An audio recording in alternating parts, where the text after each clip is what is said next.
start that YouTube stream. So YouTube should be going live right about now. Okay. What characters have I been on? I've been playing Darius and Blitzcrank. That's been my go-to right now. Oh, snap. Foamy Loaf. Full year. Thank you so much. And hey, it's Dale with the big 14. What's good, guys? Thank you very much. Those are the characters I've been playing. I've been playing off stream. I played off stream yesterday. Definitely starting to get more into the game and understanding the flow of the gameplay and slowly remembering how to press the buttons that I mean to press. The game's been much more fun than I expected. Same here. I think with 2xKO, when I first played the initial beta, which, correct me if I'm wrong, that was only over a weekend, right? I didn't have enough time to get into it to be able to start processing it and feel engaged with the game. So it was very mashy and samey at the time. But now that, this is a typical pattern for me. Now that I've been able to engage with the game more and start to process the flow of the game, the mechanics, now I have direction and illumination for my next steps, and it becomes a lot more engaging and rewarding because I see the potential for improvement and I can feel the improvement as I practice more and play more. So I like that.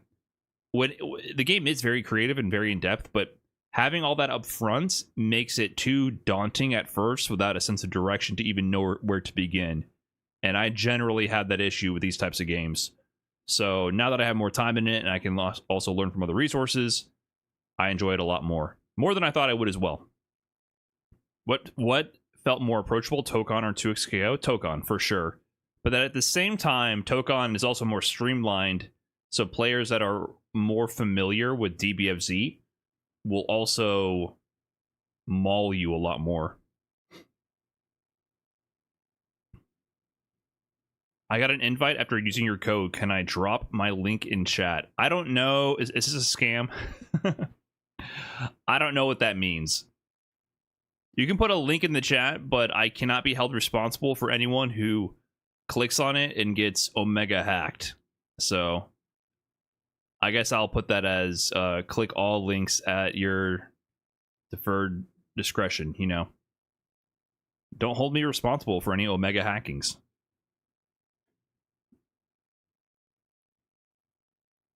It should be pretty clear whether the link is real. Me right before downloading the world's most explosive virus to my computer.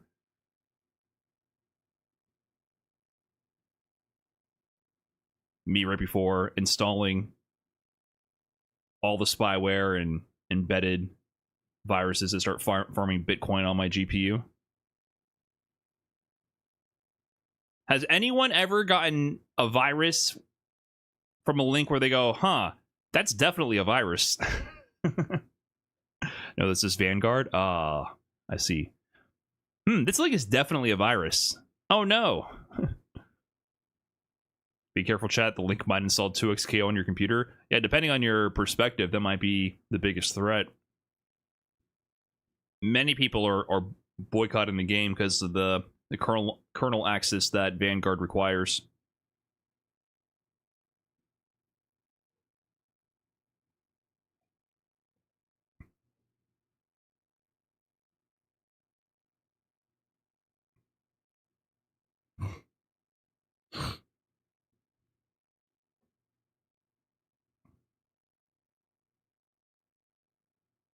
I've been having a boring time with 2xKO so far, not gonna lie. I went straight back to Streets and City of the Wolves. Like I said, I feel like a game like 2xKO, if you're not a tag player, can feel very boring if you don't start delving into the mechanics and you don't start exploiting them to the best of your ability, right? So I understand what you're saying, because I was bored with 2xKO up front because I played it like a 1v1 fighting game. And I'm having a lot more fun now.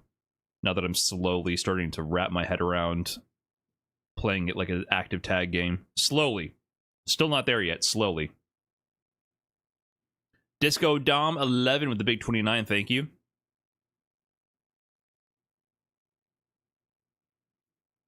When is ranked coming to 2xKO? I don't know anything about any roadmap, so you'd have to ask the chat. I don't know anything about it. Does anyone else feel like the animations are still kind of unfinished? It feels a lot smoother to me, the experience in-game now, than in the first beta. In the first beta, it definitely felt like a work in progress. To me, the number one thing that's unfinished is all the menus. Is this game sponsored? What does that mean? Is the game sponsored? The game is made by a dev team that is sponsored by the publisher.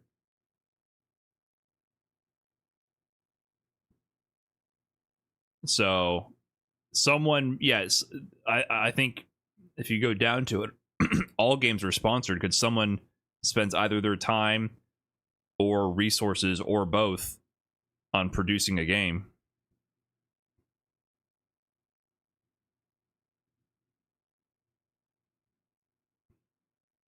So, depends what you mean. Is the stream an ad? No, this one is not. I got lucky with the other ones, man. That was sick, dude. I'm telling you, I had the 2xKO sponsored stream, and I was going to play the game regardless. I love when that shit lines up. Listen, there is, being a fighting game creator, the amount of times where you can actually take a sponsorship for something that you actually want to do, it barely exists. Across 10 years of streaming, that shit happens like 5 times total. It is so rare because there's no money in fighting games. I clicked on a random tab in the creator dashboard on Twitch, and there is a sponsorship board, which is like a new feature. And most of that shit is, you know, your typical mobile games, literally all mobile game slop. That's all that's in there. And I had no notification, no email, no nothing. At the top of the page, it said you are invited to play 2xKO. And I was like, word? I was going to do that regardless. There was zero. If I did not randomly click on that tab, I would not have known. So that was dope. I was gonna do it regardless.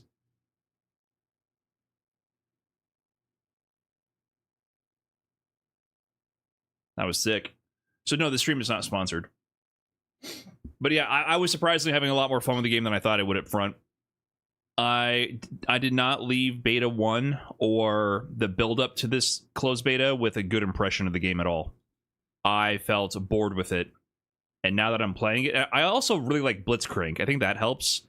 And now that I'm learning the combo routing, I like doing Darius combos more. And Blitzcrank is a cool character, and he's also like cheap and I think top tier. So Blitzcrank is a cool character as like a character design. I think he's funny. I think he like, I like his character. I don't know anything about League, so I did not know about Blitzcrank beforehand. So I think that's a great addition. Pink Kinesis, thanks for the 39 months. Appreciate that. Gonna watch the tournament today for 2xKO. What is the tournament today? It's not a tournament, it's the tournament. What 2xKO tournament? What I'm debating right now, thank you, Pink Kinesis, again for the 39. Appreciate that. What I'm debating right now is I want to play. UFA also happened this morning, and I didn't watch it. I saw some clips and I saw some results. So they streamed UFA, the CPT premiere going on in France, so they're down to top 48. And I do have one little content segment planned. So I am interested in all that. Should I play some 2xKO first, or should we start watching some matches? That's what I'm wondering. I feel like maybe I should play first, because maybe later I can just eat while watching the matches. UFA first as an EU viewer? Then you already saw the matches. This is for the USA boys. Maybe just try to tune in for top 8. I might not be able to. I have obligations all weekend morning, so I might not be able to make it live. We'll see.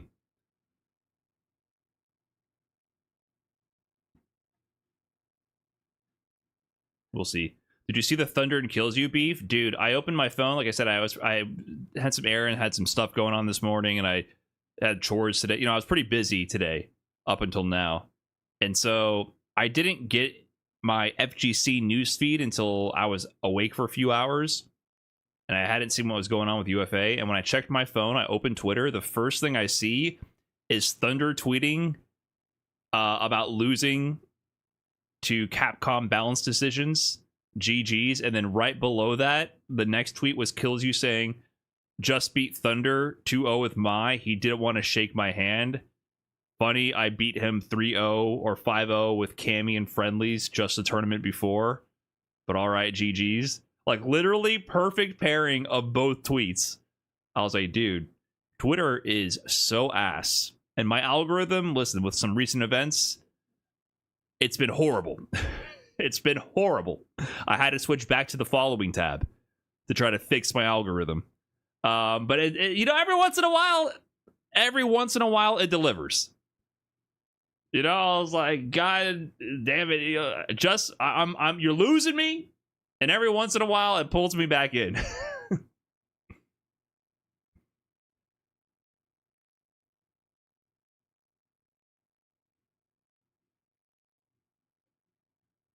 So,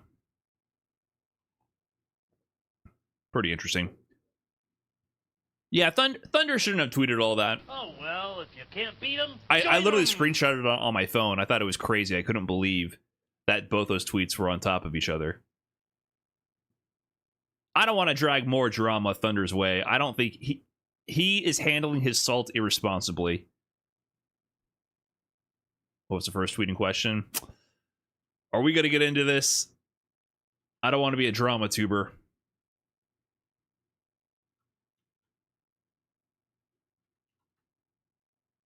I can't even find his fucking Twitter.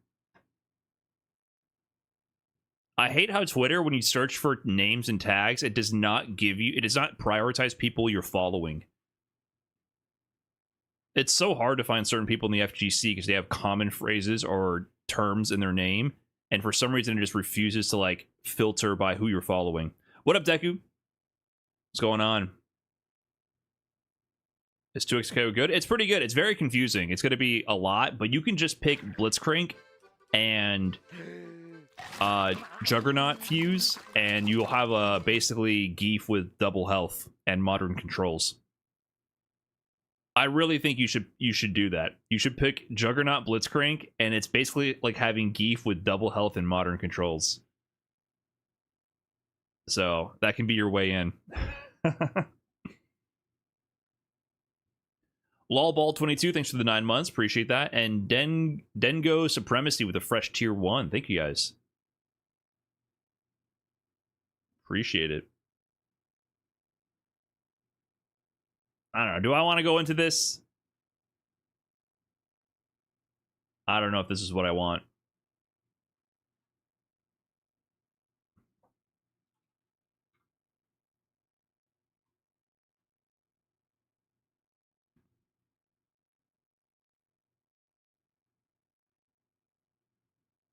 He's already getting dunked on too hard, you know what I mean? Do I want to contribute to it?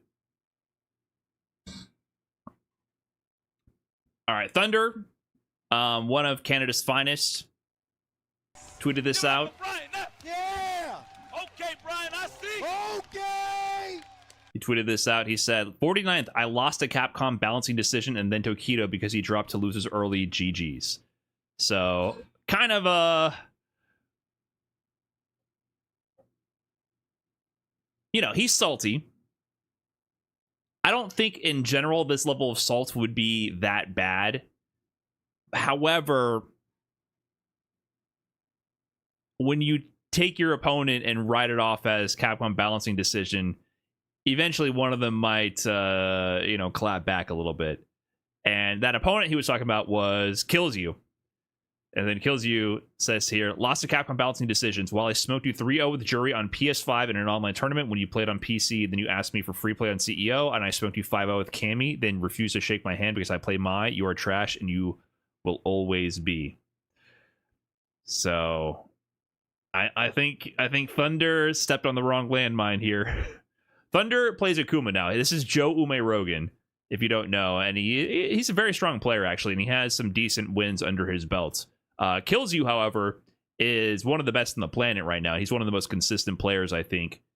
out of EU currently, and he's kind of like the French Phenom, is what I would compare him to. When I watch Kills You, I just see pure efficiency, pure solid efficiency. There's nothing flashy. There's nothing that really entertaining, to be quite honest. It's just solid, great, fundamental Street Fighter decision making. So I think he goes under a lot of people's radar, kind of like Phenom. And even Punk, like if Punk wasn't such a rambunctious personality, I mean, his whip punishing and footsies are like next level. You know, they all kind of play from that old school perspective of just really solid risk reward and fundamental footsies and spacing, right? So to undermine Kills You as being a Capcom balancing decision is definitely a mistaken play. Kills You has been one of the best for a long time now. And but I understand wanting to be salty about Mai. I actually 100% fully agree with this from Thunder, but you lost to someone who's a world-class player, and anyone would say that if Thunder beat Kills You would be an upset. So I understand where Thunder's at emotionally here, but this was a misplay. This was like teching on the mid-screen shimmy. You know what I mean? Like, this was a misplay. He should have processed that early in a different way. Everyone hates Mai, man. And you can't hate the player here, hate the game. It's one of those things. I think it's unfortunate that a lot of people are switching to Mai because of Capcom balancing decisions. But Kills You is also just really freaking good. Yeah, he did follow it up. I respect the other wins now that I'm not as salty and out of the venue, but come on, bro. You want a standing ovation for playing Mai. You ain't getting that. It's not your fault. It's the game. Shaking my hands is not a standing ovation. Just respect. Are you dumb? And you played Akuma and Luke. Do you think you're a low-tier hero or something? Now, I do think that that's the Akuma player in Thunder. Yes, Akuma players do permanently think they are the underdog. That is actually a permanent mental framework that they operate under. So, yeah. I think Thunder's just tight and he's handling it incorrectly. And, sometimes Rob's been waiting for this. Sometimes you step on a landmine. But Thunder was an Akuma. Joe Umayrogan at the time was an Akuma player in Street Fighter V. And yes, Akuma players do permanently assume that they are the underdog no matter what. So, misplay from Thunder. I think he can bounce back from this. You got to be careful. When you're in the thick of it, you got to be careful with your character salts. Coming from Big Bird. Listen, Big Bird, wasn't he just in some hot water for this? As an avid Mai hater, this isn't it, brother. Kills You is a great play regardless. Character can be BS, but the players handling her remain talented. You are also playing one of the strongest characters in the game currently.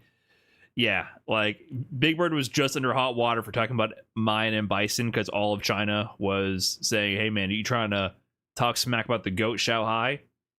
So Big Bird is speaking from first-hand experience here. It's tough, man. It's tough to toe that line if you're in the thick of it competing with the best players on the planet.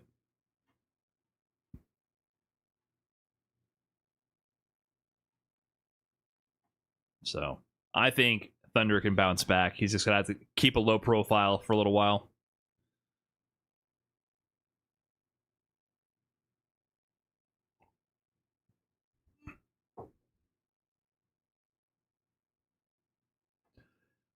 Like, here's a Twitter tech there. You want to vent your frustration about Mai. Valid, right? You'd have to give some concession. Lost to Kills You and Tokido. GG's to them, amazing players. I'm so frustrated in the Mai matchup right now. I need to figure out what to do. Something. You gotta give a concession or two and veil your frustrations instead of just being like, Capcom, this character's broken. If you want to do that post-tournament loss, or at least vent a little bit, you gotta toe that line carefully. Or you have to wait like at least 2 weeks after your loss before you start bitching fully about the character and start saying, Capcom, this is broken. There's a cooldown period you gotta go for. The optics of being a competitive player, these people are not media trained. They're not PR trained. They're making mistakes in the field. What up, Cloud?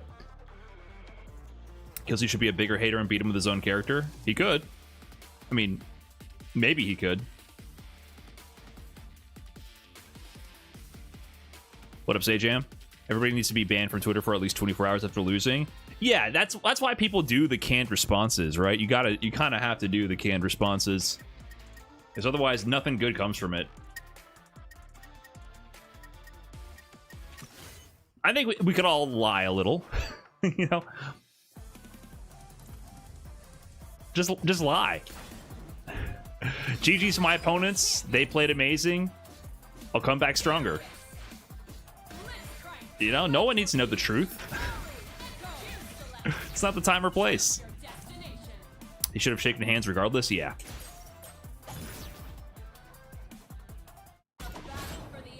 Yeah, unless you want the beef, you want the heat. I would advise, no matter how tight you are, you shake hands. I mean, you're not refusing to shake the hands of the developer. You're not like sitting down with Washige and trying to give him some peace of mind. Okay, what did I learn? I learned something. Okay, so listen, guys, check this shit out. This is my Street Fighter brain trying to figure out how to use my tools here. Okay, check this out. Boom, boom, boom, boom. Wait, hold on. Huh? Huh? Is that... What are we thinking? No, it has to be... Is that mix? And then I think I can, Now, if I had freestyle, then that would be like a tag again situation, right? This is a true string, so I messed with this last night. Because I can't intuitively do any of this shit. I have to, like, really sit here and, like, try to understand how this all works. So she's got a jab now, right? So there you go. Wait, why is she not jabbing? I gotta resave it, right? Is there really no way to shortcut the capture save state?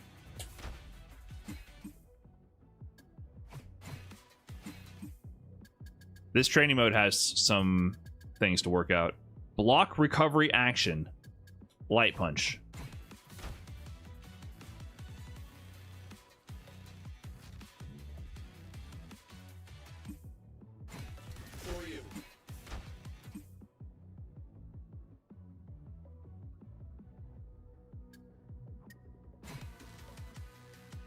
I'm not holding a direction, guys. No, the training mode's just bugged. Don't gaslight me. Training mode has bugs all the time. It's always bugged out. It's always doing weird shit. Look, it's not doing it. It just doesn't want to do it.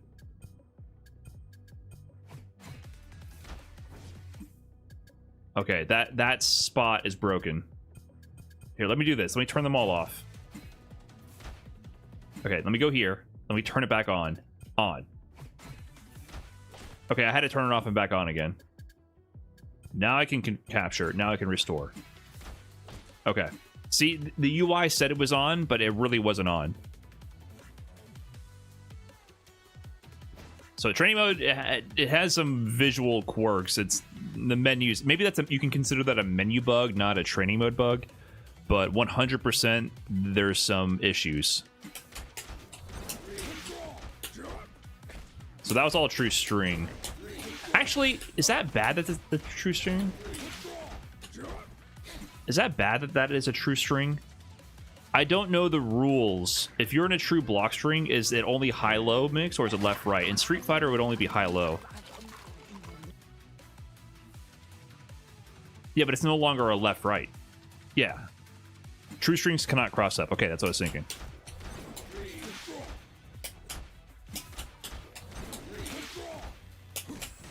Okay. Can I delay this to...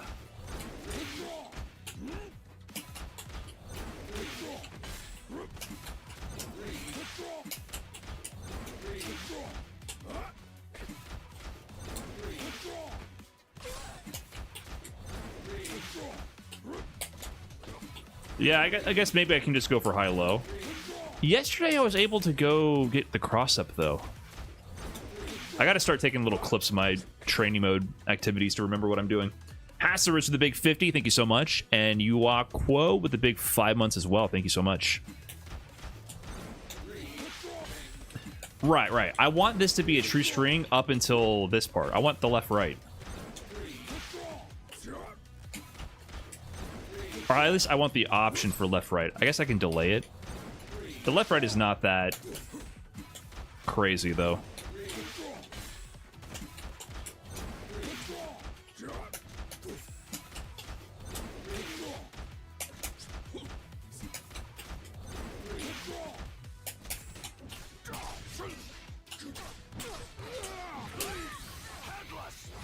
Okay.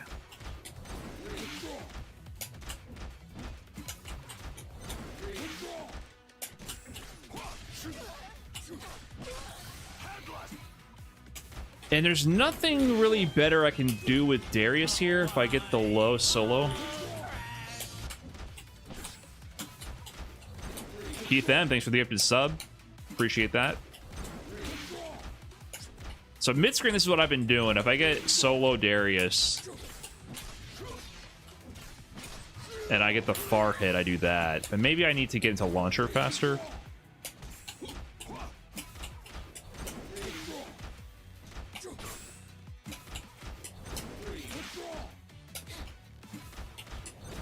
Okay, let me see what I can do. I'm going to do forward heavy. I was figuring out how to actually do real combos.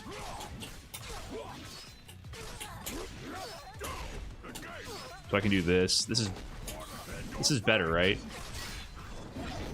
613.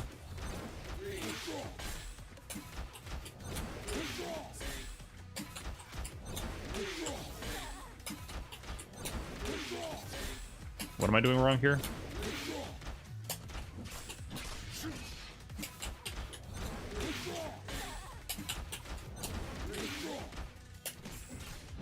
Oh, okay. I got mixed there. I don't know why that was same side. I actually don't know why that was same side.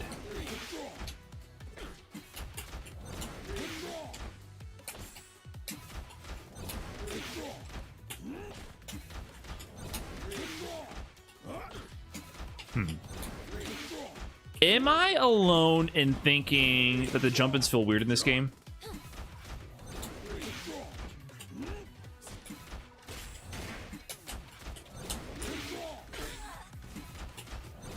It feels like their hitboxes are not as juiced as you would expect. Like, I feel like I whiff my jump-ins or they don't connect properly all the time. From a Street Fighter player perspective, I feel like the jump-ins are lacking hitboxes. Like, what is the deal? Can this move not hit in front?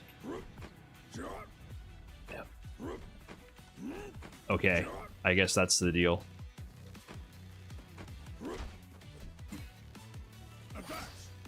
I guess they were scared of the mix with this one. Okay, so what happens if I want to stay in front?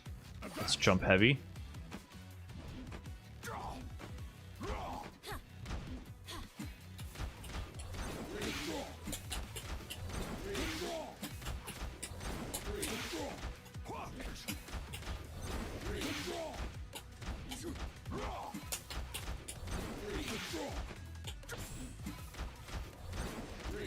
Does he have another cross-up button?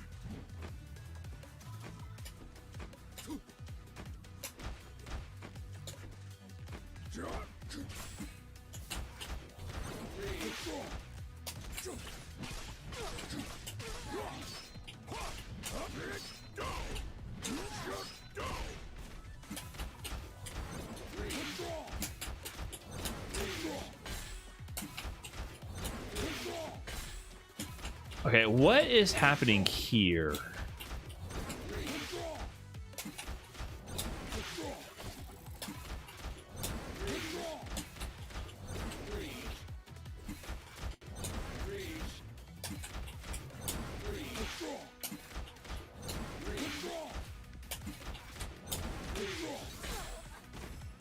Is the tackle not connecting there? Because it looks like the tackle is connecting, and then I'm tagging to Darius, but is that limiting the amount of block stun she's going into? It's like if I cancel... Yeah, like why does it do that?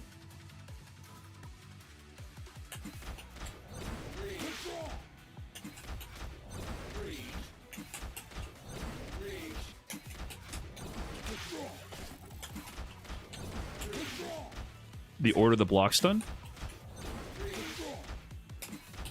But here, Darius' tackle is clearly hitting first.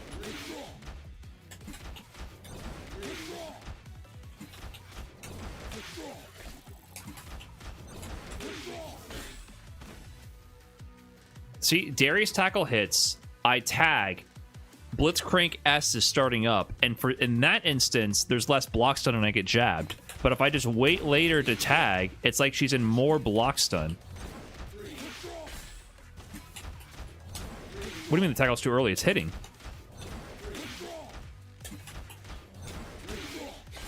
See there, it hit. It feels like the tackle itself has less block stun if I cancel it early.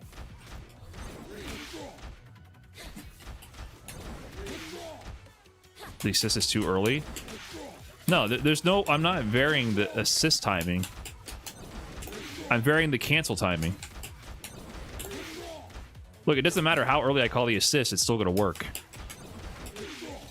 As long as I let it rock. What I'm varying is when I tag in Darius. That time I did it purposely too slow, though.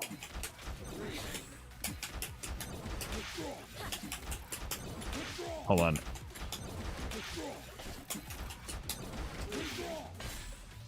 But I'm fairly certain I do the exact same assist timing. All I'm doing is tagging later. It feels like if I tag later, it alters the block stun that she's in. That was the I'm doing that with the same timing. All I'm doing right here is I'm gonna cancel later. That was kind of out of sync.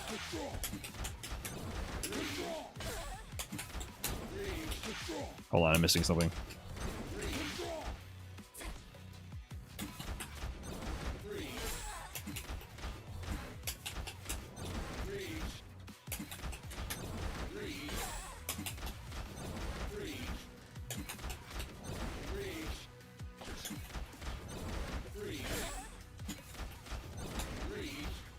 Hook cancel looks slower. Yeah, maybe does the tag add some startup to the hook?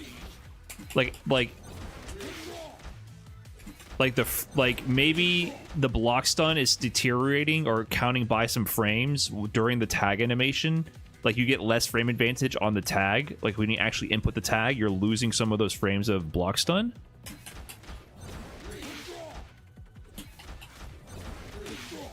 Like the screen, yeah, I'm wondering if the screen freeze is like actually impacting the relative advantage of the assist.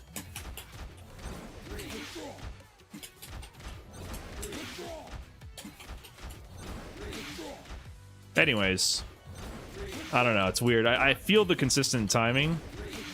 I'm looking for Darius to hit. Like I'm hit confirming when to tag by looking at how late Darius is hitting Ari here.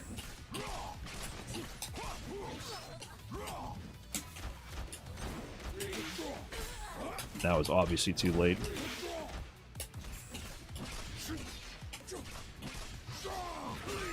Three, 2, 3, 4, 5, 6. Okay. So mid-screen with Darius, you do ideally want to go into launcher. It seems like. If you don't have the assist.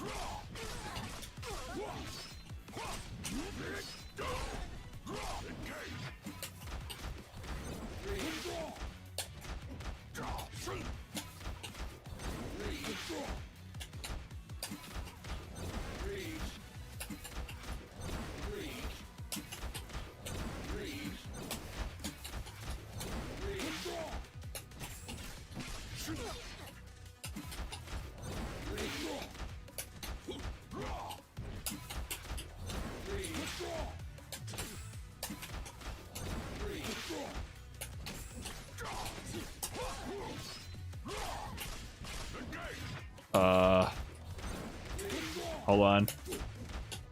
Let me remember the moves.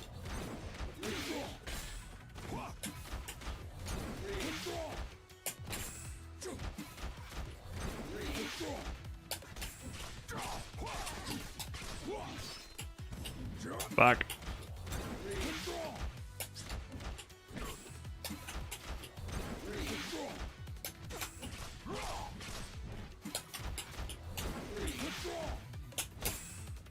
How many hits can I do and still confirm into launcher?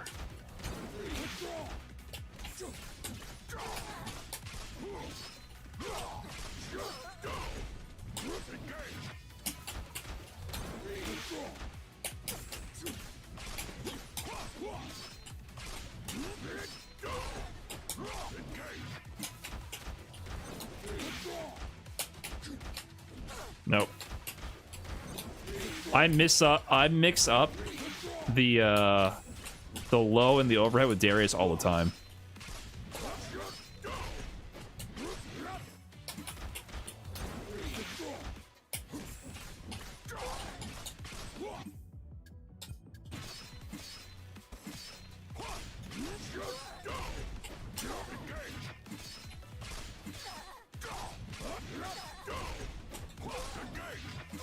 I don't know. I guess I can't do any other moves if I'm going to go into regular this.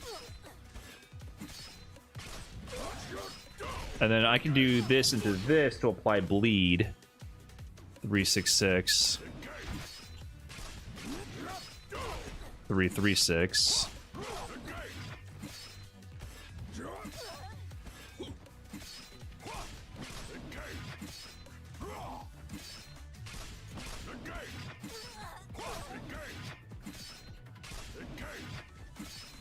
Wait, where am I? Here.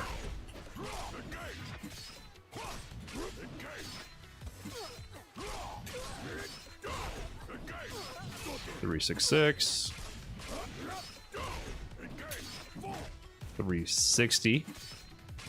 So basically, in this conversion, the Light Punch Ender Limit Strike would build meter, and then the medium ender would apply bleed and do more damage. And the heavy ender would give me same side level 1 super conversion. Also does more damage, even without the super.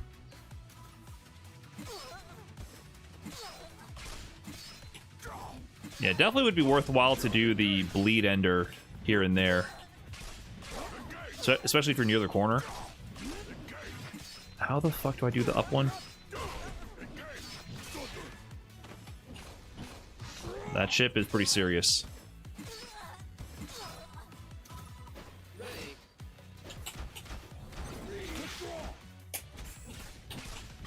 Okay, but yeah, mid-screen, I should still try. Your goal is to convert into the launcher. Especially if you don't have assists with Darius. And I need to have better string timings.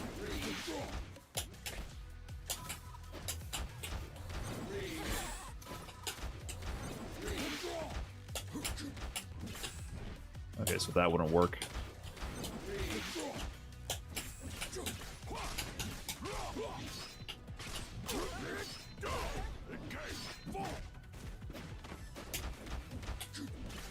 Dude, when I'm playing Darius, if I'm ever doing this randomly, it's because I'm trying to go low.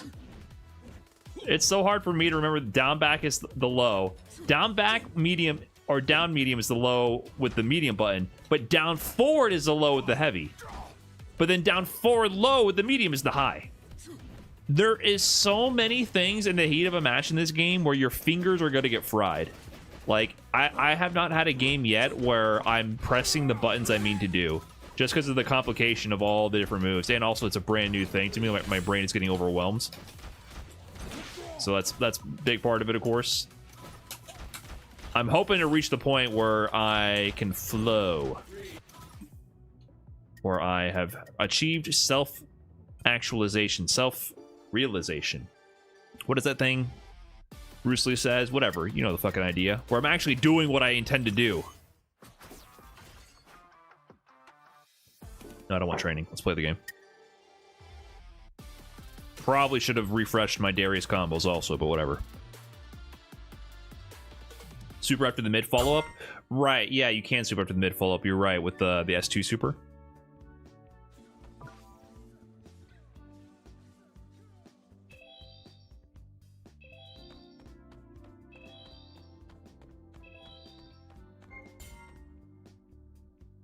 UFA Big back? Select your champions. Darius. Wrong. Blitzcrank. You select. Darius. Select your fuse. Are you capped at 10k in-game currency? Are you asking me or someone else in chat? I didn't even know there was an in-game currency. Well, let me rephrase that. I understood on an intuitive level that there must be an in-game currency because it's a free-to-play game, but I have not seen that number or paid attention to it whatsoever myself. Just two of them. Ready. Let's go. I need to use back assist with Darius more mid-screen. Or with Blitzcrank, rather.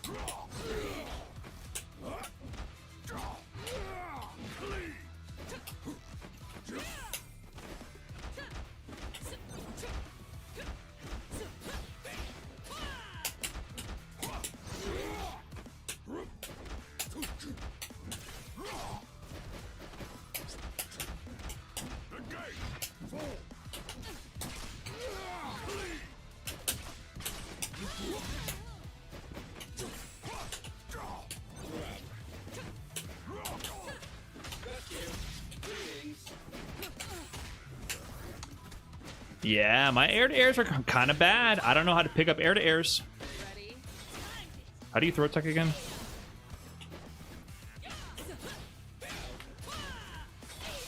Brother, I just died? Oh, shit, what the hell?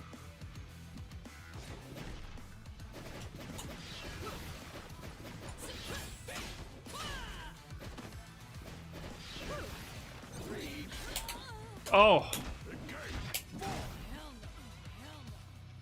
I gotta stop dashing when I call Blitzcrank, because I end up just dashing through people all the time. Fuck.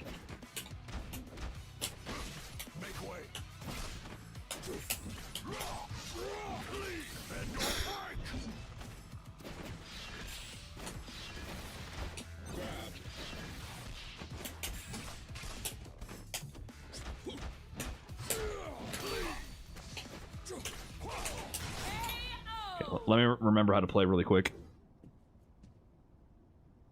Ready. Let's go.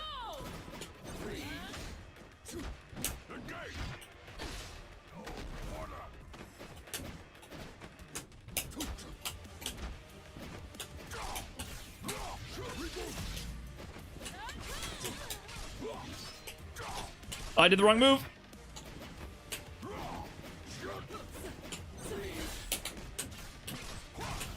Okay.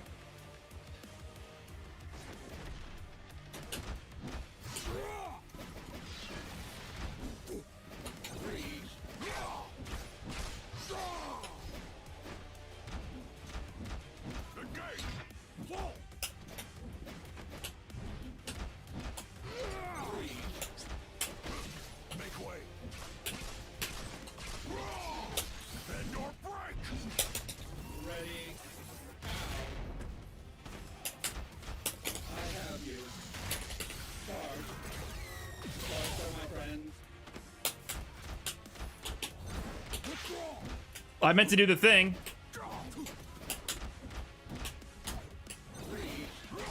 Oh my god.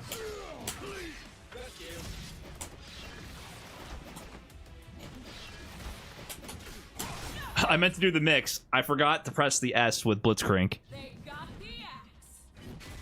Almost actually did something nice.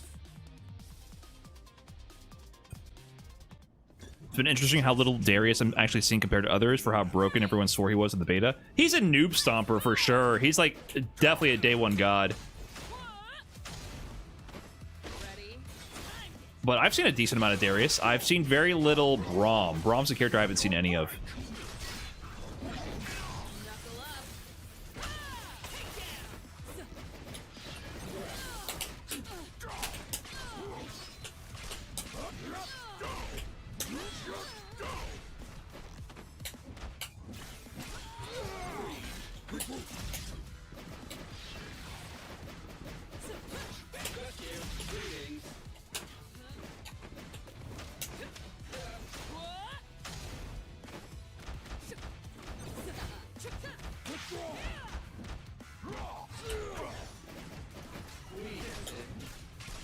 All right, you're anti-airing.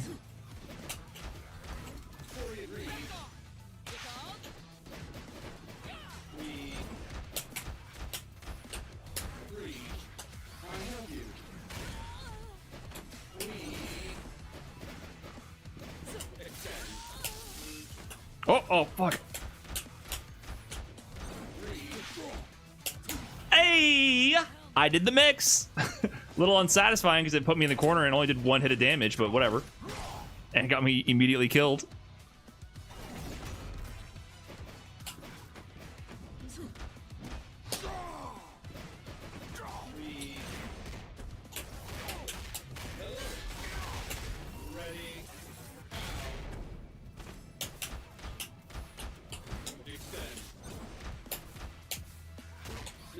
No.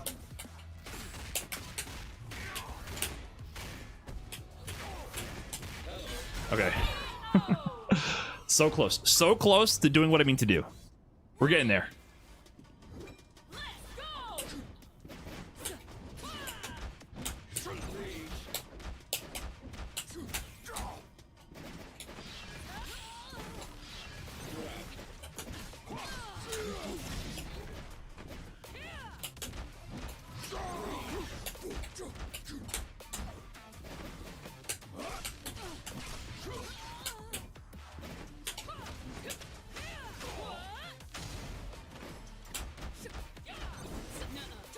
Oh, I got mixed.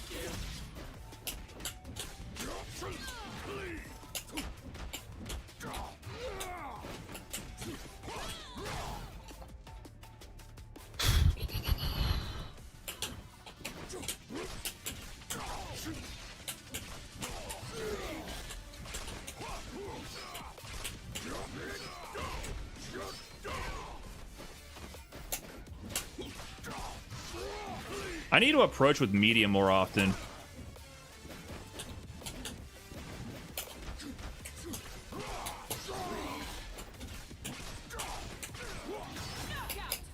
I need lights in this game. One other thing I'm really trying to work on is replacing the idea of challenging in gaps with lights with medium.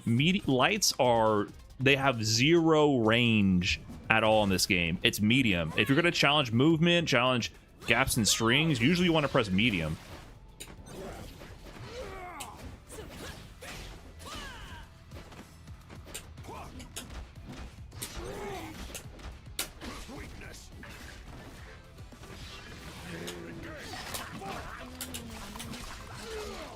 No break? Oh, I meant to let that rock.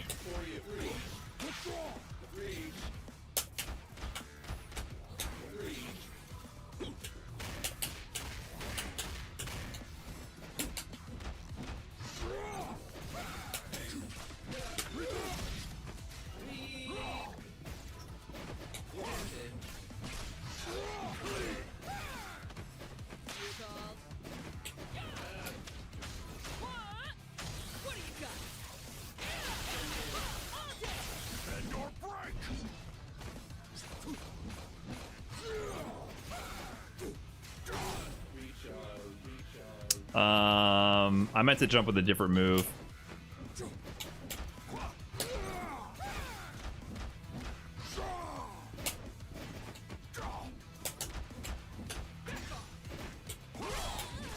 Okay. This guy blocks and then waits to anti-air, so I need to mix up my pressure. and use assist and also run at him and grab.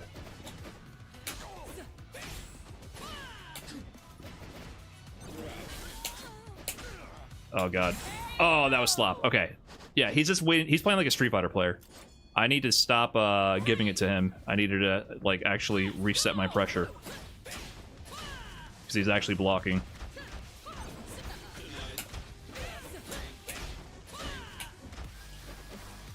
Wait. Oh, fuck. I missed the throw button.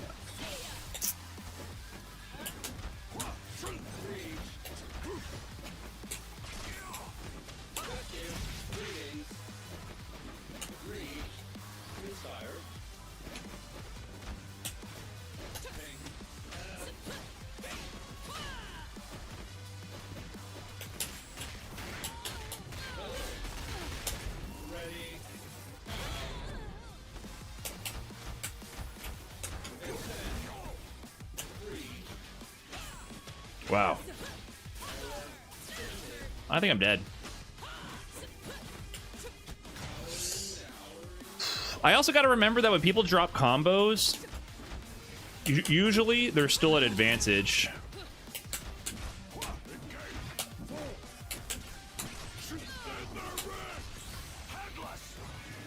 Oh, I did the wrong super.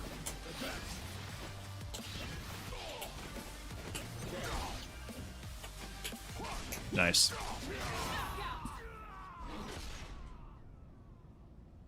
They got the axe. Darius wins. This game is plus on drop. That's for me. Yeah, every time people drop combos, I wake up, I try to tech and mash, and I always get counter hit.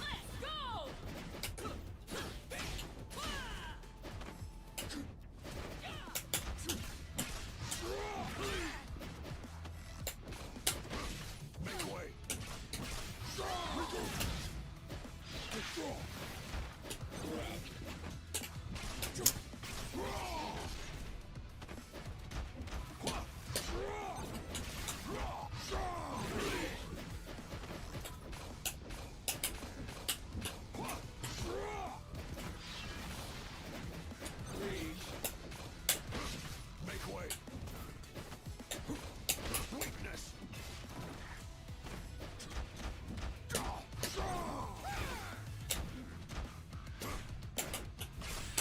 That shit annoys me.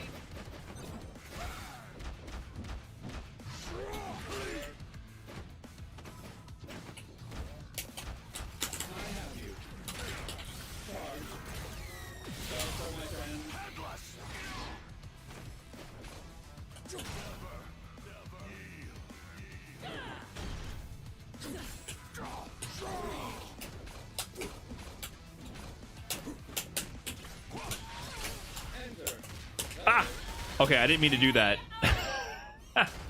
I forget the tag launcher is a thing. I did not mean to do that, so I was really caught off guard by that.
Oh, come on, man!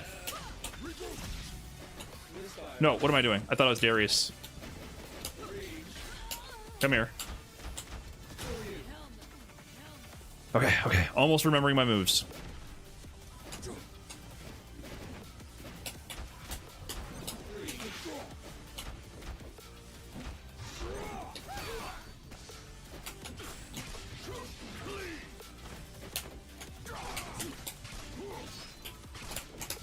Ah.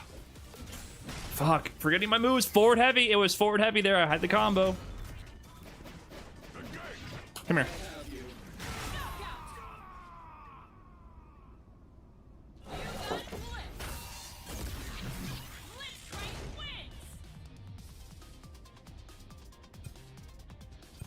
As a person who's not really big into tag games, although this build is broadly liked, what are some changes you would like to see? I don't have any thoughts on the gameplay. I just want training mode to be cleaned up.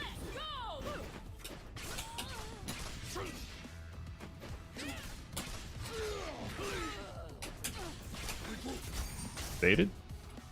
Oh my god. I would just like to be better at the game. When I can stop dumb shit like that from happening, I'll be happy. You understand, chat? That's supposed to be, and that was supposed to be a launcher.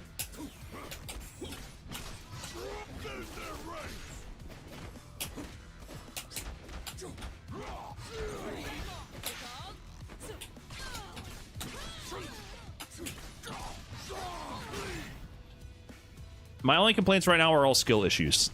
I'm complaining about my own skill.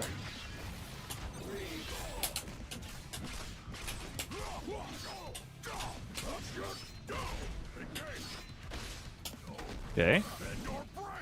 Boom. Boom. Okay. Yeah. I have not got to a level where I have any valid feedback on the gameplay itself.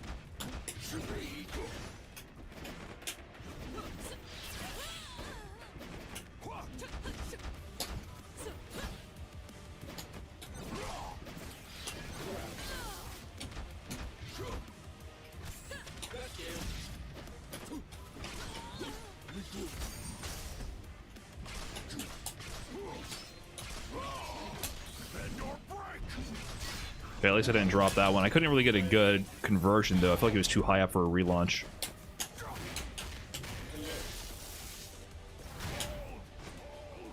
I need to convert to charge down heavy also.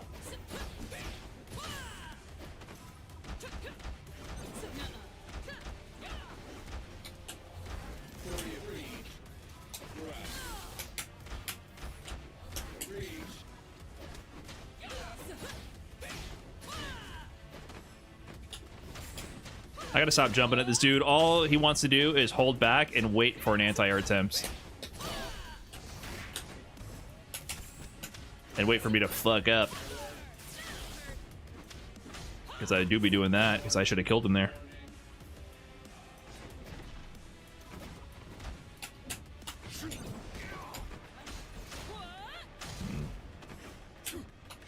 Oh my god. I whiffed.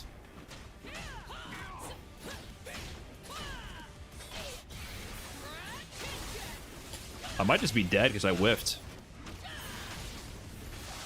I gotta be better at recognizing that because I'm doing my strings and I autopilot. Yeah, nice. I autopilot my strings too much, so I whiffed the M. My heavy didn't come out because I whiffed, and then I did the 2S. So like that, like confirming my strings and not just whiffing for no reason. We're not quite there yet.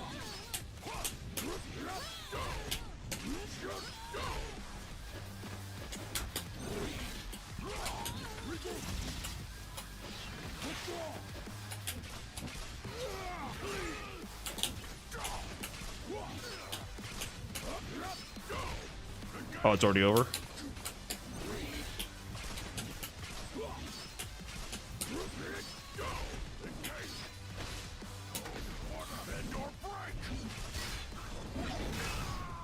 Okay.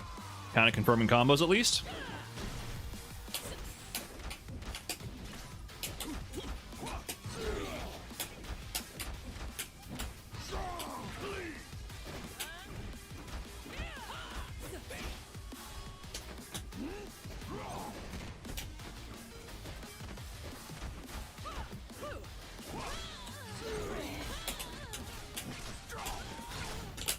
Slowly getting there. What up? Ross was good, man. All hubris is felt with the weight of an axe. The structure is slowly coming together for what I'm doing. I'm still not active tagging like I want to, though. Let's go!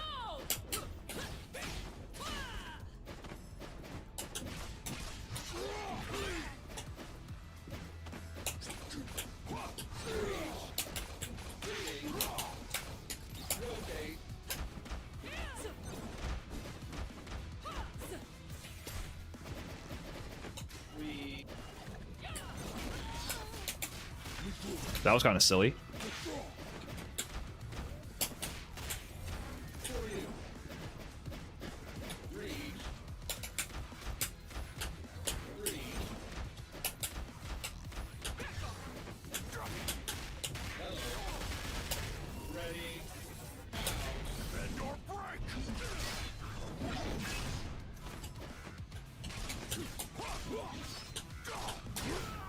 Okay.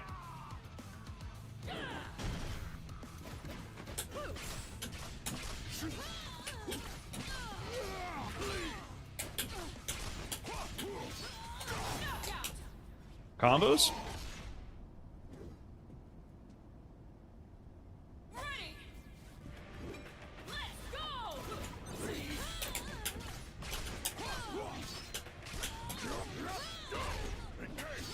Let's go. Let's get some bleed in here.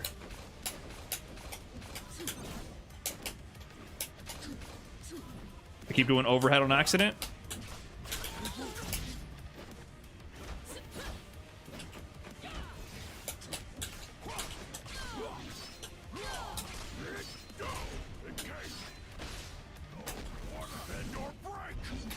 Let's keep the corner.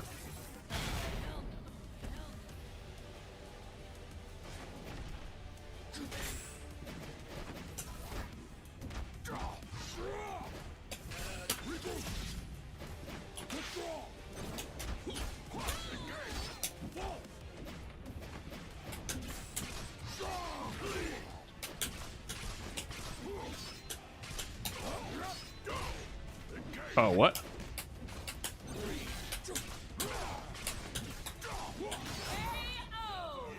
Yeah, this guy plays like a Street Fighter player. He doesn't tech in any direction ever. He just gets up in place, doesn't mash, blocks, and waits to anti-air. I think he's playing Street Fighter. He's not causing any chaos. He's not mashing.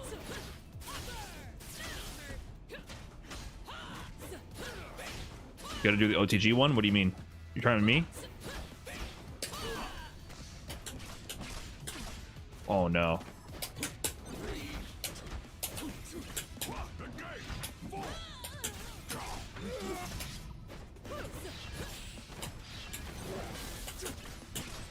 Oh, too far.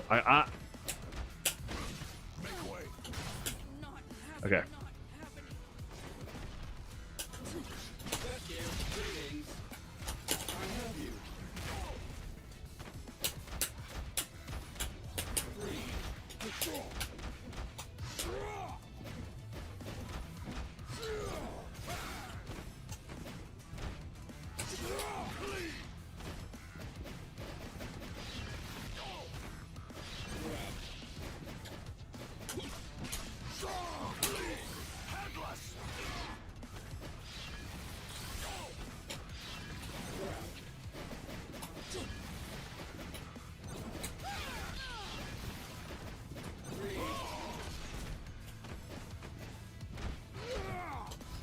You know what I should be doing? That, right? Like, can't I jump at him and just do S to bait the anti-air?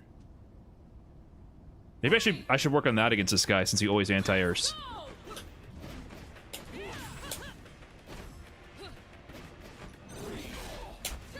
Call assist. Interesting ideas. It's like jump and block, but call assist behind it, the horizontal one.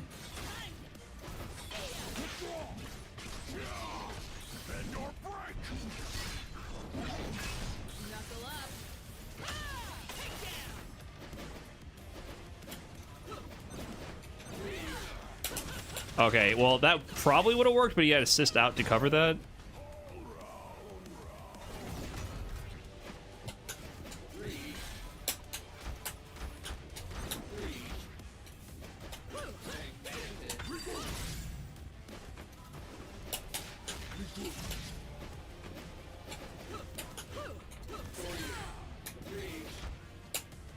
What? Mess up my inputs.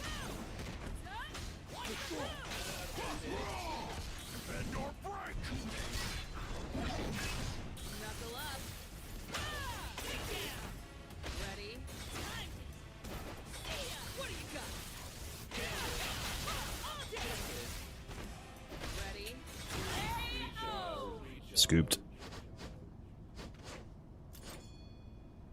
Ready. Let's go.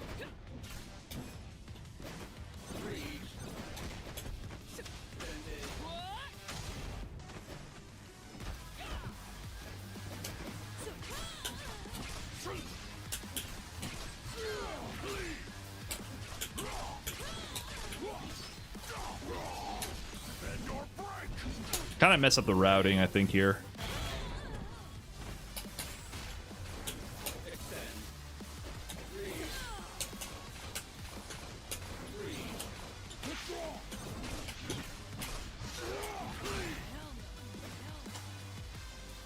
Okay.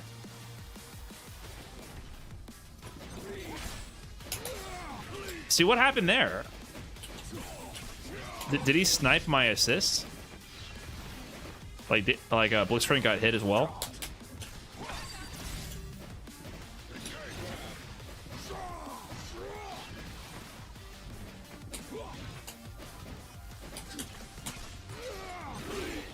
I messed that up. Oh, we got it again.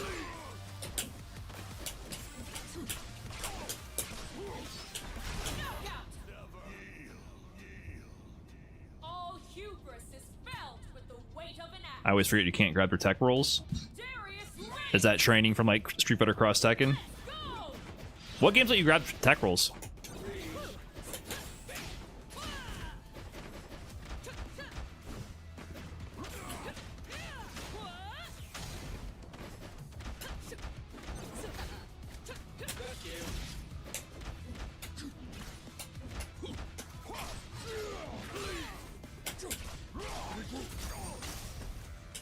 Oh my god.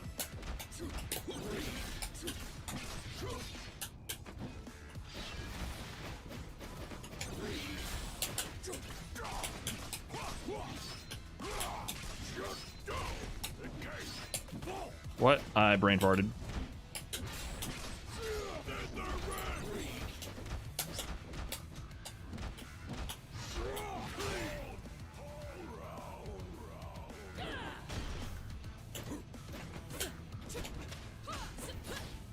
Nice.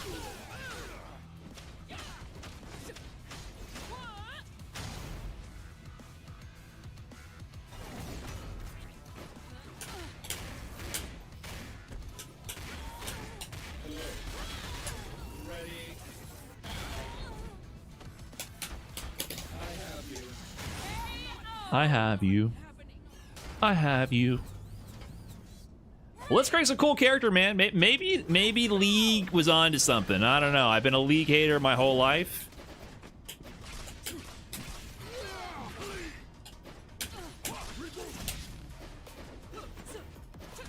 Maybe they were cooking.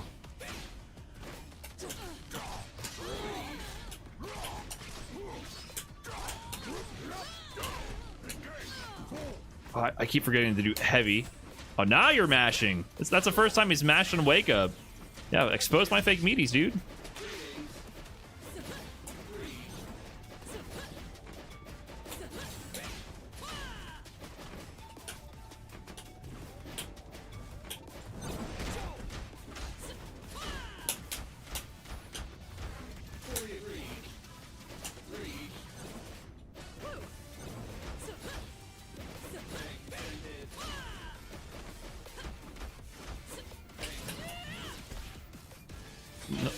Oh, what? we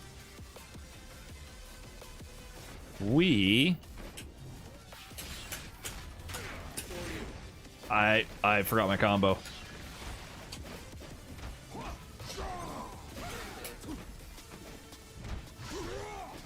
No, I didn't mean, I meant to call assist, not push block. I guess that's maybe one thing I don't know how I feel about. Why is assist and push block on the same button, you know? I don't know how I feel about that. I guess I get it from a balancing perspective. They want the defensive mechanic and the offensive mechanic to be tied to each other. And it makes it more of a two-player game.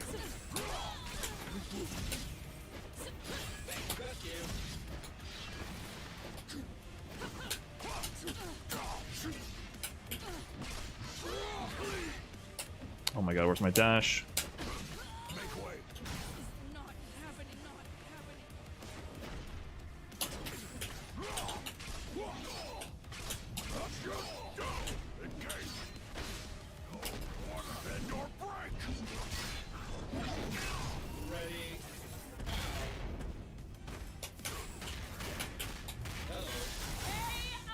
Hello. Okay, I'm gonna mix it up. I'm gonna play someone new. GG's, GG's. A challenger awaits. I heard that there's a hidden MMR, and if you leave a lobby and like you go on a win streak, after you leave a lobby, I heard your MMR is updated, and so it can affect the players you find in your next lobby. I'm not sure if that's actually a thing. Jalon, hello! I'm liking it very much. Have you played?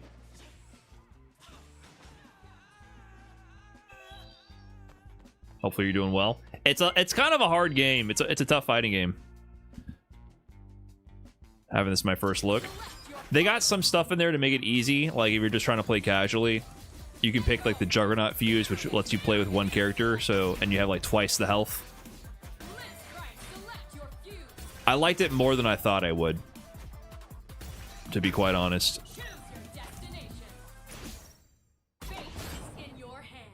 But you can also just mash in it and have some fun. I think they've struck a decent balance for casual and high level play. I mean, this game is very in depth at high level. I think the mid level is going to be the hardest part.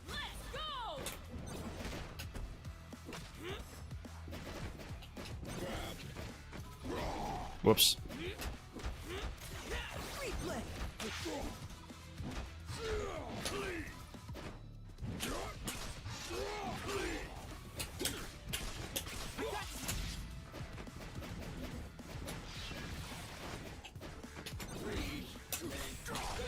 Gotta break that. Fuck.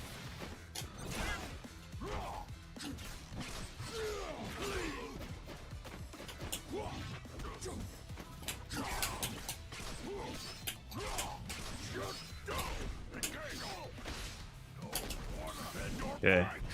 I'm gonna keep the corner here.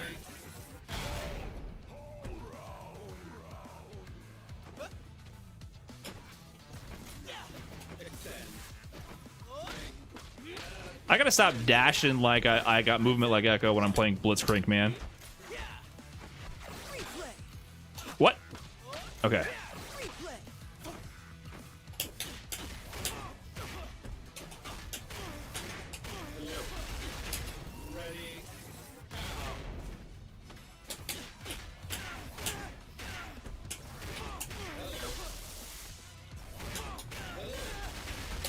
Got him.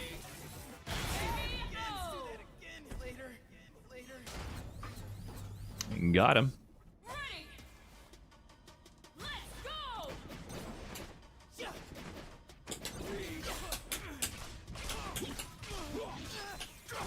I think the secret is to let Blitzcrank play neutral for you.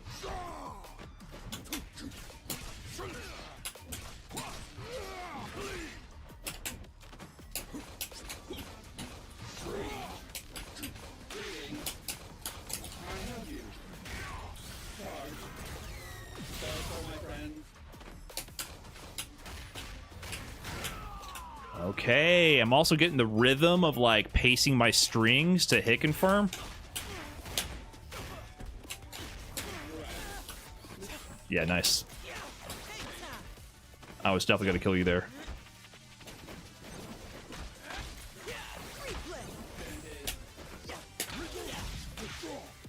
What? I didn't mean to tag in. I'm gonna keep it 100 with you. Nice conversion. Oh, okay. All right. Am I dead? I got mixed.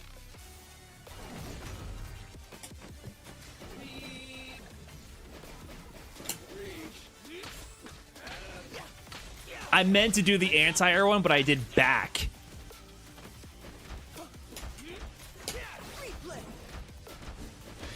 How do I push block? Assist button. Fuck, am I dead already? Yeah.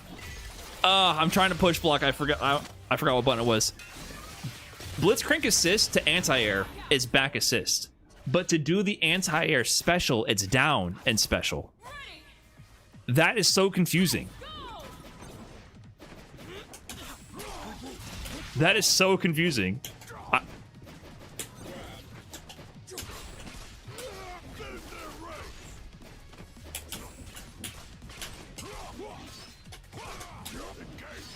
What? I did the wrong thing.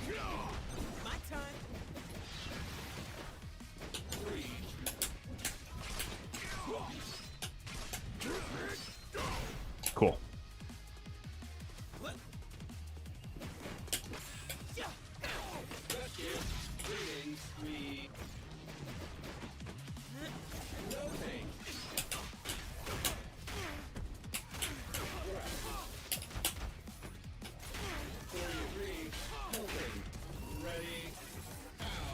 Nice.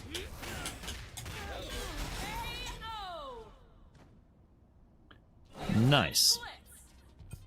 They got blitz and set.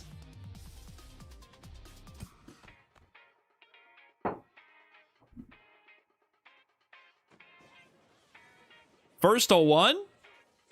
You okay, buddy?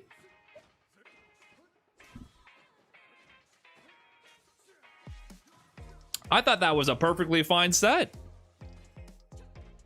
Trash talk in chat right now. Let's see. I thought that was a competitive game.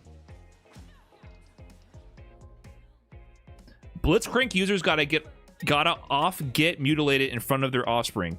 Dude, you can't be talking about me being mutilated in front of my offspring when you can't even use proper fucking grammar. I'm having a stroke reading this. Blitzcrank users gotta get mutilated in front of their offspring.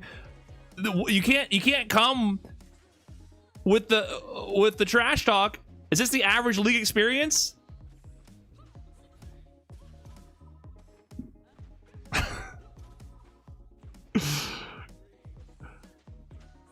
Good job, buddy.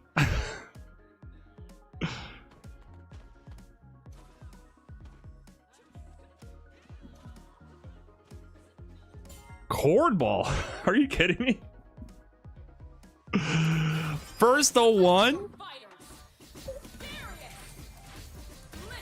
In the first to one? You're already that pissed? Hold on, I might have to save that. Someone write that down. I might have to save that for after this set for this guy. We'll see, maybe he was onto something.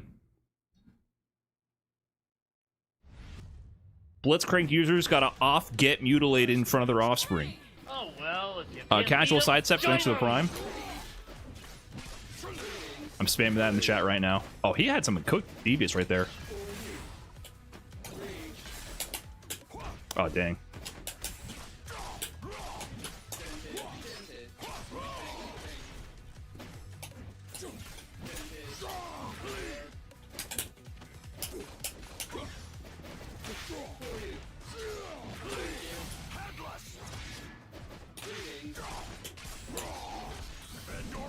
Oh. Mistakes were made, huh? I whiffed. I pressed light.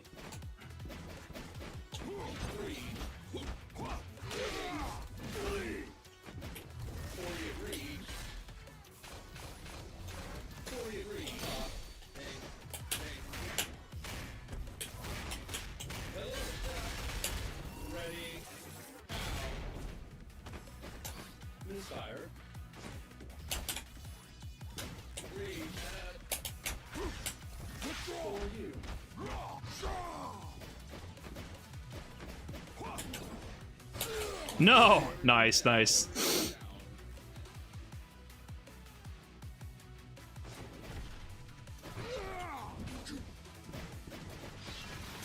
Nice. My Blitzcrank Nooch needs work.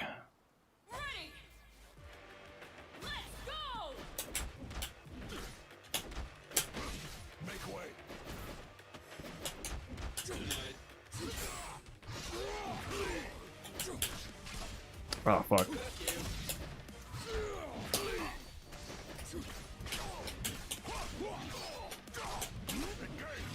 What?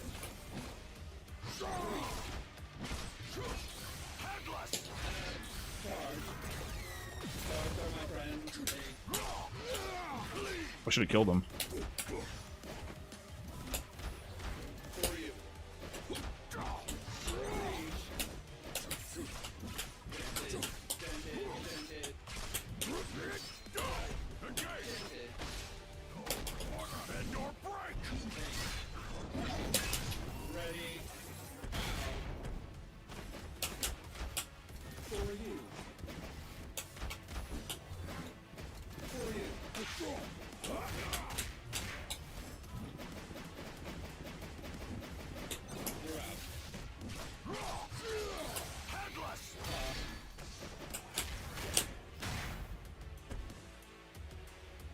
Was that kind of smart?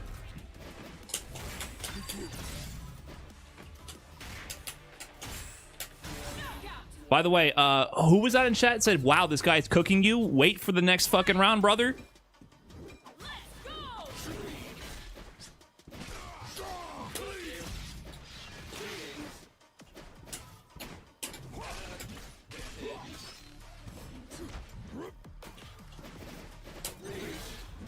That was anti-air again. I did back. God, it's down. Wait, did he do an extra extension there? Nice. Did he? I feel like he got a little extra extension on me.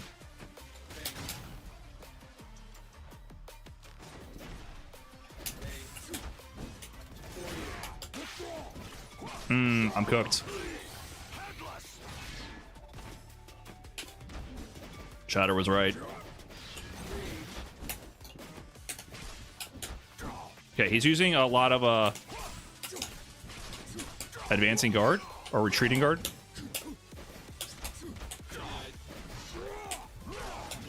Nice. Okay, so I gotta use my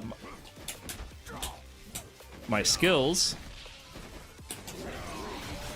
Nice. Okay, I labbed this a little bit. I labbed the low strings. He's using retreating guard a lot, so it's down back medium and down forward heavy with Darius, and I can try to cook him with that.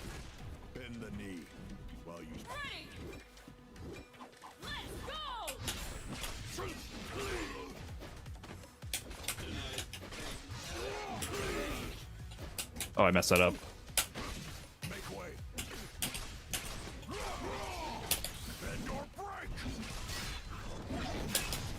Okay.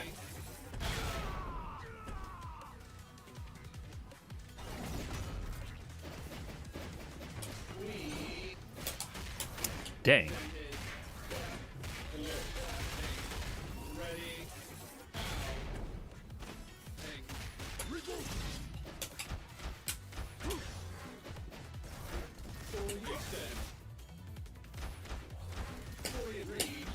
Where's my parry?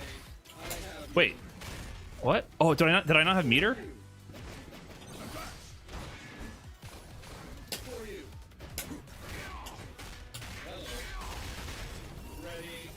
He just did launcher? Oh, nice. Am I dead? Nice. Yeah, he knows how to... My blitzcrank needs work. His blitzcrank is nice. True. Yeah, I need to figure out how to play blitzcrank more like this.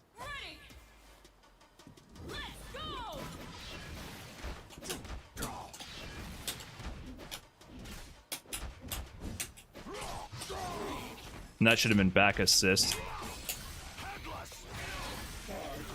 Oh, good awareness. I see. Use the armor there when the assist is still on screen.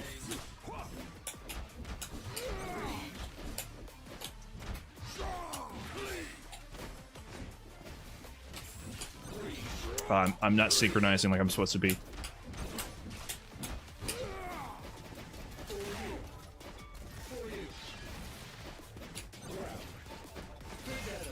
Oh, air-to-air command. Dude, this guy's blitzcrank is nice. Not gonna front, not gonna front. I gotta steal that. Jump back, command grab, air-to-air. That makes sense. Damn it, didn't convert that.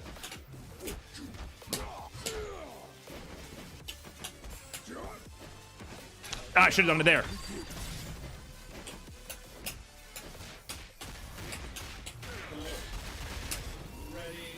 I should have done a better combo. Oh, it still killed. Okay.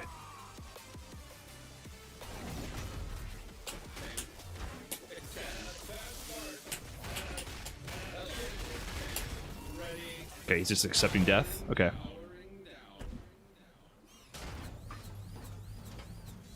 Ready. Let's go. Nice. Jump into run grab. Oh, what? Write that down. Mid screen, you can do that. He did jump S2.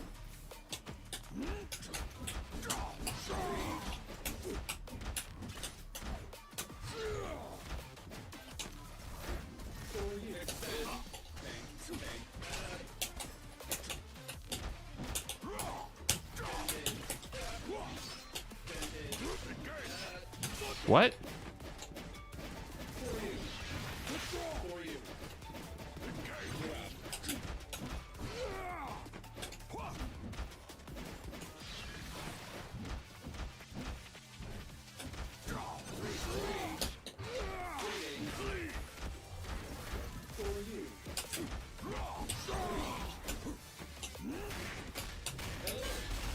Nice.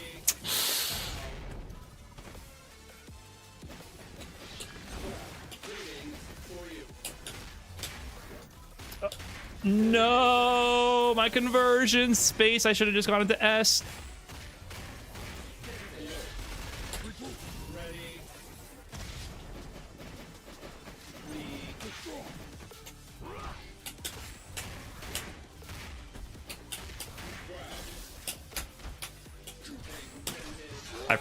I shouldn't have pressed more than one button. I should have just pressed one.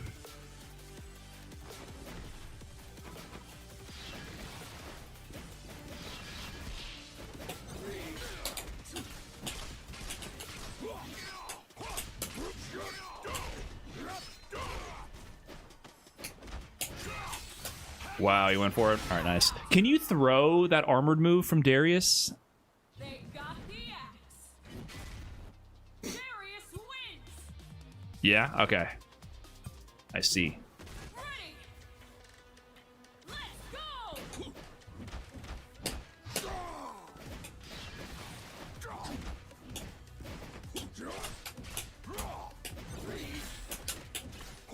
No.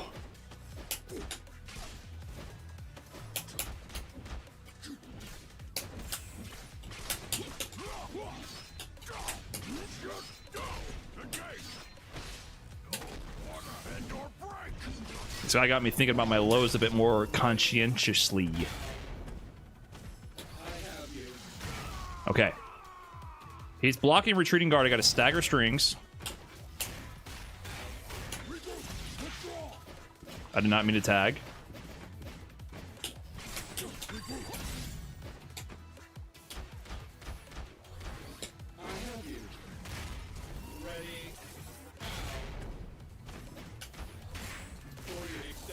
Oh, nice confirm. Yeah, I don't got these with Blitzcrank yet. Fuck, I don't know.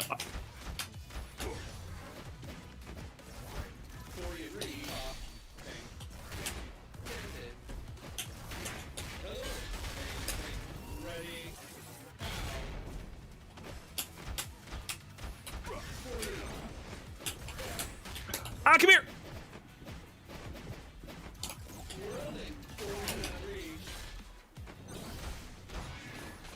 Ah!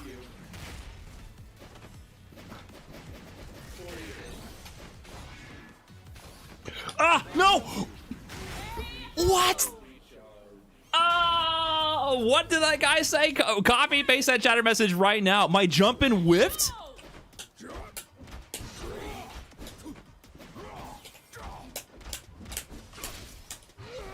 Oh, see, you saw the low? Oh, there we go, hold on. No, I did the wrong thing. I'm panicking because I'm not ready to do whatever I'm supposed to do here. Oh my god, nice.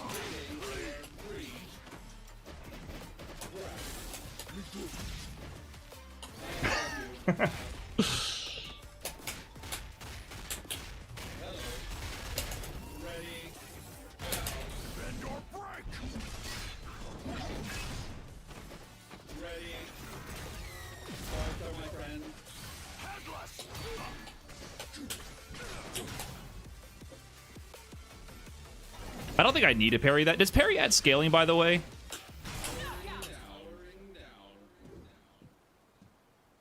I don't know if I needed to parry that to make that to get a punish there.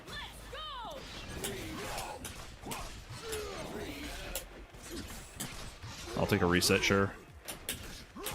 No. Down. Dude, down forward heavy's fucking me up.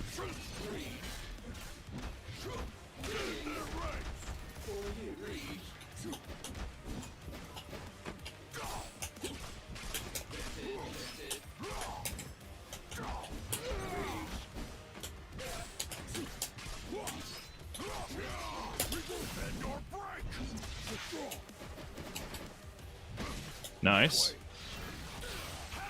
Oh, look at these conversions, brother. That's nice. I like that.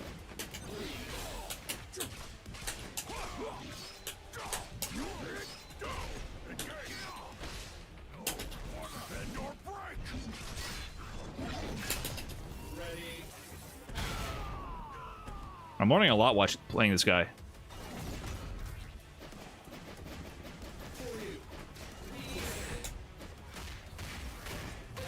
I don't even know what he hit me with.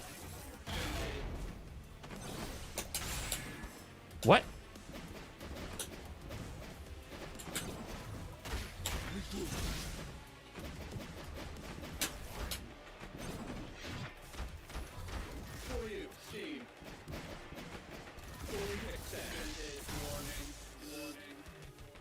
So he fakes out the punch. I'm dead.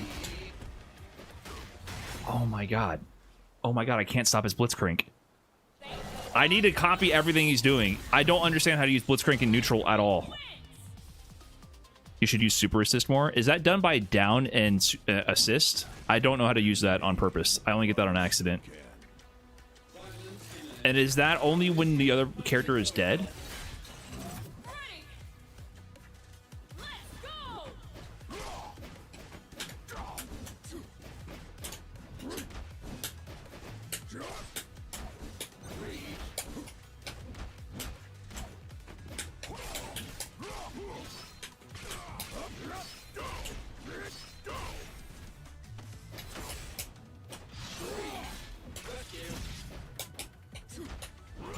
Damn it. Ah, nice.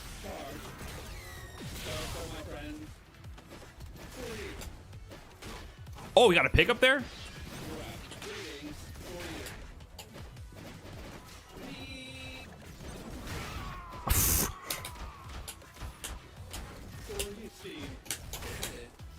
You just taught me that.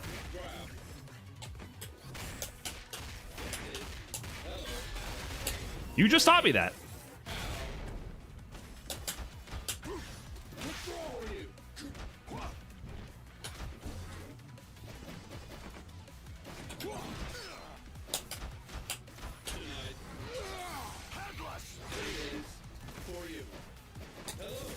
Oh, whoops.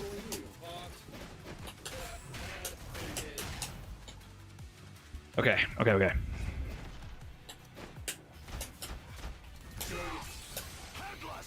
I see.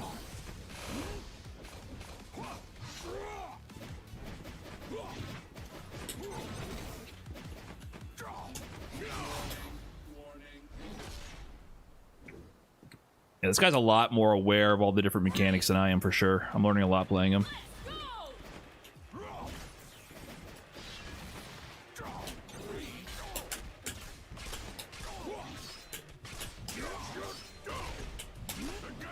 What?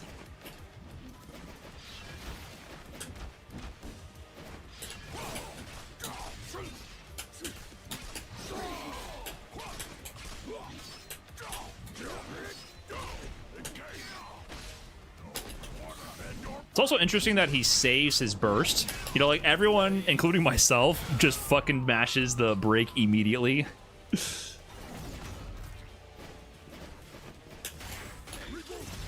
Just like that.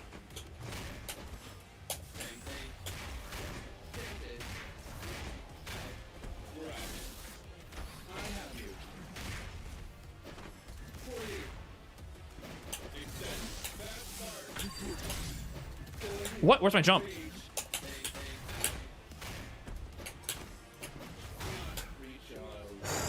You're so lucky I'm ass.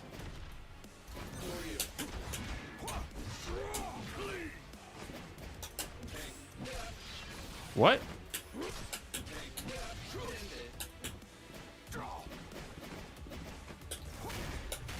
You're so lucky I'm terrible.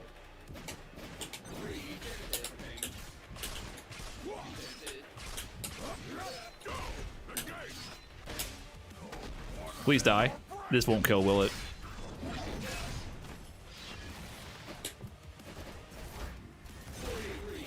No! Ah! Okay. I cannot believe the last time my jump whiffed. Literal jump scare.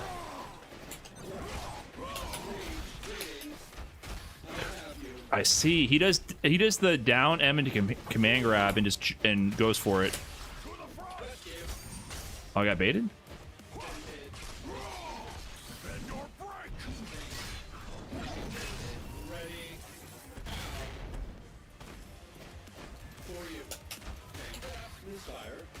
Okay, but if they get hit...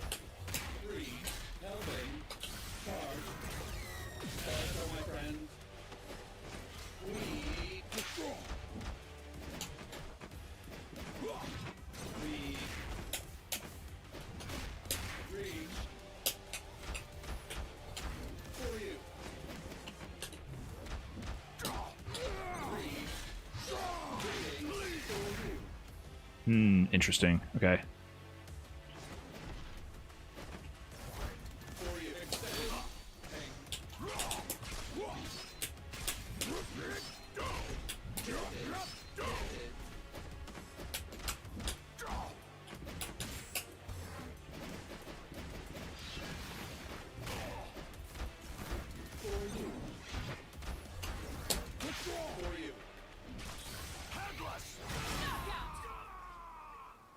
Nice. All hubris is felt with the weight of an axe. I like this guy's style. Darius wins. His assist calls are really well structured as well.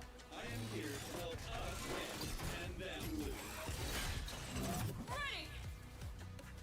Let's go. What? Okay. At least I called out his advancing guards right there. Oh!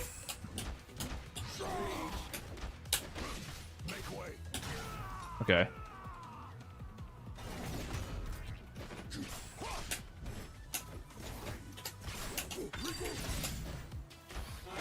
That is so fast. That's crazy. Oh, you got a full combo with the Fury cancel? I don't even know how you input that.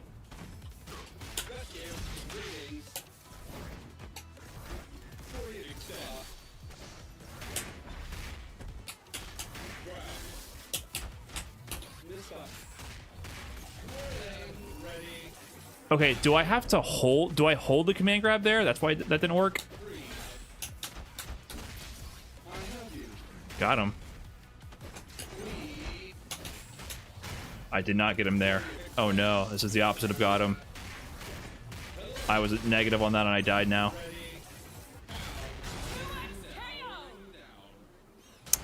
Dang, I don't know how to time my moves with my assist.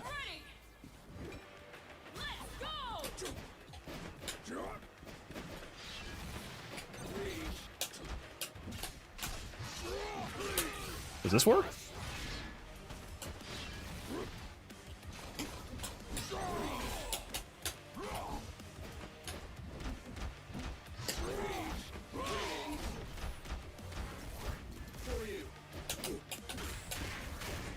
I did dash light, that whiffed. If I did dash M, that probably would have connected.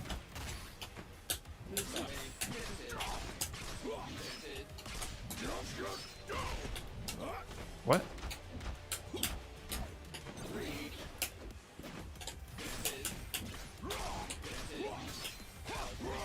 I forgot how to do my combos for a second.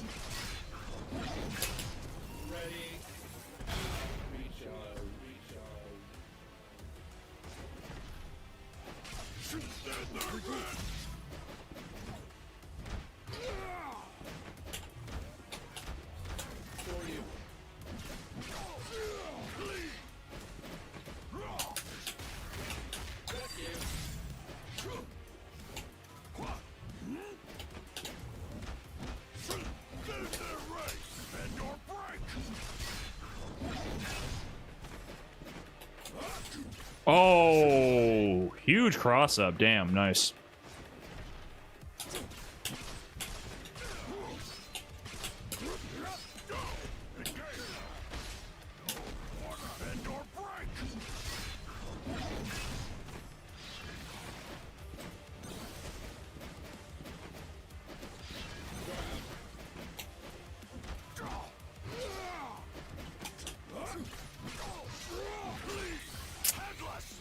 Nice.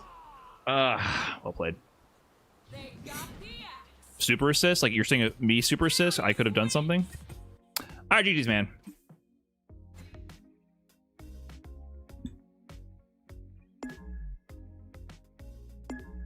I could have done a chip out. GG's. Yeah, I have never used a super assist on purpose. What else was he doing? He did some new routes that I didn't know about either. Select your champions. Go. Choose your destination. The battle for the ages is about to begin.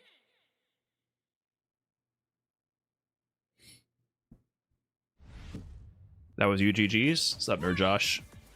I had a feeling, dude. I was like, yeah, it's probably Nerd Josh. It's like, this dude plays just like Nerd Josh. I don't know. I was like, how could it not be Nerd Josh? You know what I mean?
What's happening?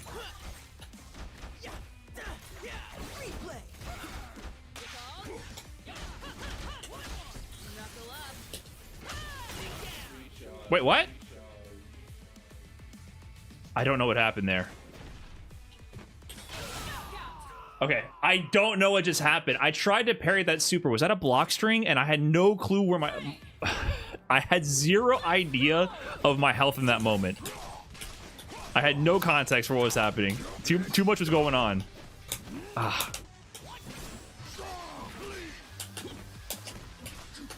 Dude. Whew. Okay. Too much was going on. I had no idea what was happening. I still get so overwhelmed playing this game.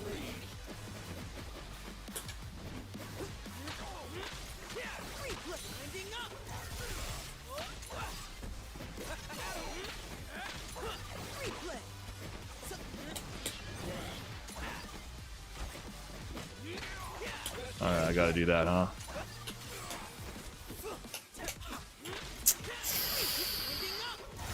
Okay.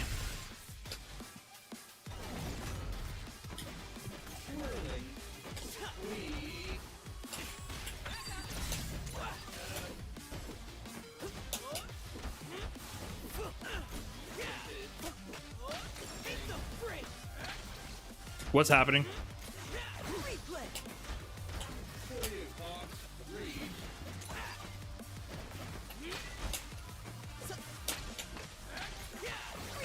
Wait, does he have a double jump? Proof that the mind flies faster than Okay, his little air hop. I did not know that. That mixed me up there at the end. Let's go.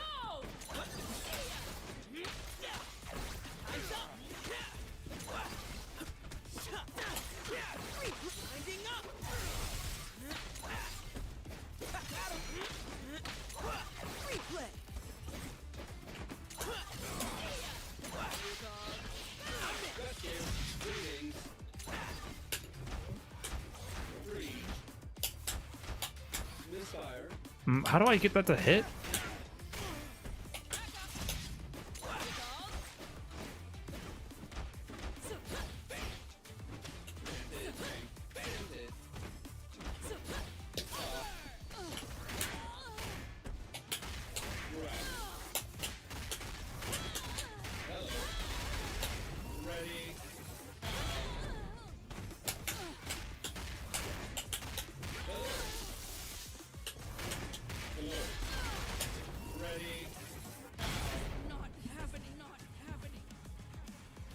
Okay. Nice. I didn't mean to do that assist, fuck.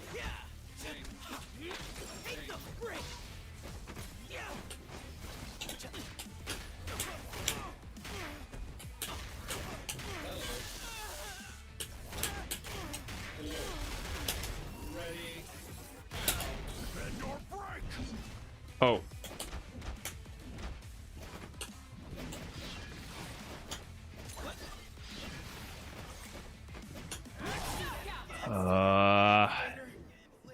I think it's if I use the charge down heavy, I can't do the Darius super DHCing from when I DHC from Blitzcrank.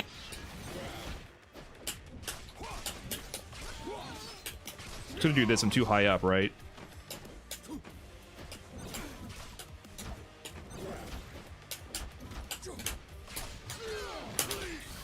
Okay, I'm using my lows a lot more effective now.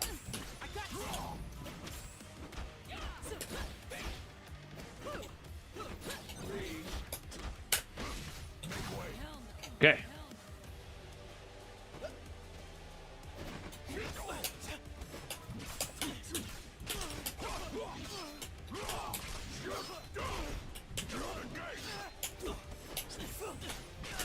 Accidental reset.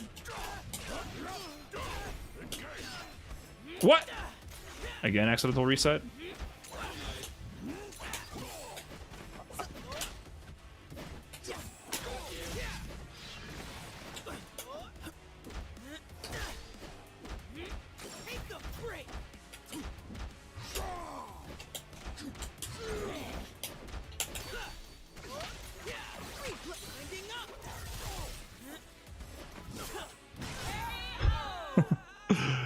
Spaghetti. All hubris is felled with the weight of an axe. Darius wins. Ready. Let's go. My time.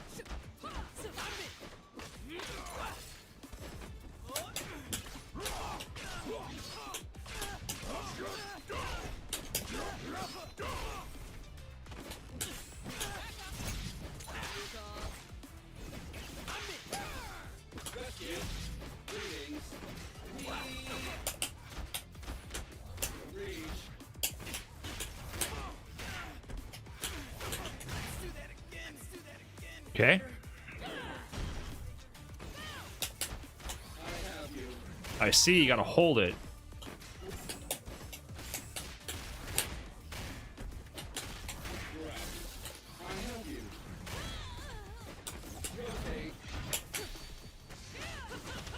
I guess I left a gap there?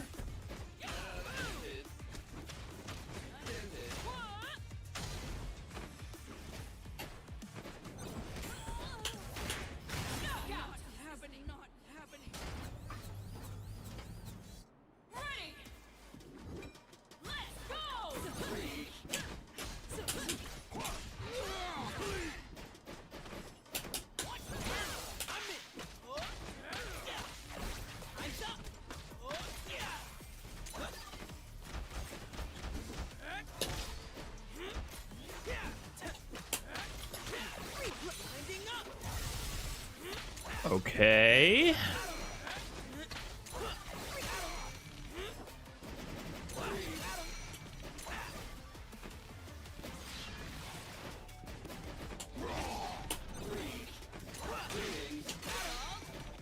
Where am I? Oh, fuck.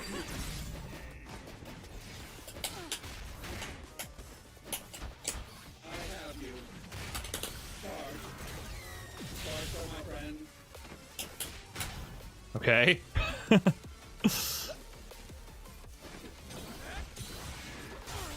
Oh, oh. Am I close enough?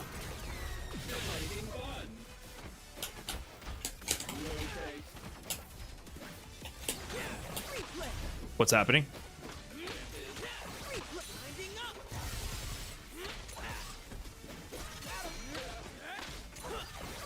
Where am I? No, no, super assist. I promise you that command grab was meant to be super assist. I can't remember the buttons. I can't remember them. Nice comeback, but yeah, I can't remember. Too many mechanics. I tried to use a new mechanic that I'm not used to, and I wasn't ready to use it. No, what?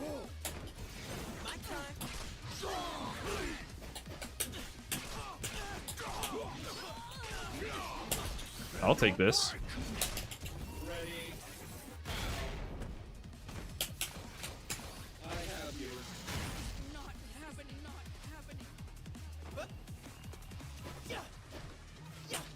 I whiffed.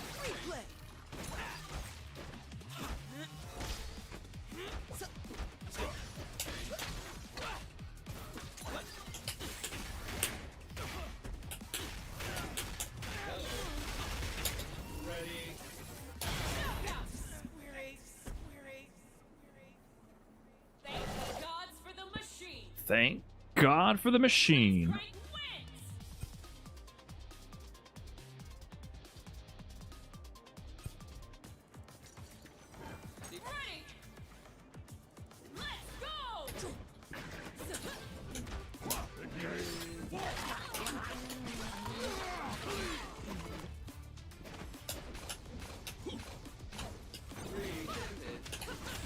Okay, thanks. Autocorrect, thank you.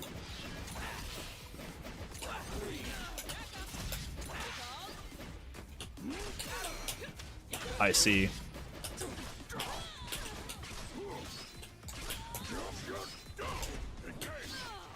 What? Yeah, I'm still not too familiar with this hit stun deterioration.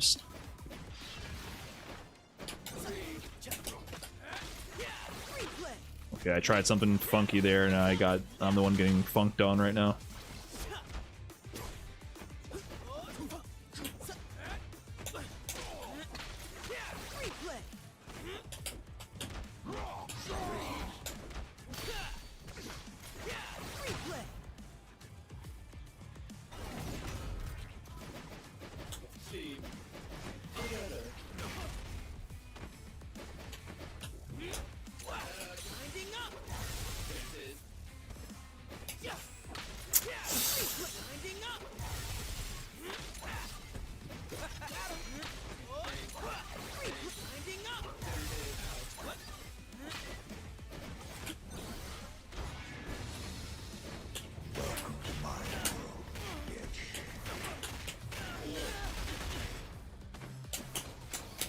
No! No! And I probably could have just killed him. Maybe even the level 1 super would have killed.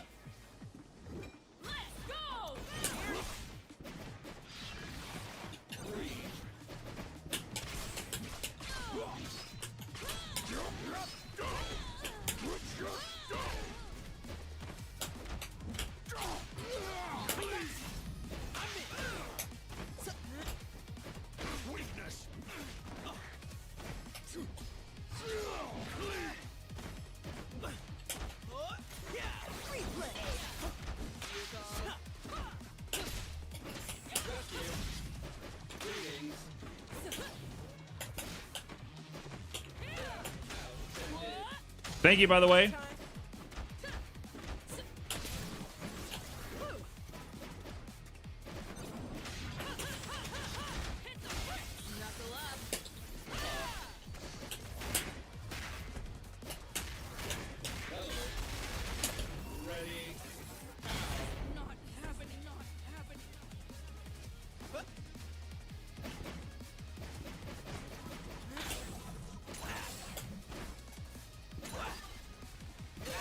Oh. I am so dumb, dude.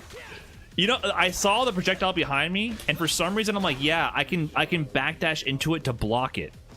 It wasn't even that I didn't see it there. It's like my brain was like, yeah, backdashing into this will be the way to get rid of it safely. Like I can block while backdashing or something. It would be one thing if I just didn't notice it was there. I totally saw it and I was like, yeah, this is the logical conclusion I've come to. Nice. For some reason, I associate dashing with being able to block. I don't know if that's like a Marvel player idea in me or what, but I feel like I should be able to block while dashing, and you just cannot block while dashing in this game. So that's been a big part of like what I've had to like unlearn.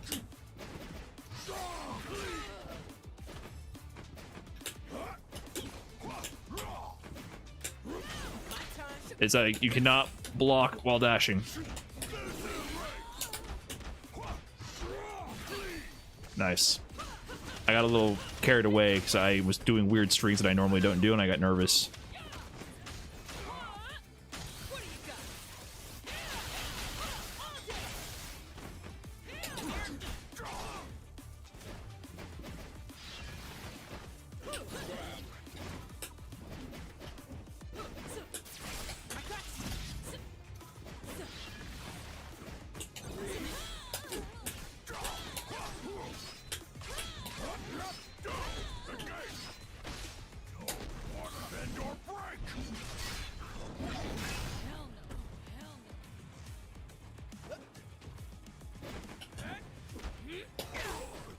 Oh, did I not have super? I tried to parry.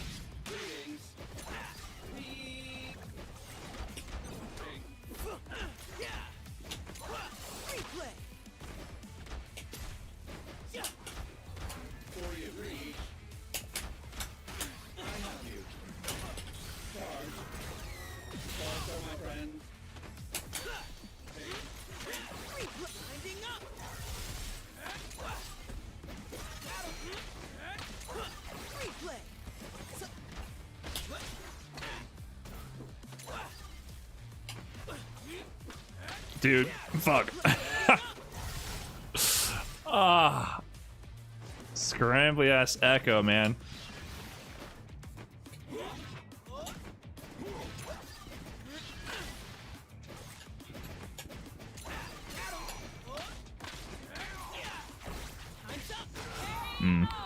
I'm trying to use the... Is that like a use for the jump S with Darius? Like, I want to bait their 2H, but I never get low enough. Maybe I gotta like go in deeper with it.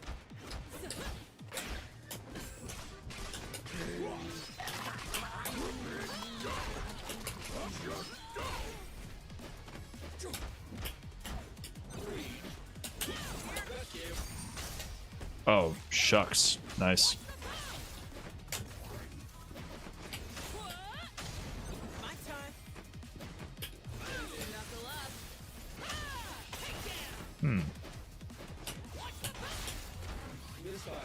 Fuck.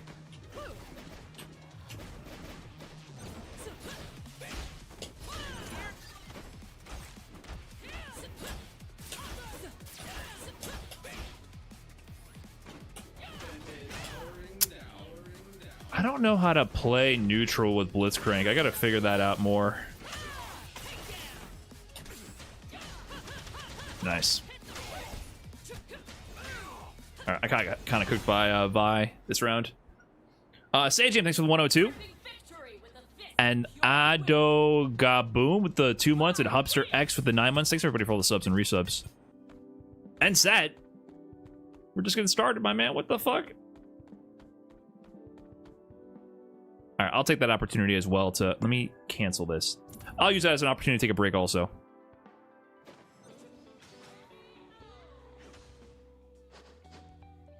Oh, sorry, there's a fucking weirdo I had to permanently ban.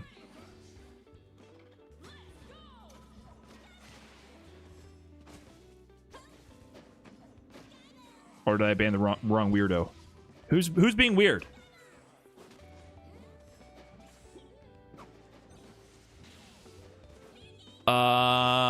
Hey, Sajam, ban people being weird.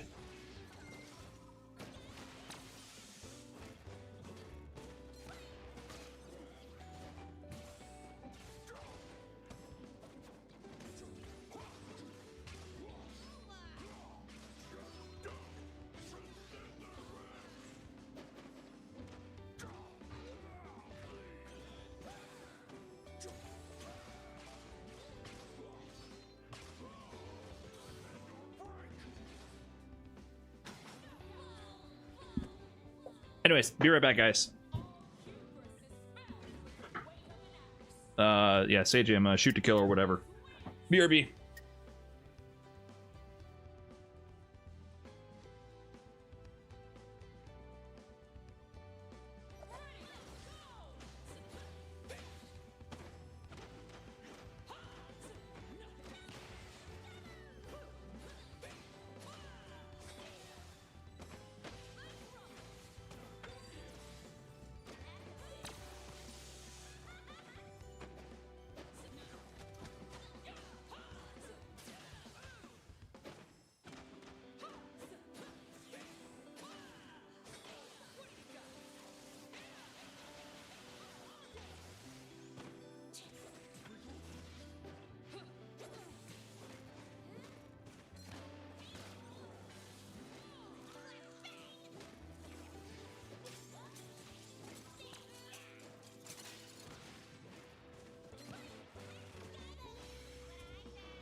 Okay, what did I miss?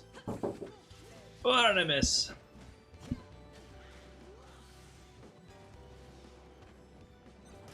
This game is heading in ways I've never expected. Yeah, it's fun. I honestly didn't expect it that much originally as well. Okay. Hey, by the way, guys, let me do some self-promo real quick. Did you know Trash Talk is actually on Spotify? I've been thinking about my podcast, and, you know, mainline Trash Talks are actually coming back. So one thing I've been thinking about is, I don't know if a lot of people know that Trash Talk is on Spotify. It's a real podcast. It's on Spotify and all the major podcasting platforms. It's always been there from the very beginning. So I want to make partner with Spotify, but I'm also debating switching off Spotify. The podcasting space is weird, by the way. Very weird. You didn't know? Okay, I'm gonna bring this up. I gotta like self-promo my own shit, I feel like, when you're going across platforms. Also, I guess I should do that as well. You know, I have a Patreon and I'm ramping up doing stuff on there. And I already leaked, please no spoilers in the chat for anyone who doesn't know. I leaked up my upcoming videos and upcoming mainline Trash Talk guests and stuff on there. And so that's for paid Patreon members. So if you want to know what's going on with the YouTube channel, it's on there. And occasionally we do Q&A stuff and we add that to the Trash Talk episodes, the extra trashy ones rather. So, and I put occasionally, like, there was early access to the Sagat guide. And if you don't know, like, this has like 10 billion. This is now open to the public. Like, this is, look how much I put in here. So if you want like the written version of the Sagat guide and anti-guide, Master and Defeat Sagat, this is all in here, written on the Patreon page. So you can check that out. But for real, if you enjoyed the extra trashy or Trash Talk, I would think it'd be cool if you check it out on the Spotify page. You can look up Trash Talk by Brian F. They do a monetization if you hit X number of listeners per month and X number of listen hours. But I can never hit that. And it's over a 30-day window. So I've been debating, like, I basically make no money from extra. I lose money on the podcast, basically. And so I've been debating understanding this landscape and doing other podcasting platforms, but I don't know as Spotify partner if I'm able to hit that, if it's worth it or not, because it's a very new thing and there's no information out there. So I don't understand how the monetization would work. It seems way harder to get monetized on Spotify than it is YouTube, for example. And there are other podcast publishing platforms that do like really quick monetization. They just instantly start giving you monetization. So I've been wondering about that. So anyways, if you're interested in the podcast, this is now weekly. It is every week we're putting out an episode of the extra trashy, and the mainline Trash Talks will come out more frequently. We have one in the works right now. If you're interested, please check it out on podcasting platforms, and especially Spotify, if you like Spotify. I want to see if I can get that going, and I think a lot of people just don't know about it. Spotify famously hates giving people on their platform money. Right, I know. So that's why I'm wondering, do I pivot to something else? Because I've been doing research on other podcasting platforms to host, because the way it works is like you host on one platform, but then it still gets blasted on an RSS feed to all the other apps. So like no matter what app you're on, you can still listen to it. I host on Spotify, but you can still listen to this on Apple Music, Castbox, whatever. So I'm wondering, should I just give up on trying to make partner on Spotify and host on another platform where I can monetize it? Or you know, there's zero info out in the world of what Spotify monetization is like. So is it worth, you know, trying to get to the treasure at the end of the mine here, keep digging for gold, or move on? Other places, it's called like Buzzsprout and Red Circle, I've been reading about. They host it, but you still listen to it on your preferred app. But you source it all, or your hub to upload it is these other platforms, and then they have tools to like interject ads or something, or advertise other podcasts on your podcast, things like that, kind of like YouTube ads, basically. Spotify doesn't have that at all. So I'm like, dude, like I have a decent amount of listeners on Spotify, but I'm basically just giving Spotify free content and people are paying Spotify. And I'm like, I'm getting nothing out of this really. So I've heard Spotify monetization is horrible for music. Yes, that's a well-known fact. But the podcast thing is brand new. I can't find it on Overcast. It should definitely be on. It should be on Overcast. I push it onto every other platform I can.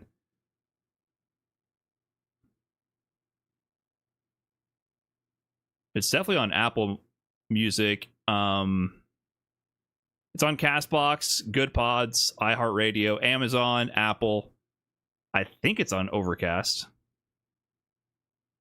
How can I search?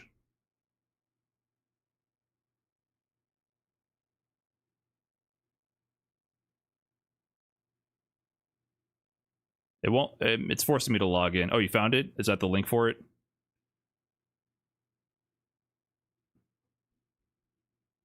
I think the majority of revenue on the biggest podcasts are all sponsorship. Yes. But for an FGC podcast, I feel like I have far more listeners than sponsor interest. In general, I feel like that's always an issue with anything FGC related. I'll have more traction and more engaged listeners and more people participating, whatever I'm doing, but there's zero sponsorship offers. You get what I'm saying? Like, it doesn't exist. Like, people don't engage with that. Or maybe if I teamed up with an agency, I can sell you guys some Raycons or some bullshit. But you get what I'm saying. It doesn't. It's not a demographic that people are chomping at the bits to market towards.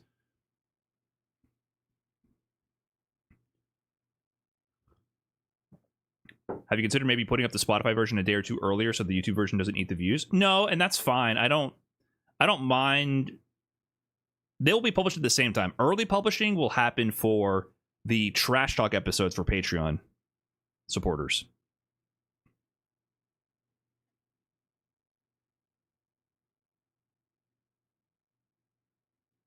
Yeah, you can get sponsorships, but I'm talking about good sponsorships. I can get a sponsorship for any mobile game I want, for any, like, trust me, I get emails for all kinds of garbage all the time, but there's a difference.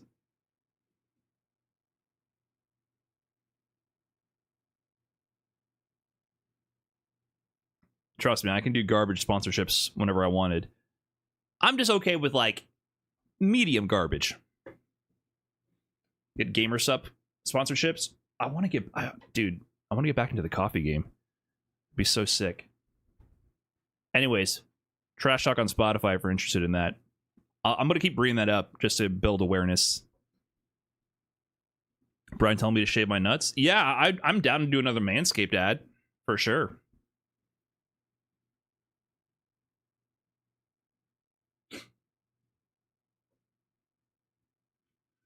Do mobile game sponsorships? I'm not into those.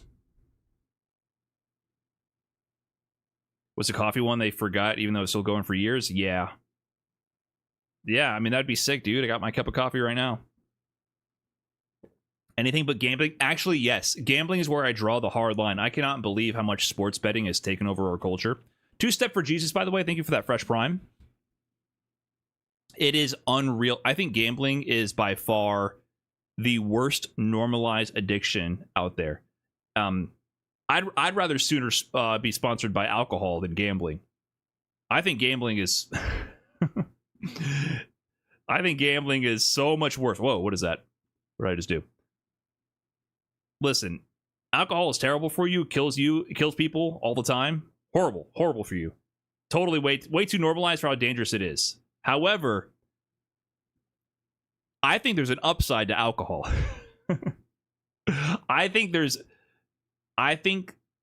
the only upside to gambling is a short-term dopamine hit, but it's such a false high that will ruin your life. Gambling has the least amount of upside and the most amount of downsides. Alcohol, I think you can make an argument that alcohol provides a very critical social function in human society. Even though it should be well understood how horrible it is for your health, that it is carcinogenic, it causes people to do horrible things, and it kills people all the time. I think we should be more appreciative of how dangerous it is. But I think in human history, alcohol has really served a purpose for, like, actually bridging people together. I think it actually has historically across human history served a function. But we should understand how terrible it is for you. We should really understand that. It's way too downplayed. Way too normalized in that sense. But gambling, on the other hand, I think that's the next nefarious thing. I cannot believe how common it is to advertise gambling. I think gambling should never be advertised. Ever.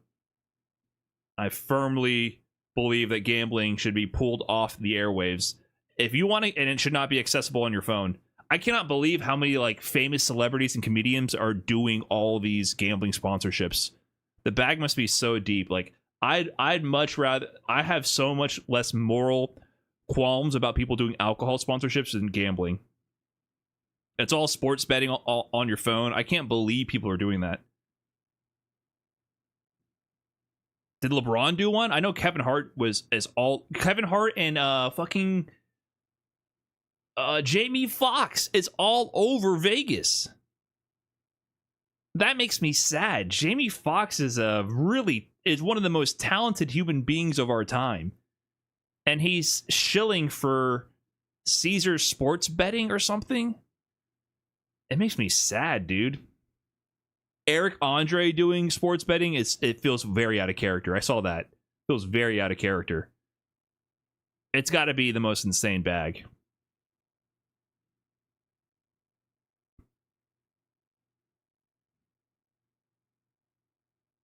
Yeah, it makes me sad. Like, I think Jamie Foxx is such a multi-talented individual, amazing actor, musician, musically inclined, charismatic. You know, Drake doing it is on brand, right? I have no issues with Drake doing a steak sponsorship because I expect that kind of scumbaggery. You know what I mean? Like, of fucking course. But for Jamie Foxx, it's like, man, dude, you're like a genuine asset to our lives. Like, you are a beacon of the excellence of humanity in a little way.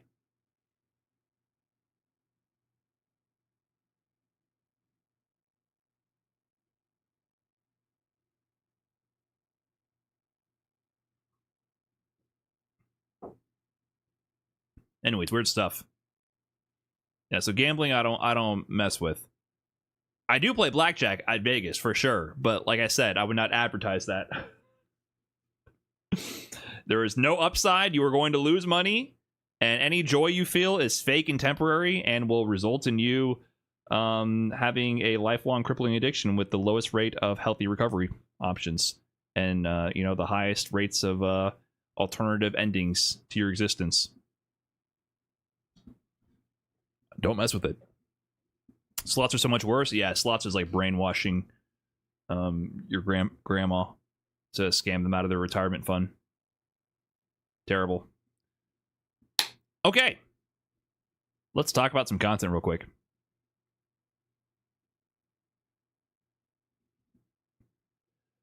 So I'm going to use Fidel here for more content. I know he's tired of being memed on by the fighting game YouTube community, but he had this interesting tweet a couple days ago. Chun-Li is actually the worst something character I've ever played in my entire life. LMFAO. And this was a pretty funny tweet.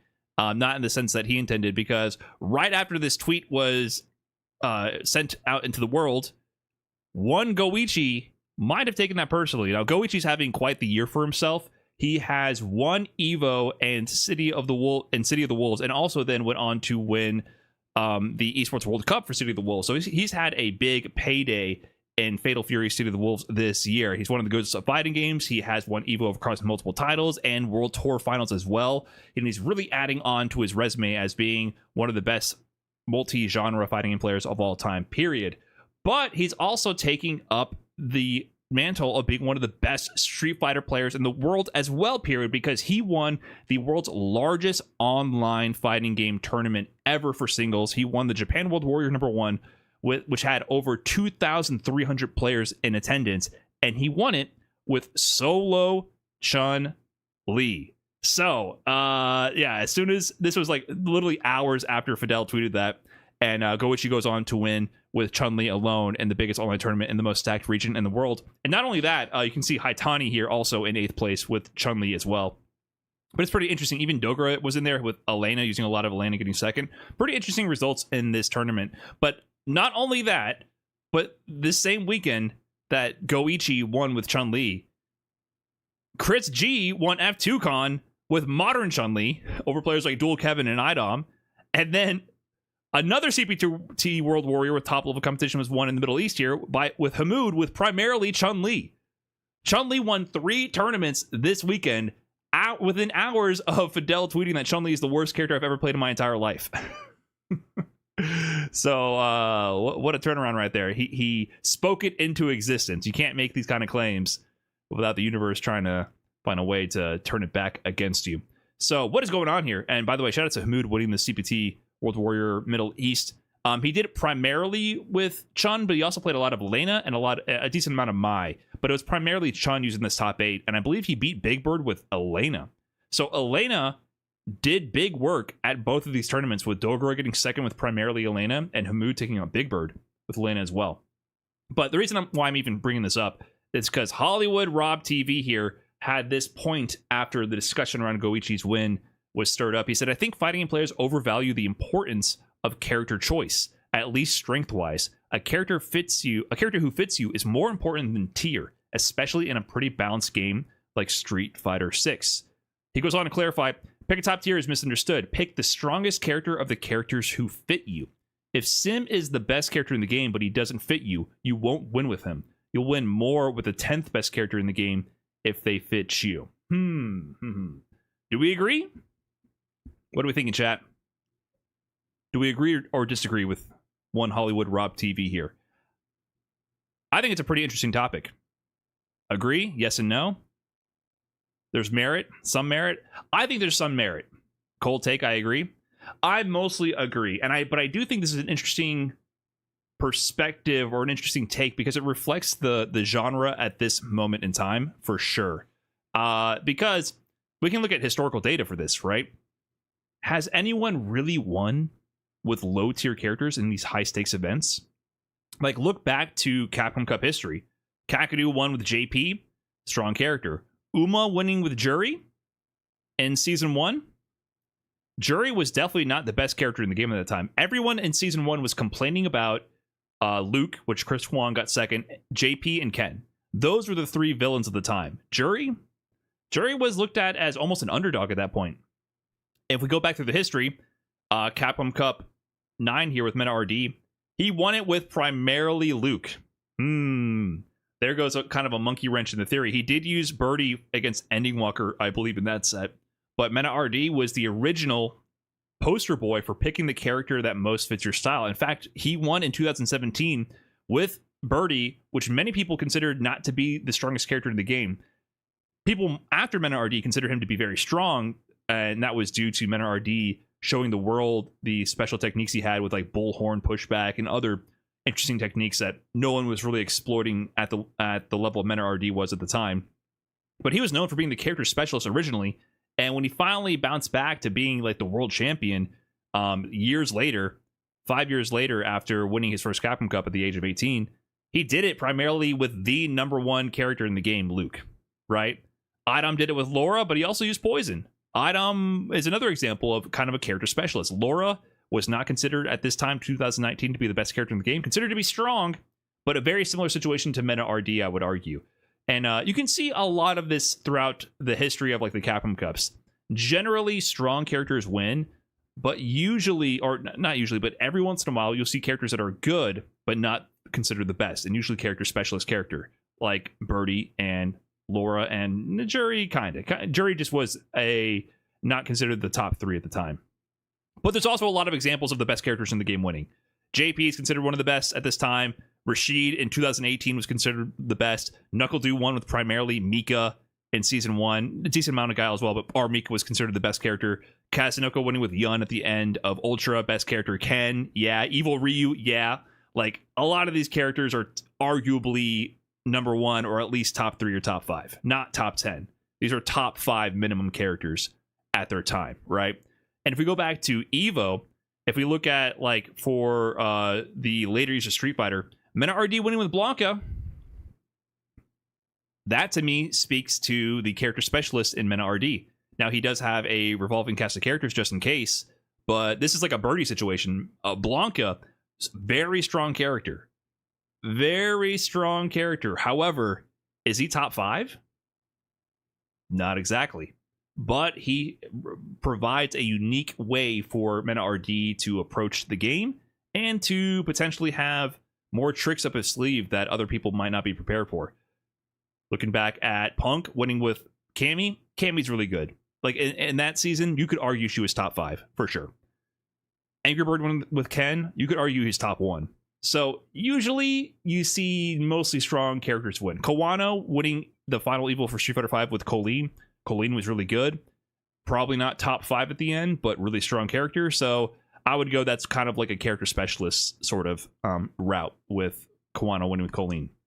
So usually you see character specialists do decent at high level, but generally it's like a top 5, top 10 minimum sort of pick. However, there are limits to this, even in Street Fighter 6. I think a big qualifying statement for Rob was like a top 10 character in a balanced game like Street Fighter 6, which is balanced a lot by universal mechanics. However, are we going to see like a Lily player win an Evo or Capcom Cup?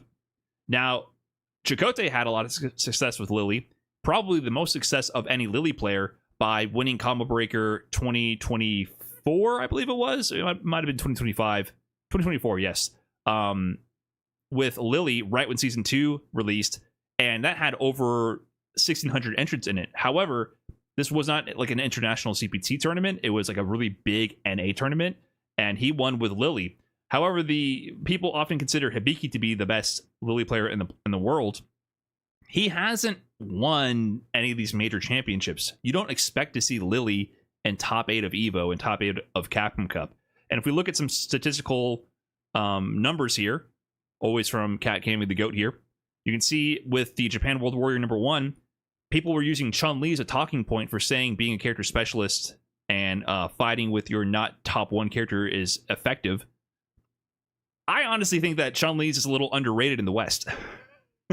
I have spoken about that even before Goichi won. And before Goichi won this tournament, a lot of the Japanese players were talking about how strong they think Chun-Li is. And now they're starting to see more and more results to back up those claims. There was 3 Chun-Lis in the top 32. In the second tier of representation in top 32, only second to Mai with 4 players in the top 32. So there's also some interesting representation here. Elena, Blanca, Manon. Those are all characters that people would kind of consider to be specialist characters to a degree. In fact, one of the weird no-shows here is Akuma, who has 0 representation in top 32, which is actually really surprising. So I think this does go to both show Rob's point for sure, that people tend to find success by sticking with what they know. But I also feel like Chun-Li is also underrated at the same time. But if we go to more stats here, looking at Capcom Cup 11, the past Capcom Cup, yes, there are limits. This is kind of exposing the limits of like play who you want to play. No Jamie, no Lily, no Honda, no Marissa. Kind of the usual suspects of who you expect to not show up in Capcom Cup. Meanwhile, 9 Kens qualified, 8 Cammies, right? So there is definitely some trends here that you have to abide by. Now, it seems to be more of a continuum, right? Like, how strong does a character have to be for you to be able to then commit to them because they mesh with your play style and then still find world-class championships? It's definitely not a binary kind of answer. It's a continuum. But there's definitely a limit. Generally what we've seen at the highest level of fighting game competition, you'd be hard-pressed to find a single example of a character by the community considered to be trash winning a major championship. Just the odds become too stacked against you over time. And in fact, it depends on the game, right? So if you go back to other games, let's go back just to the previous Street Fighter. This is Punk's final tier list for Street Fighter V, and I think this brings up like the evidence to Rob's point here. This is a pretty well agreed upon tier list. I feel like Jari, though, in S tier, that's kind of crazy looking at this now. There's some oddballs here that I don't know if I agree with. Jury Chun-Li seems a little high to me. Colleen being in B tier, I don't know about that. Some oddballs here. Ed in C tier. No, I don't. Is this the right one? I think I grabbed the screenshot myself. I hope this is the right one. Some of this stuff I don't agree with. I think Ed is way too low. Anyways, a commonly agreed upon top 3, though, by the end of the Street Fighter V lifespan was Luke, Poison, Dhalsim. These were widely considered to be the top 3. And you saw its effect on the meta because half the competitive player base either picked up Luke to main or had a pocket Luke. However, very few people had a pocket Poison or switched to Poison as a main, and nobody switched to Dhalsim. Nobody switched to Dhalsim whatsoever. At all. But many people, by the end of Street Fighter V, with all the patches, V-Shift addition to the game, and Dhalsim's continuous buffs, consider him to be top 3. Some people argued he was top 1. If you were not already a Dhalsim specialist who had sunk years into the character, you were not switching to this character at the end of the game's lifespan. So I think that becomes the thought experiment here. If Dhalsim becomes the number 1 character in the game, are you going to automatically switch to that character and find success? Probably not. Unless it's like so broken with the ease of use and he just completely counters certain characters where it's an unwinnable matchup for them, even for a serviceable Dhalsim player. You're not going to be switching to these kind of characters. They play too out of the main centralized meta. However, when a character like Luke, who is a well-rounded, traditional, easy to pick up character who is very familiar to the average Street Fighter player's experience, he's basically a Shoto on steroids, at least at the end game of Street Fighter V. Everyone's going to pick that character and potentially find success, like Mena RD, who picked up Luke and then won his second Capcom Cup, right? So it always depends, and it also depends on the balance of the game, because at the end of Street Fighter V, no one was going to pick E Honda or Nash and win Capcom Cup or win EVO. That was not going to happen. I'm sorry, it just wasn't. You're going to have to climb the tier list a little bit to get those consistent wins, or add a lot of pocket characters to make that work. And if we go even further back, let's look at a Third Strike, for example. Let's go through the EVO history of Third Strike, a game notorious for its dominant and oppressive top tiers. EVO 2003, KO wins with Yun over Daigo's Ken. 2004, KO wins with Yun over Daigo's Ken again. 2005, Nuki wins with Chun-Li over Justin Wong's Chun-Li. 2006, Nitto wins with Yun over Issei's Yun. 2007, we have Nuki with his Chun-Li winning over Tokido with his Chun-Li. And then 2008, we have Nuki with Chun-Li winning over Justin Wong with Chun-Li. In these 6 years of showings at EVO, only 2 characters ever won, Yun and Chun-Li. Only Yun and Chun-Li won. So this is all very contextual because it depends on the game as well. In Third Strike, just because a character maybe Hugo meshes with you, and you know, maybe you can make a big viral moment out of your run at EVO. You know, you can really cause a splash in Third Strike. Be like a Hayao here, and really Hayao kind of won the tournament. MOV won with Chun-Li in the end again, but really Hayao was kind of the winner of this EVO entirely. But to get that first place finish, Hayao is meant to play Hugo, man. He is meant to play Hugo. Is he going to win first place? Probably not. It's possible, definitely possible. But, you know, he ended up getting beat by MOV's Elena and eliminated by Chai Rithy's Chun-Li. You're going to run into a roadblock at some point in certain games. So I think it's an interesting thought experiment. I'd love to hear your thoughts on the YouTube channel here. What do you think? Is it better to play a top 10 character that you mesh with? Or are there times where the top 1 is too strong and you just got to switch? I don't know. I think there's a spectrum of answers and really it depends. But pick a top tier is not always what it's cracked out to be. Anyways, that's it. Peace.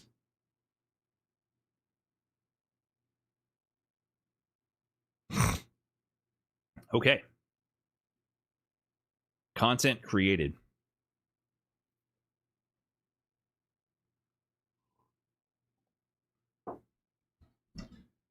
Content created.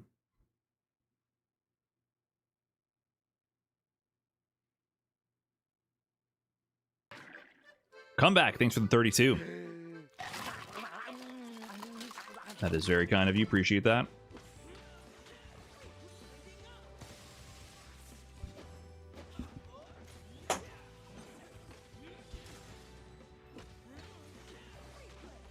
Let's play a game.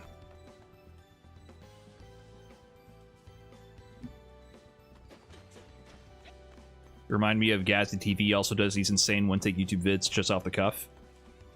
A lot of people do that, actually. I'm not sure who Gazzy is. I'm not the best at it. We still need some editing to smooth over the flops. The flubs. Select your champions. Allow it. Let's select your teams. Allow it. You select Great Path of Exile content creator. your destination.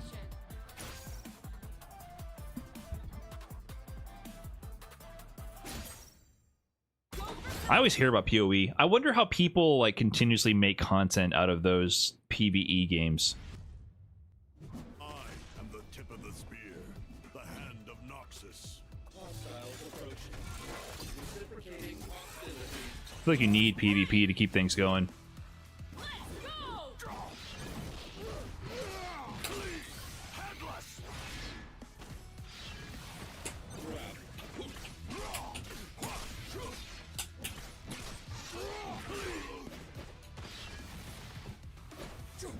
Whoops.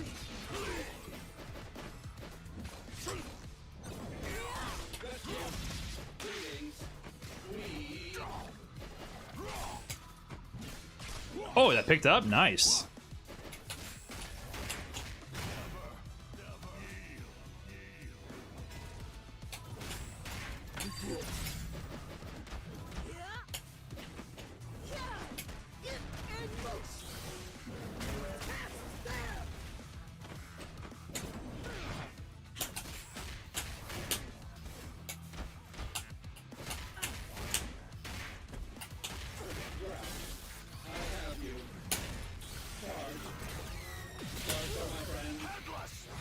I think I canceled too soon.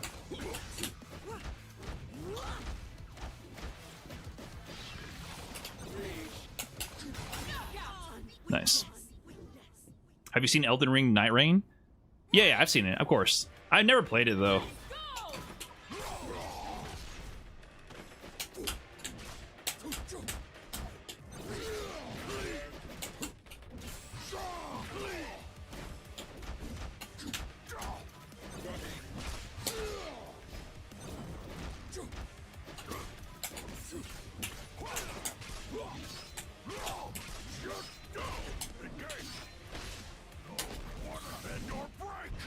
Does he die from this? Nice, okay. I played too many Juggernauts, man. It totally ruined my sense of damage scaling.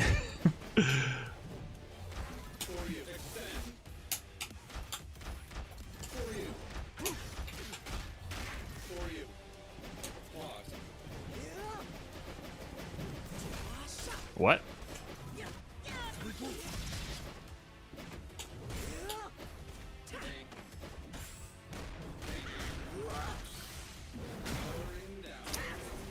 I gotta figure out how to play neutral with Blitzcrank. Maybe I should start Blitzcrank point a bit more often to get more reps with him. Oh, super assist, nice.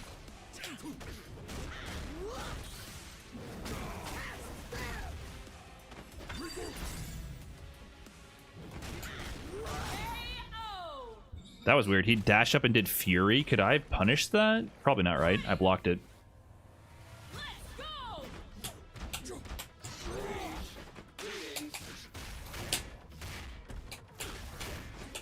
What? Okay, nice.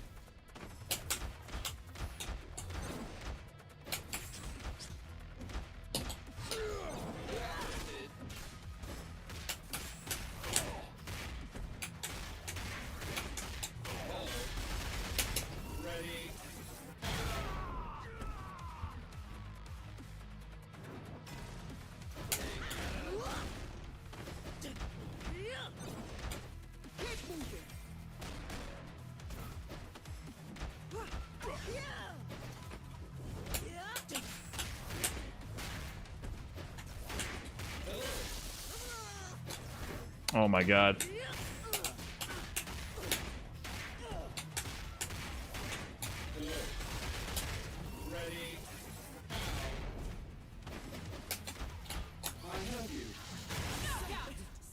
Okay.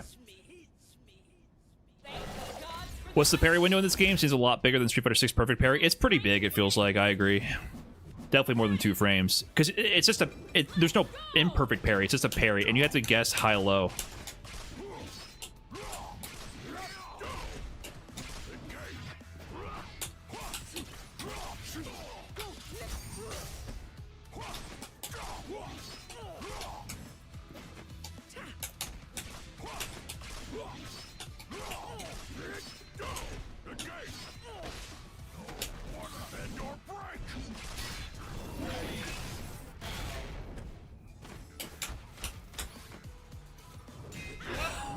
Oh, I can just keep it going, huh?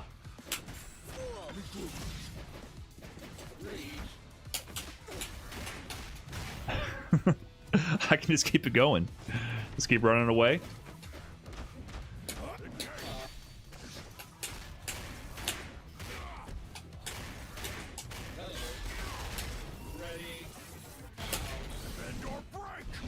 Oh, fuck. I used...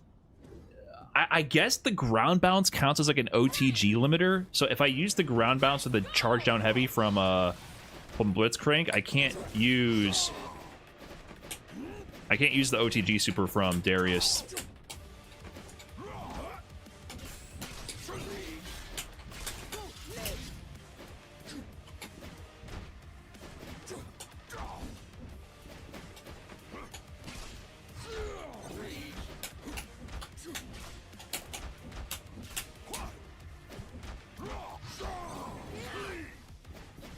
Whoops.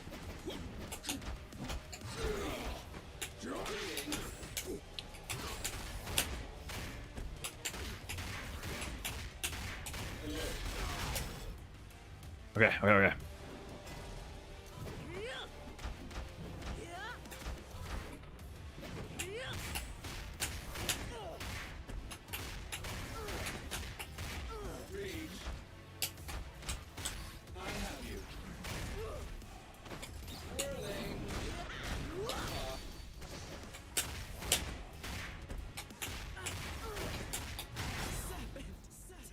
Okay. I understand a bit more what strings I can parry now.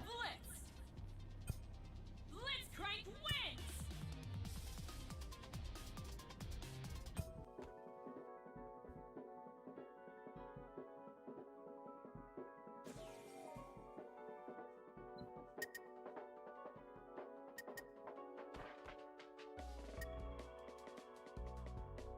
Yeah, I think Blitzcrank gets people pissed.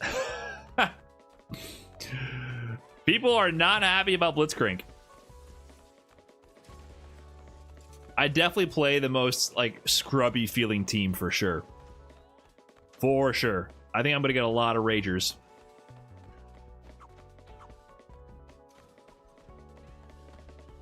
Did he mention when he's gonna break down the day 1 matches for UFA? I was never gonna break them down. I haven't even watched them. I meant more I was gonna watch them. So probably later. Probably do a watch party. Get some grub and then watch the matches. Going up against Moonsu and Blarg. Yo, I love that name, Blarg. Kind of like a Kronk for a name. Or Crunk. What is the guy from Emperor's New Groove? Crunk?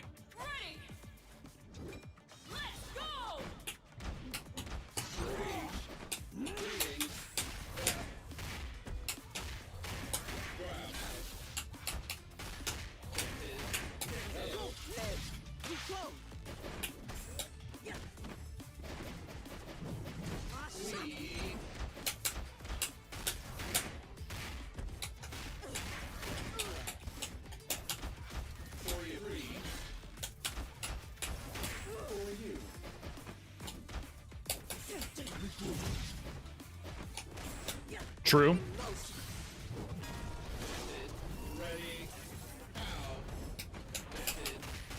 Oh, what? I'm cooked. Okay, no supers. I'm good.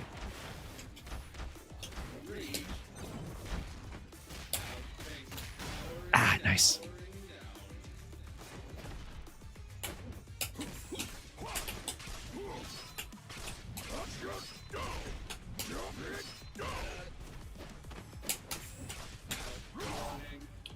Good thing he died there because I accidentally did down forward heavy, which canceled out my.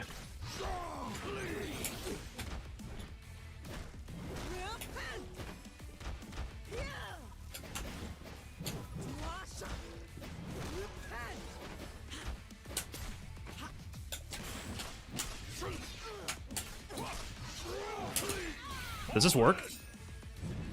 Nice. Okay.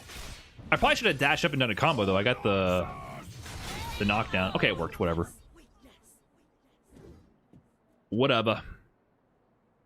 I don't use the level 3s that often. I'm not sure how much damage they do.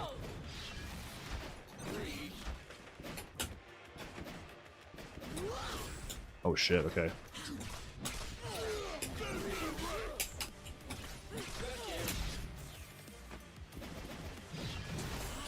Okay, that's a full screen low.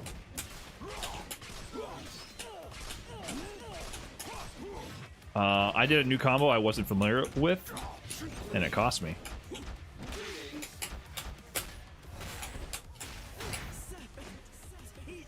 Okay.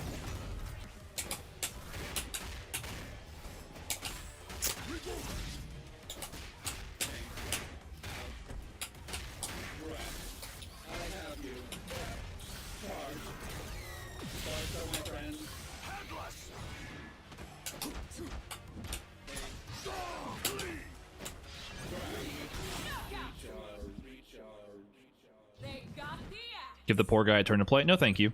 Darius wins. Ready. Change is good. Let's go. In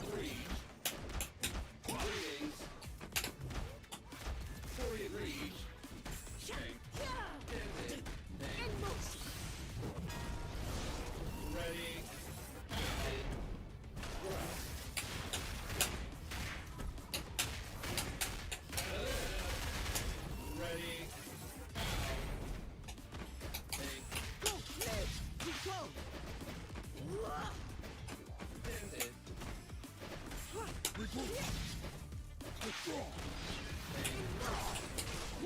Go, let's go.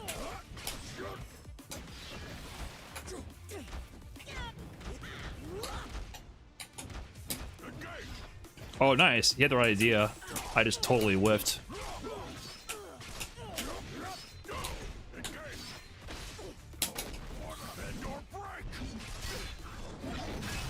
Oh, they died.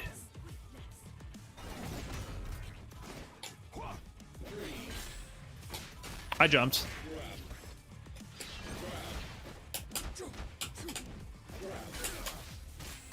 I mashed. I don't do that enough. That goes here. Oh, you're cooking now. You're cooking nice. Oh, gives you a little pickup. I see the synergy. Okay, nice. Well played.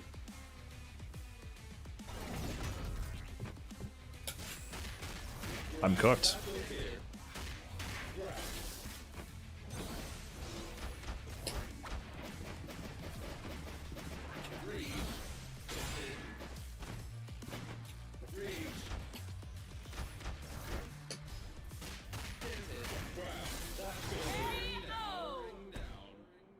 I'm the worst player on the planet in Blitzcrank mirrors. Ready.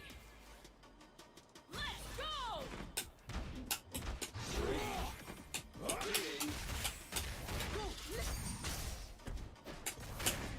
What? Oh my god.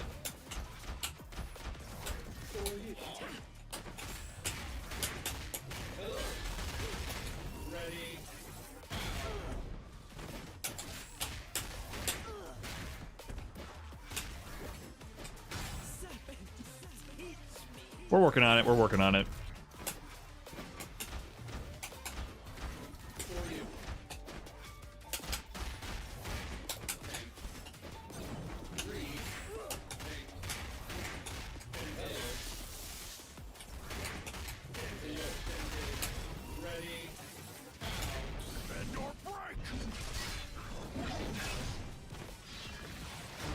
Oh no, you saw it coming. Ready. Change is good. Let's go. That's still punished.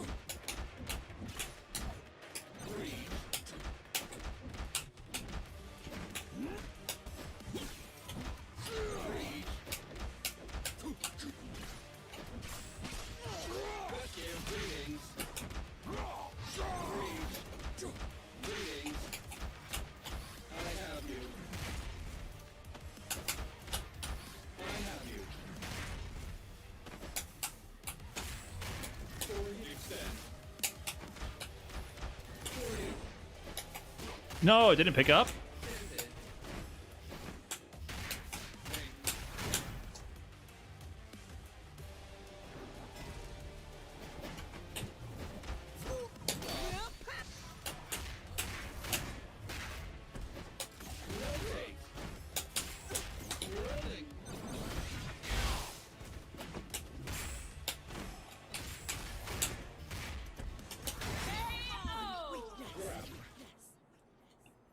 We're getting closer to playing the game. We're getting closer.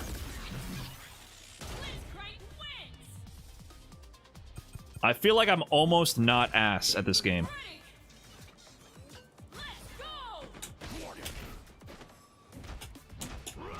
What? That was terrible.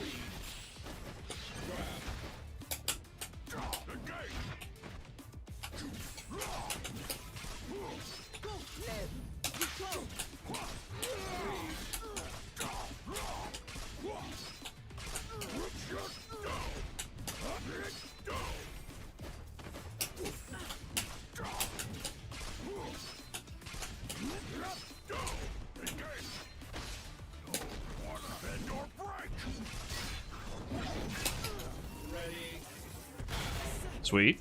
Doing real combos, sort of. What? Nope.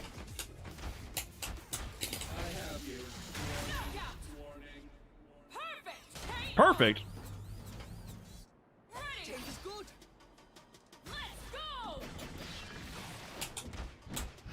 Oh, I keep doing that on accident.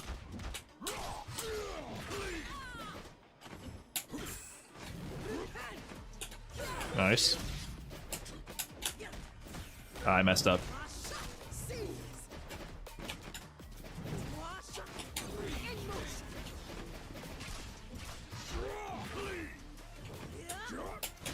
I gotta stop doing the cross-up jump-in when I'm not gonna cross-up.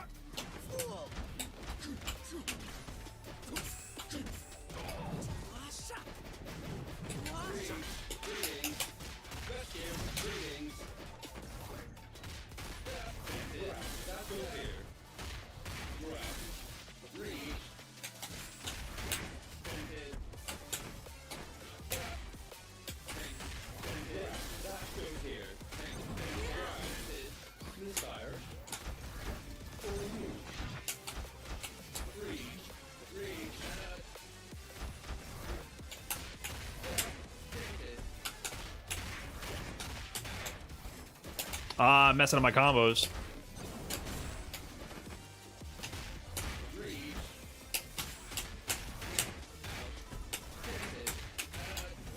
No! No, my combos! Blitzcrank!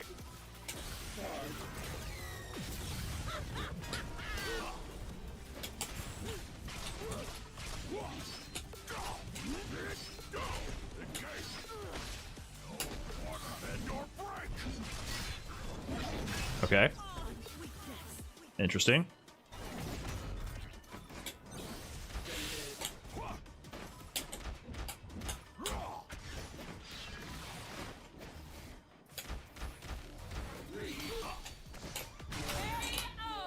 Good try, good try, good try. All cue versus fell with the weight of an axe. Oh, okay. I gotta take a quick break here. Furious wins. We got a new fancy air fryer toaster oven combination thing. Oh, I think they dipped anyways. GG's, GG's. How come it doesn't like keep the most recent chat? Gotta go help with the air fryer. Be right back, chat. 1 minute here, please.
Okay.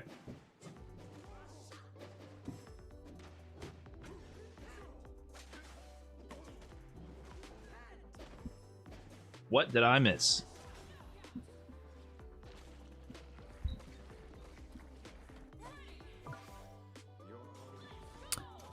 Hello, Beansy. Ryan F has mastered the knuckle do stream technique. I'm sorry, there's only one knuckle do. No one can compete with knuckle do's chair.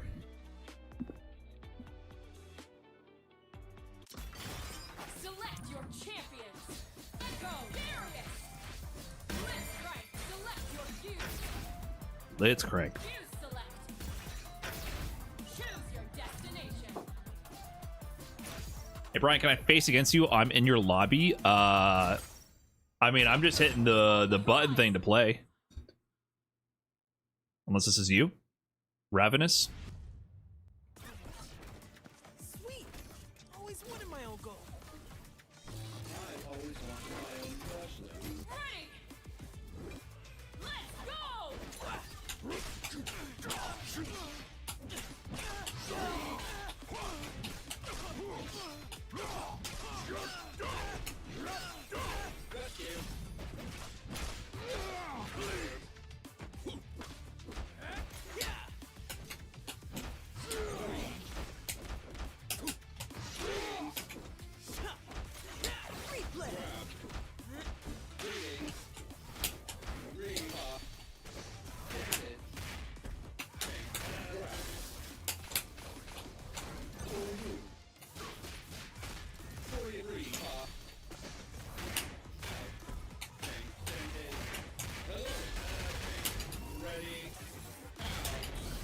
Wait, did I do the ground bounce? Oh my god.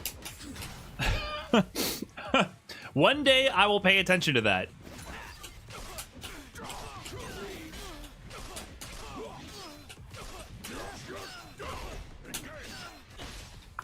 One day I will pay attention to if I use that bounce or not. Is the parry window big? Yeah, really big. But you have to do high-low, and it costs a bar super.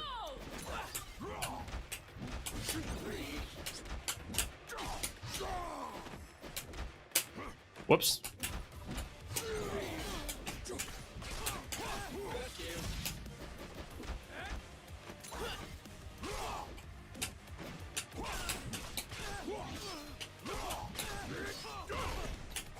Oh.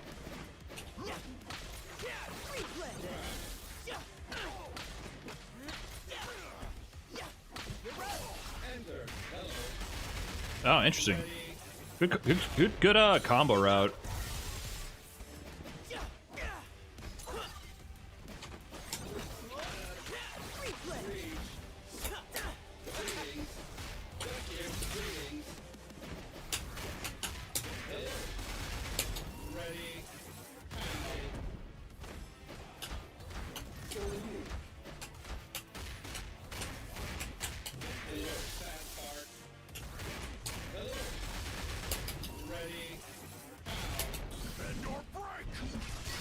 I will spend it. I want the kill.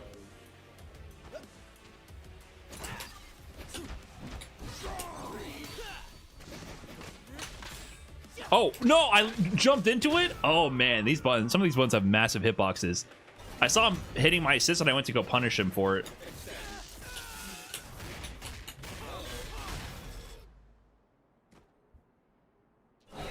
Oh, dude, sorry. I don't know how to get rid of the mouse cursor, to be honest. I just kind of wiggle it and sometimes it goes away. How do I like my characters? Well, character-wise so far? I like them. Especially now that I'm doing actual combos with them, it feels satisfying.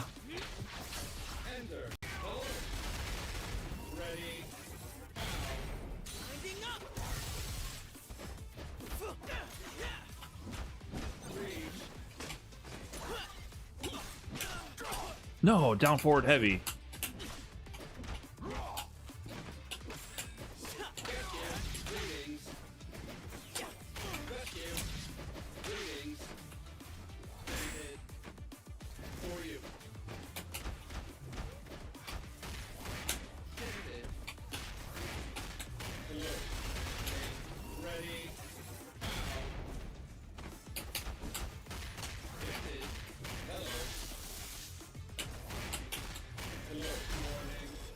Hello.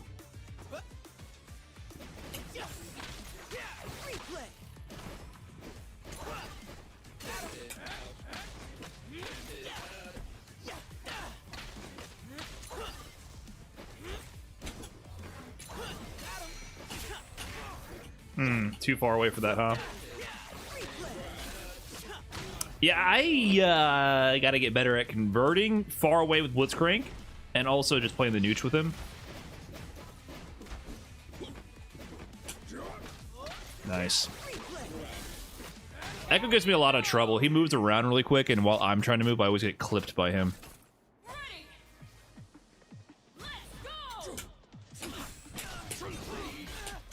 No way. Oh, reset? Yes way.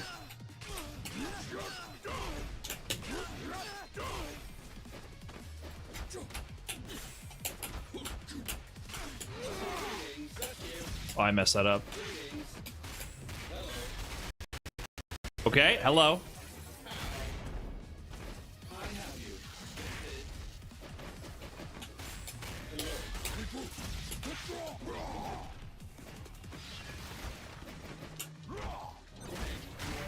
Oh, bad assist call, huh?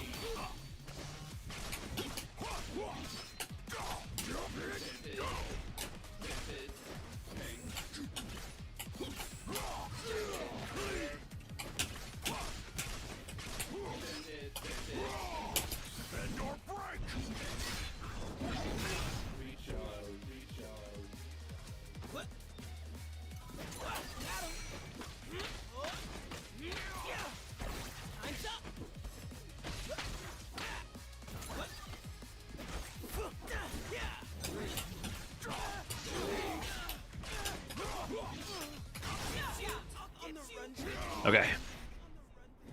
Didn't choke the pick up there.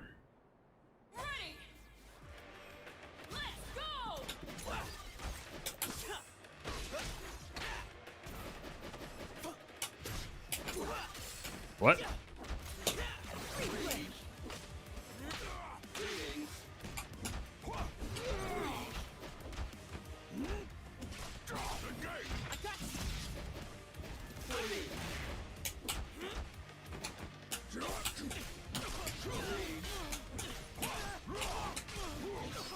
I kind of messed this up. I'm going to do this just to put him back in the corner. And get my blitz cranked.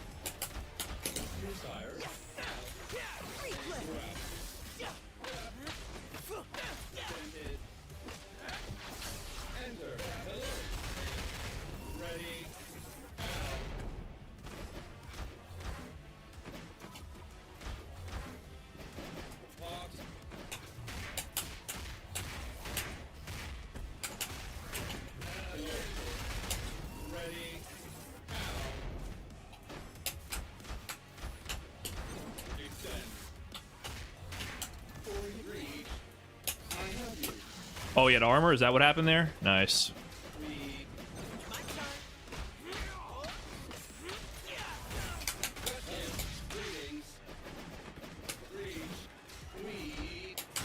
You're not plus there, right? Because I just laid on challenging.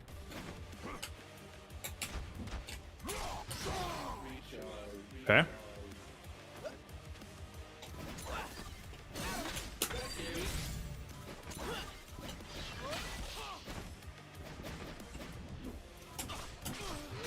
He whiffed. All right, I can already tell I'm doing way better with Darius in terms of pressing medium instead of light to check things. I was losing so much by pressing medium before and whiffing that. Like right there.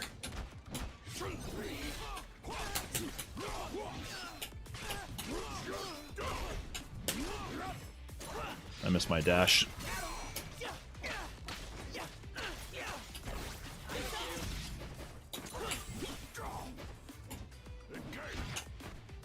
Jump that? I should have kept it simple. I don't know why I did the command grab.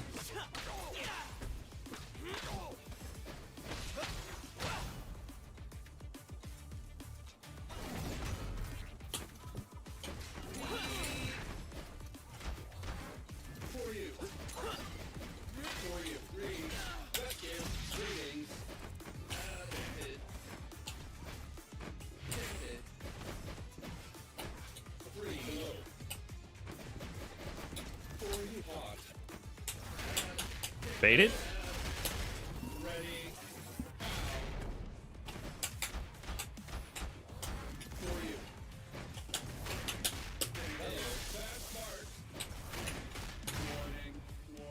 I gotta use towards assists with Darius and Blitzcrank block strings.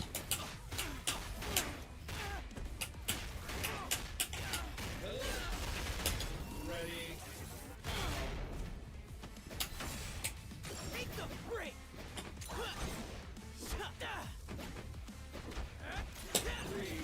Time's up.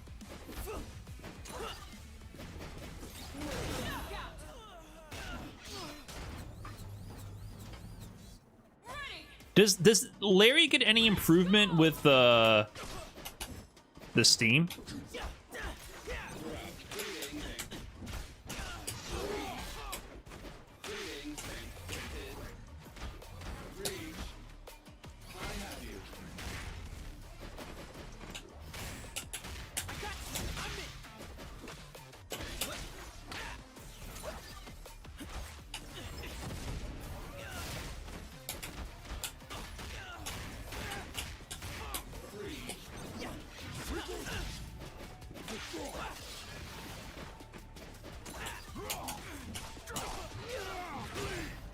Lariat gives Steam. Oh, so it doesn't get any benefit. It just gives you more of your...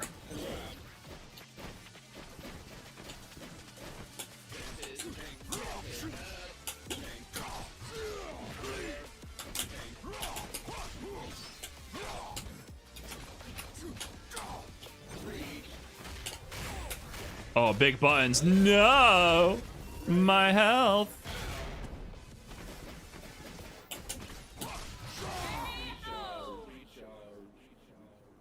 All hubris is felt with the weight of an axe.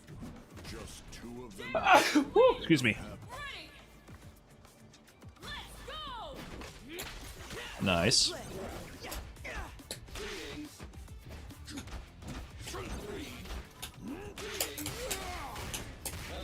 Okay, I'm starting to see like a way to mix people up there. That was... Is that invincible?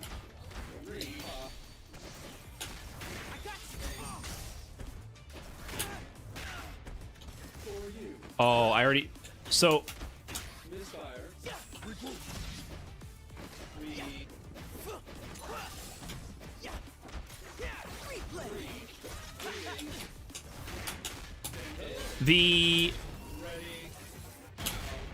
The break itself... Oh my god, I'm messing up. The break itself counts as a bounce, I guess? The burst? So you hit limit break. My time. Time's up.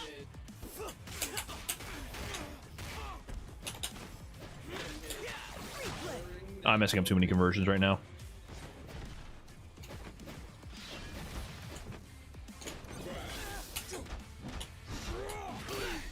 Nice, yeah, I shouldn't have done that. You're right, you're right, you're right. Winding up.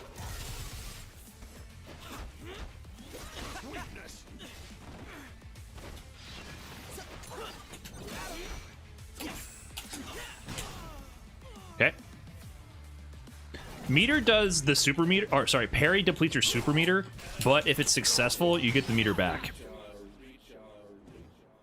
So it's meter neutral if you are successful.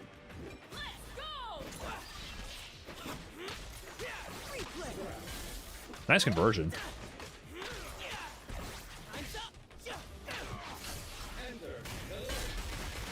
Is there anything unique about that tag launcher? Like, does it stop hit stun deterioration or anything like that? Hey, is there anything special about it? A word?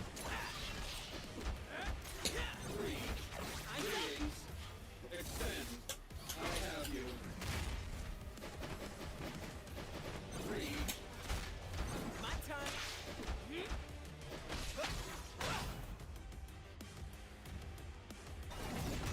Oh well, if you can't beat them, join them!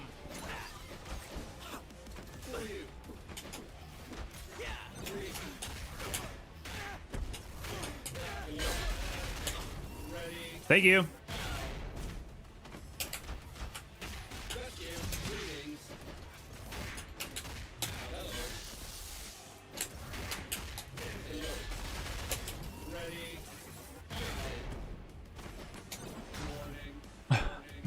The Dragonfly, thanks for the fresh prime. Appreciate that. Whoops.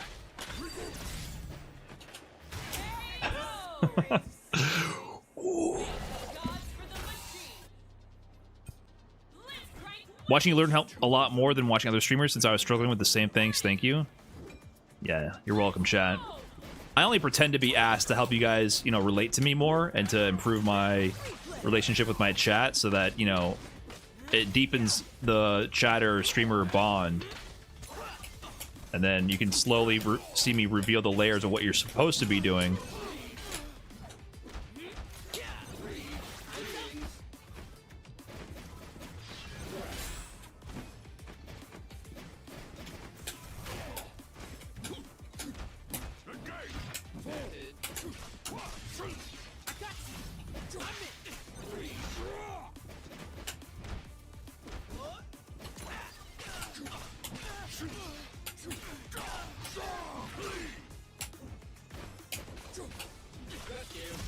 Whoops.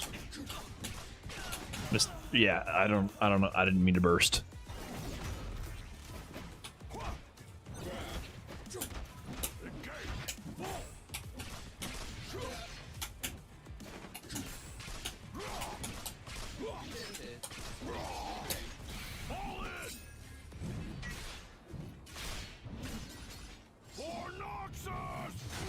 Yeah, I think the burst worked out. Let me burst my own combo to set up the reset that they won't understand that it's coming at all.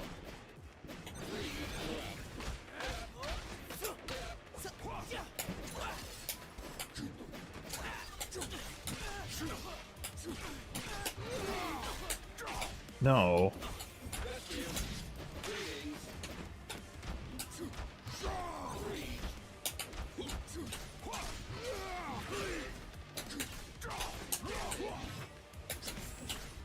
I keep doing overhead on accident.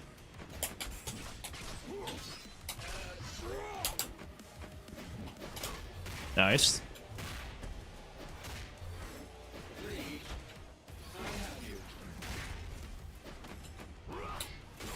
I'm dead. Unless... no.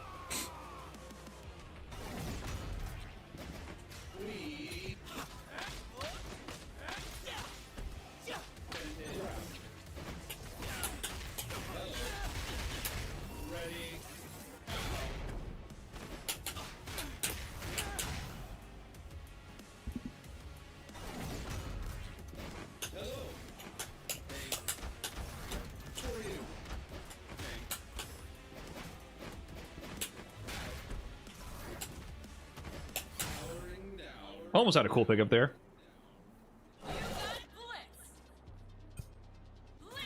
Is this game worth getting into in your opinion? I'm having a lot of fun with it. More than I thought I would.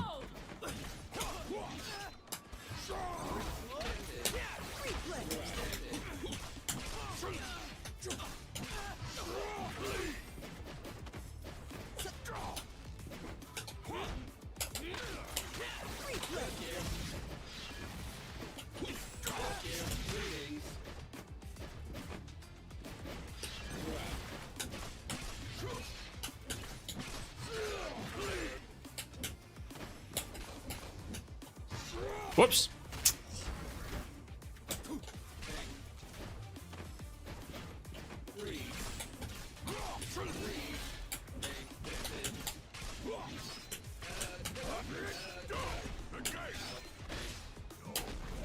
Let's put you back in that corner, please.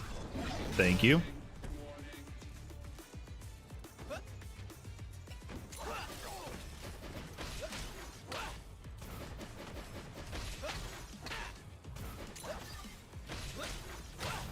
Throw loops.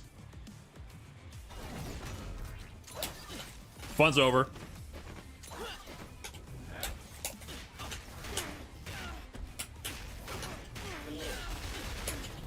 It was fun while it lasted, man. It was fun while it lasted, but they're back.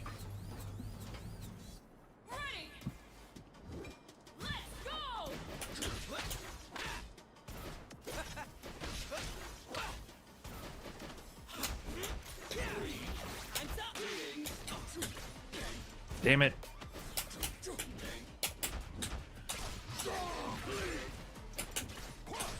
Oh. Oh. Oh.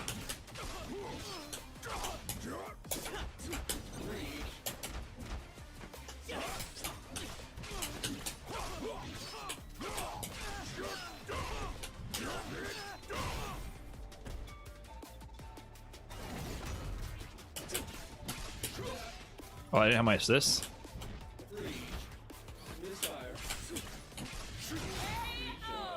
Yeah, guessed correctly.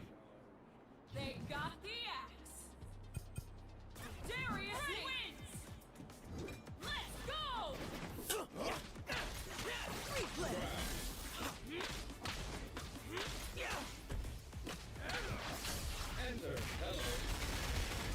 Is there any... Does anyone know there's any, like, reason to do the tag launcher?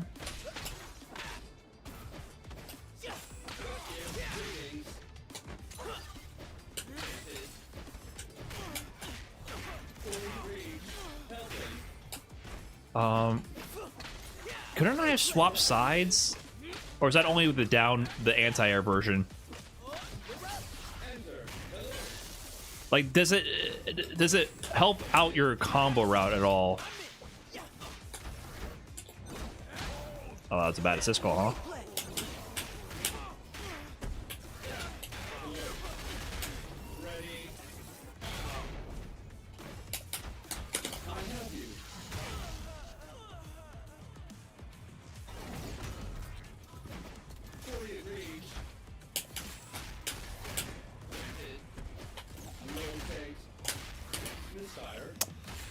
The other special is what I meant to do. Oh no, I jumped into the combo and I'm dead if he doesn't fuck up. Okay. Also, I forgot to do my relaunch combo with Blitzcrank. That's what I've been missing. I can do a whole other sequence.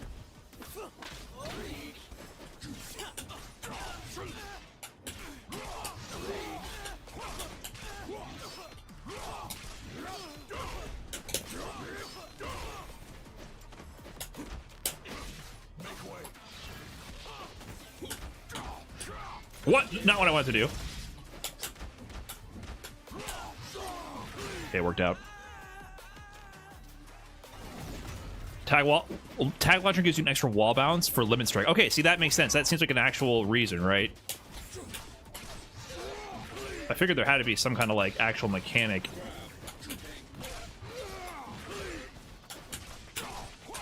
I keep doing the wrong move. Oh, nice conversion. Nice. Does this work? Are these invincible? Okay. Wow. How much life did he have? I wish it would do like a Street Fighter mechanic where it shows your life deplete after the combo ends. I can't tell how much damage I just did because it goes away during the animation, the life bar.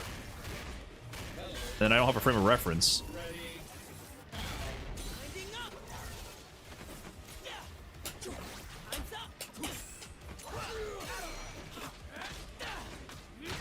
Okay, that good. Tag launcher gives reset your hit stun. Okay, yeah, so it does help. It does help eccentric combos in that way. Oh, what the fuck? I didn't know what to do there.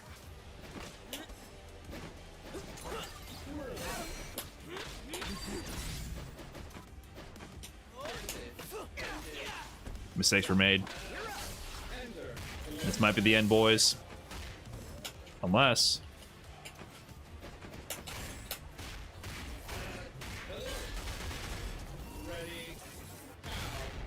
RIP streak. Unless...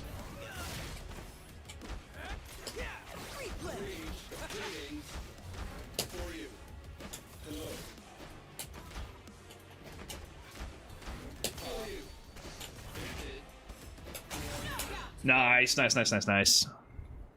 the gods for the machine. RIP streak. Blitzcrank wins. Let's go.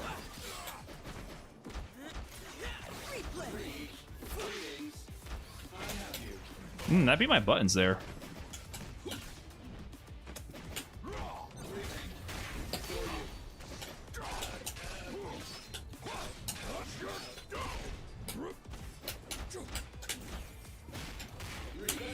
I'm almost remembering my low sequence.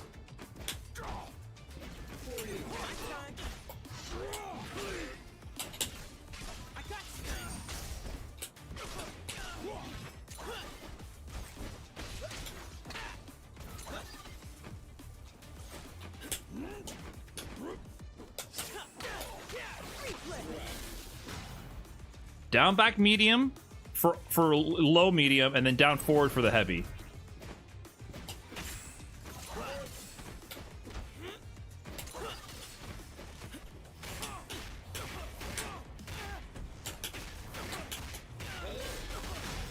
I need to do the relaunch combo.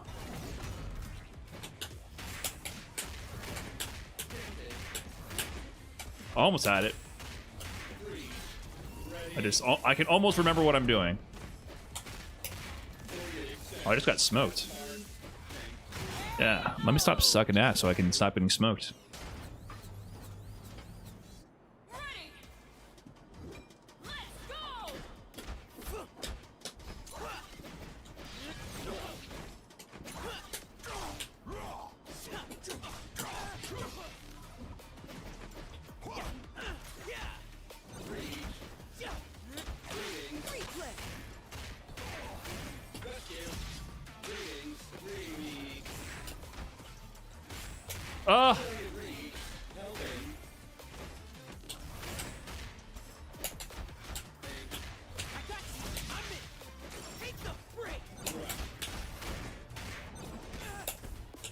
Oh, too far away.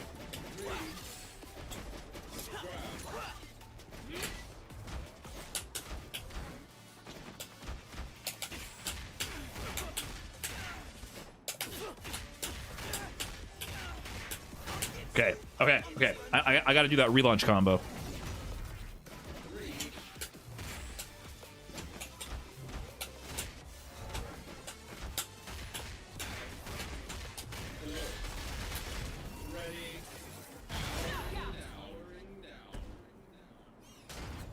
Powering down, down, down.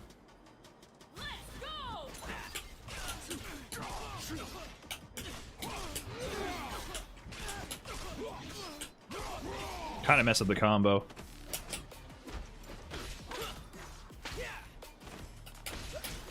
I definitely did wake up buttons there.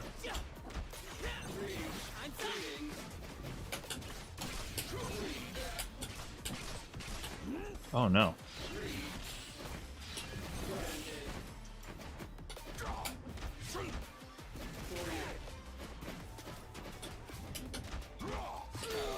Nice, okay. Oh!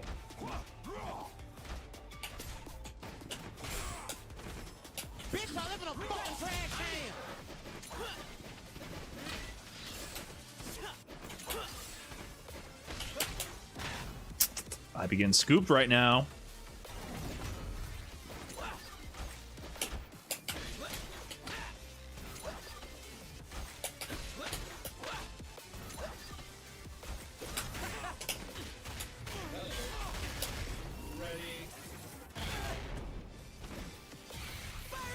Watch this. Block. I knew he was gonna do that. Is that? I can't believe in this chaotic game I fucking felt that he was gonna do wake up fucking super. Wait, what? Was that a punish or? Am I cooked? We have a chance.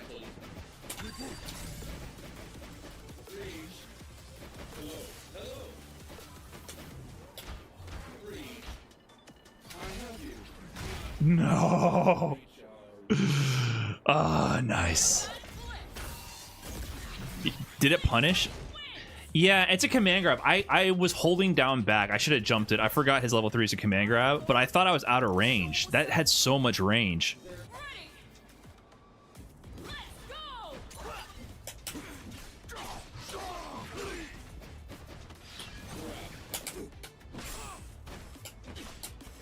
Oh, I messed up.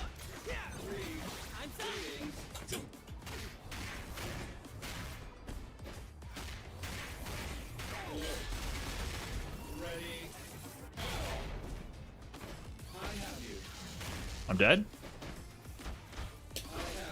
Oh, he's cooking now. I'm getting blitzcranked. Getting scooped.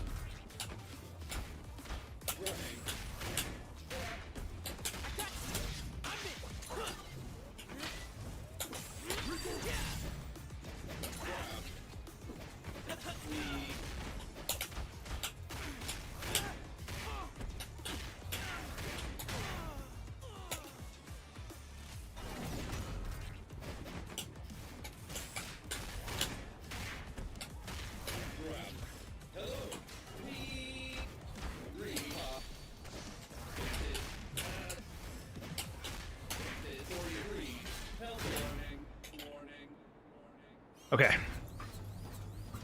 Slowly remembering. My Blitzcrank needs a lot of work. Yeah, I should just play with him more.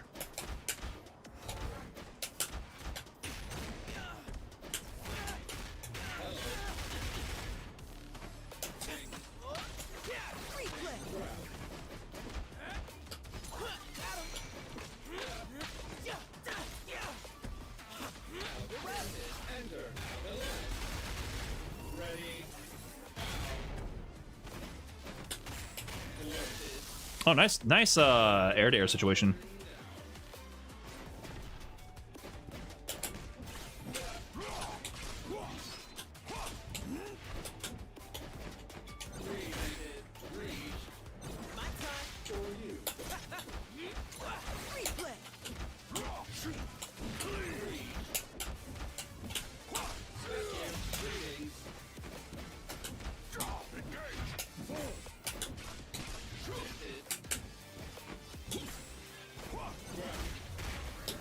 Nope.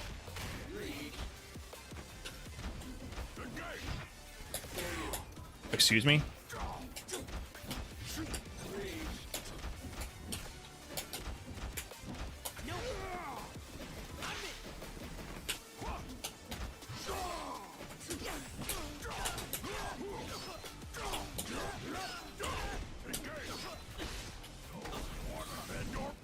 I noticed you never super? What do you mean I never super?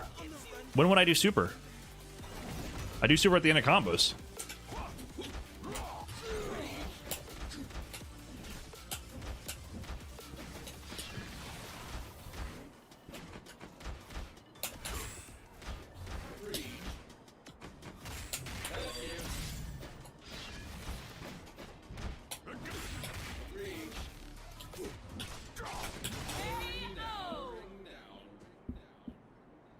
This game has land canceling. If you chicken block, there's no block stun when you land. You can act right away. If you chicken block, there's no block stun when you land. You can act right away. Are you saying that if someone hits me when I'm just above the ground and I fall to the ground, I should mash?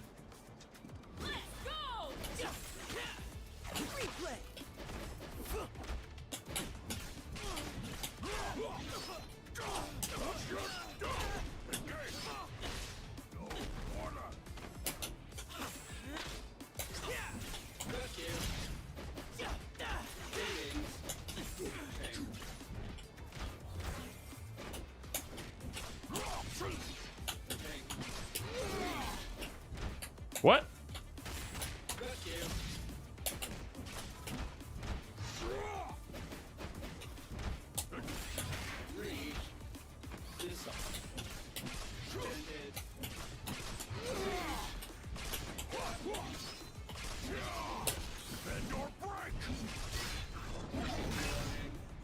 What up, Skirt?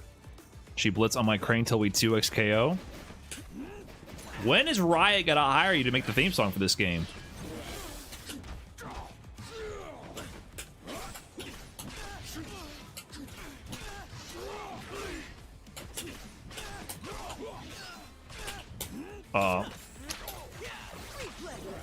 I brain farted for a second there.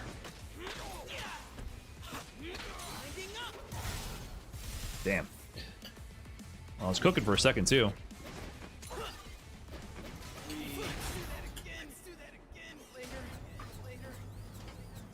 We are not making it out of the hood with that one.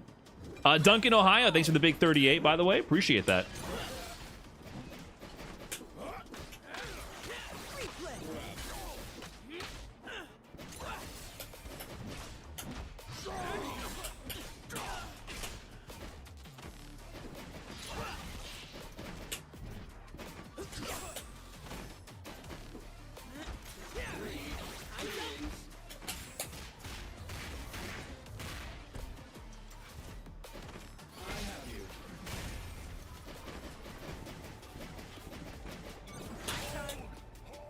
Yeah. Nice.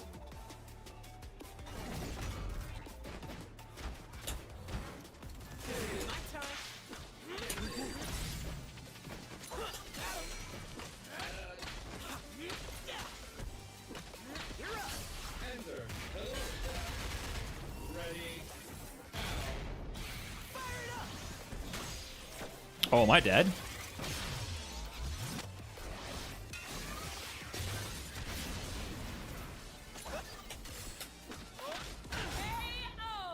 I didn't really understand that situation. I guess he gets a meaty projectile. I tried to tech grab.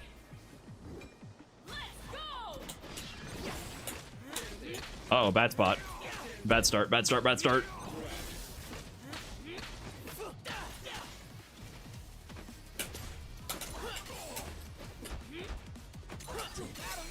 Oh my god.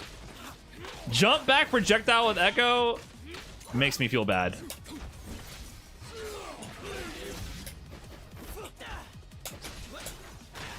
Man, I swear to God I jabbed that. But I guess that doesn't work. Feels like that should work. I pressed light there, but it just doesn't.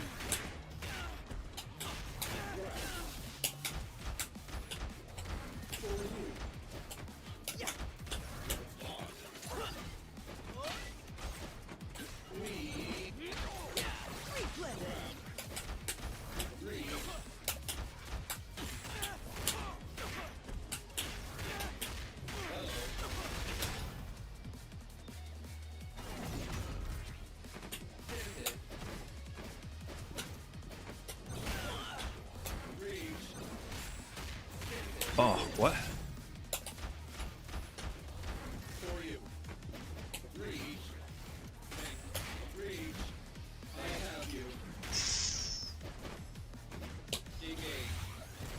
My man's an empty jump super. All right, you got me. You got me. Ah, my Blitzcrank needs work. Can't beat 'em, join 'em. It needs work. Blitz for short. Thanks for the prime. Enjoy the mid-tier emotes. Gods for the machine. That was cheeky. I respect it. I don't know how to use the cancel. Guys, I honestly don't know how to use the mechanic at all. I know nothing about it so far. I know there's dash cancels, but I don't understand how the dash cancels work or what can be dash canceled.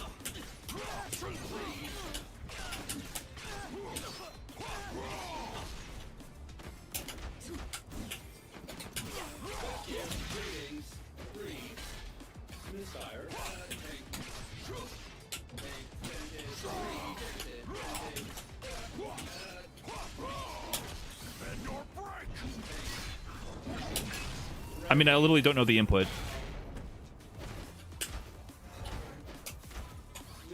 Ah, messed it up.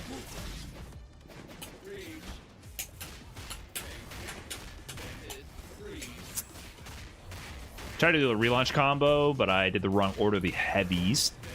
You have to do like down heavy, then neutral heavy first.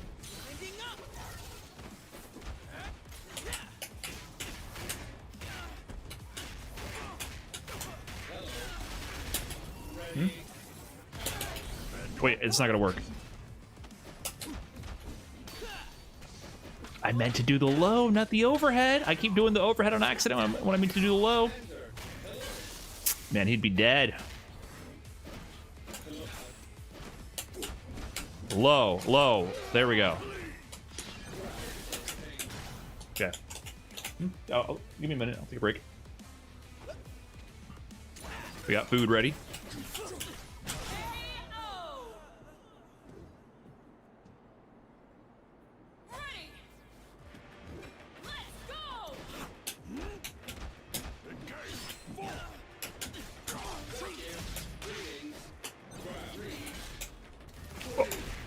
Wait, what?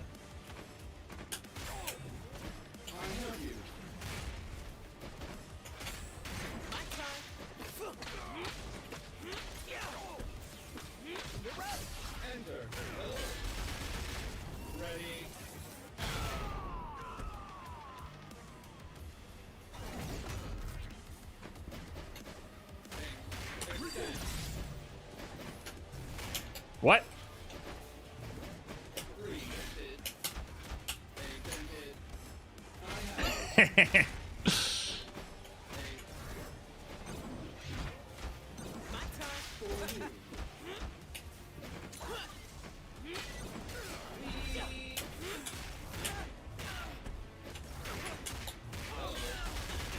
Keep messing up my conversions here.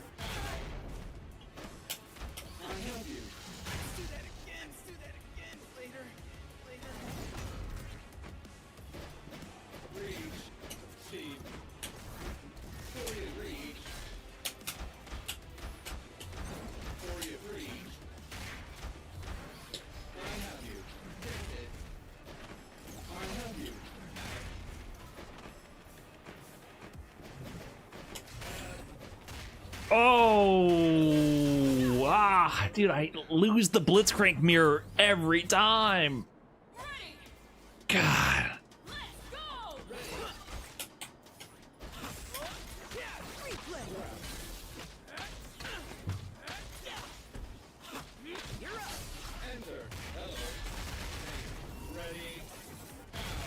Winding up.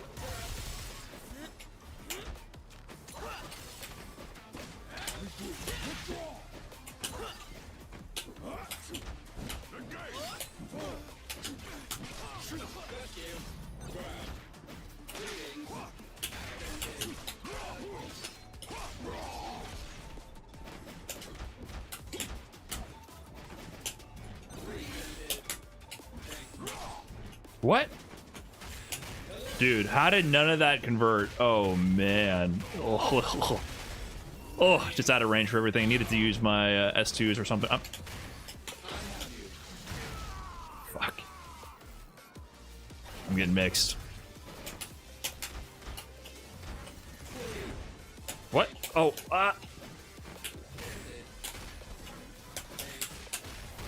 This is ugly. This is ugly.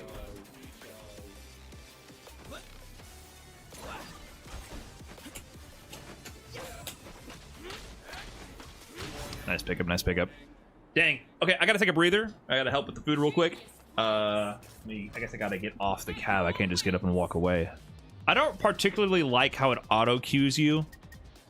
GG's, I gotta take a break.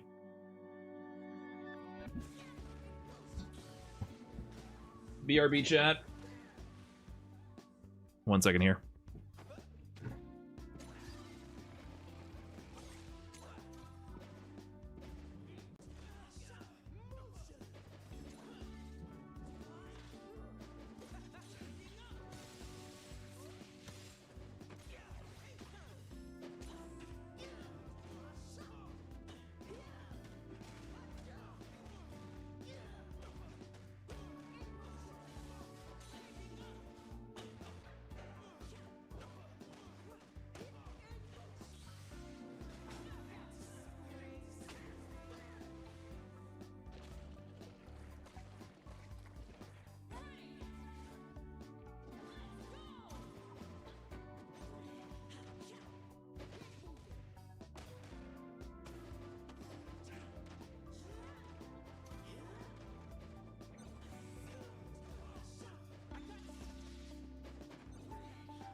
Hello.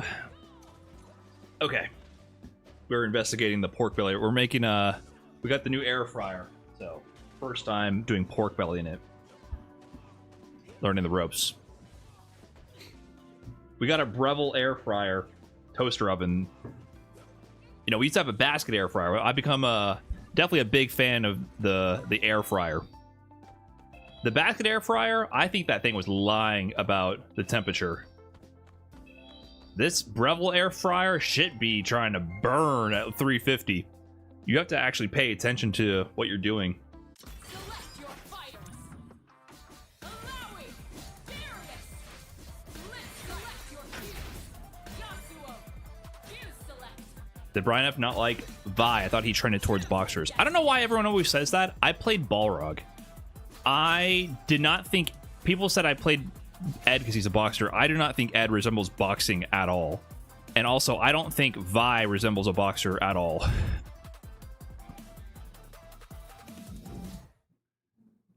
Vi does not make me think boxer whatsoever.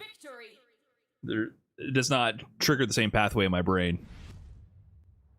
But I like Blitzcrank way more. You think Yasuo almost sounds like Gil? I don't know.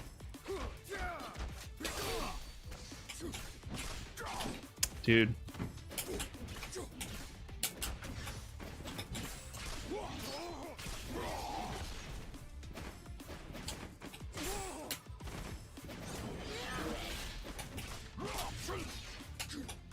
Really? Okay.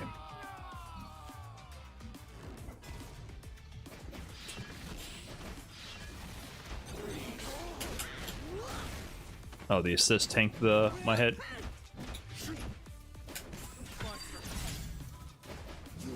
Oh, fuck.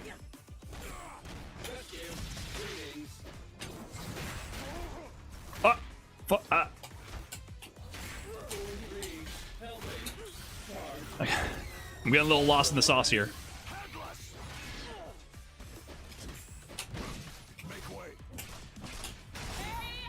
I keep doing down forward heavy when I mean to launch now. Still mixing things up on accident.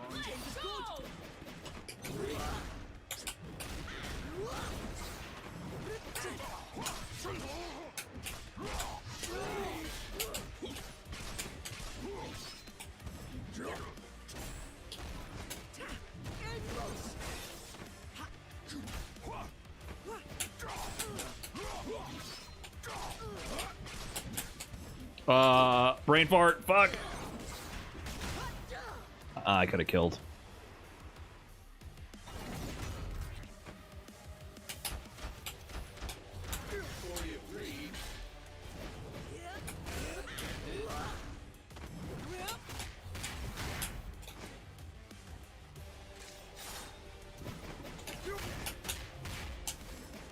Almost.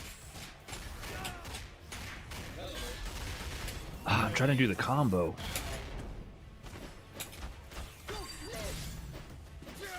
Oh, fuck. I gotta look at the guy running at me.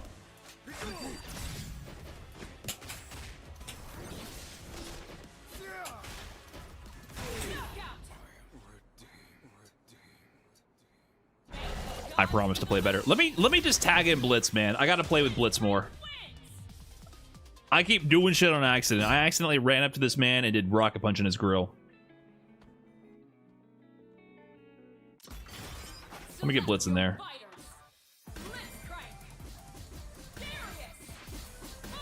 No.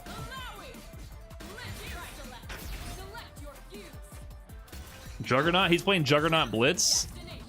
Dangerous.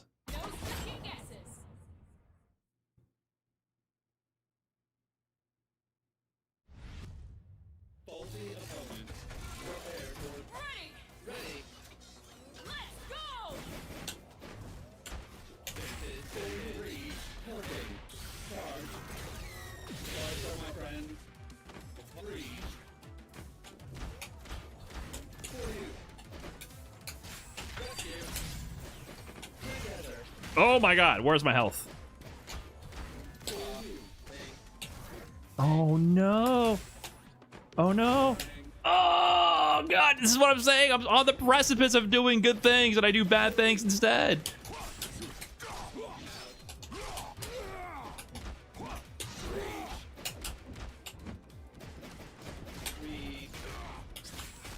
Oh my god.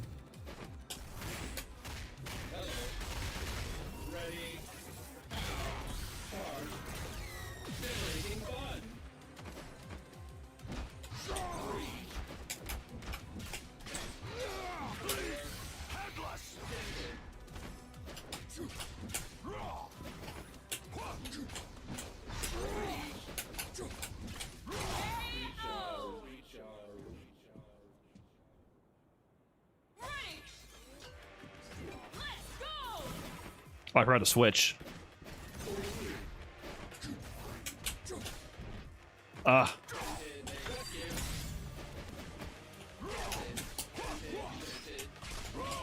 What?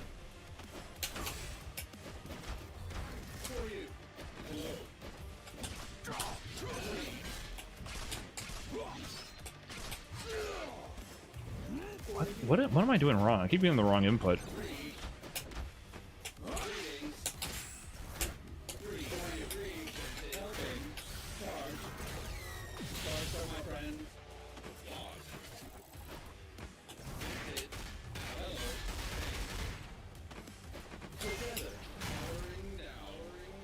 Darn.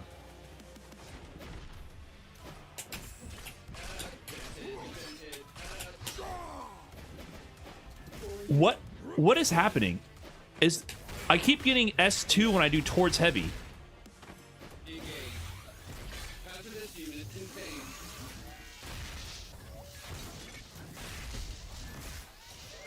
That was crazy, by the way, but I'm more flabbergasted about what's happening during my combo.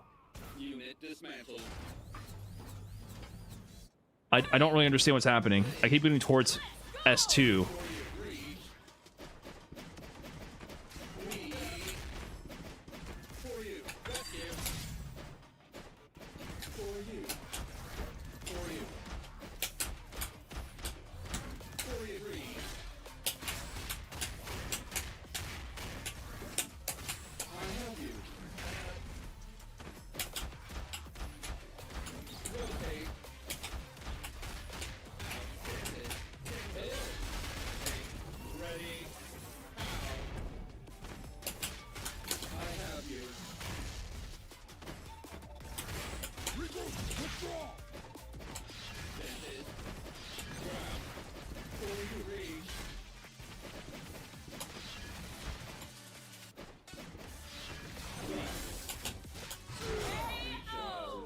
Huh.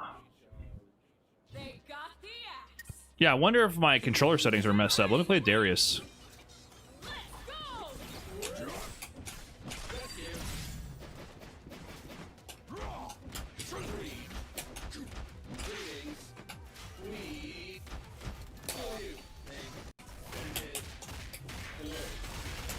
I messed up the sequence. I'm trying to do the relaunch.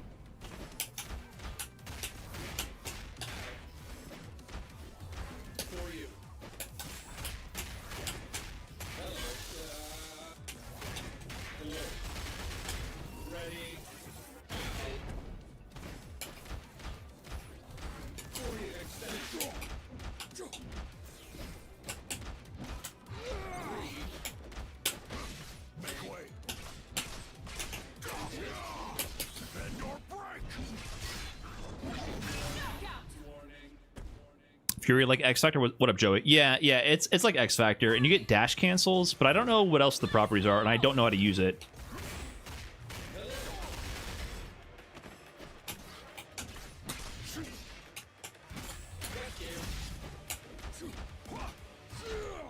I didn't do that. Did it turn on auto? Why are auto combos on? This happened to me before. It turned on auto combos.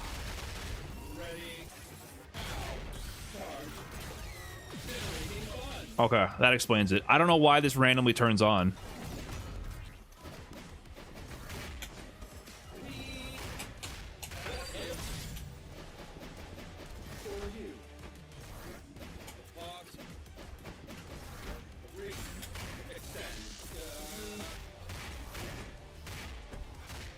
But yeah, I do feel like it's bugged. It is just randomly happening. Where's my health, by the way? Why did I just die? Ready. Let's go.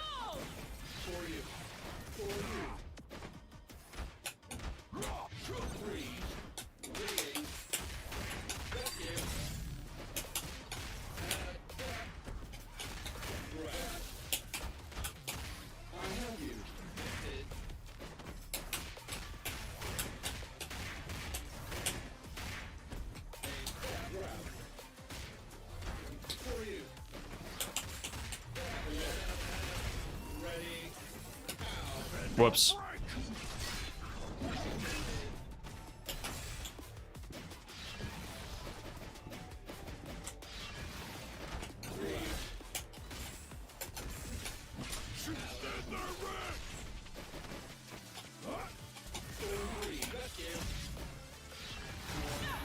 Alright, I gotta end the match because Feud versus Feld.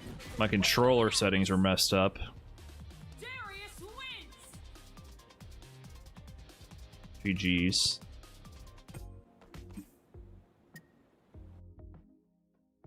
This should never be on, man. This has happened to me multiple times. You guys are saying you press R2 or something and Champ Select does it, but can you see?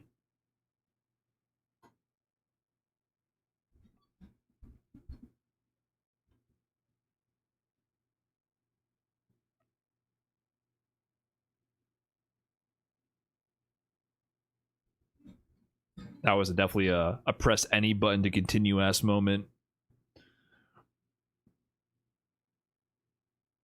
Can I have my DSP moment here? Wow. Wow.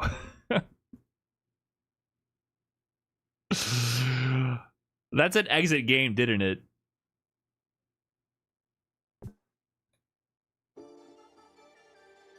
I have been complaining nonstop about these menus. I thought this was exit menu.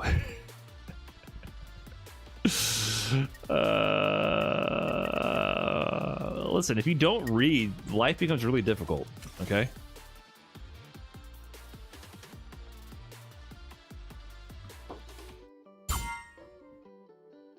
If you turn it on in Champ Select, it shows a purple icon next to your champions on top. Okay, I'll keep an eye out for that. I keep accidentally doing that. It confuses the hell out of me.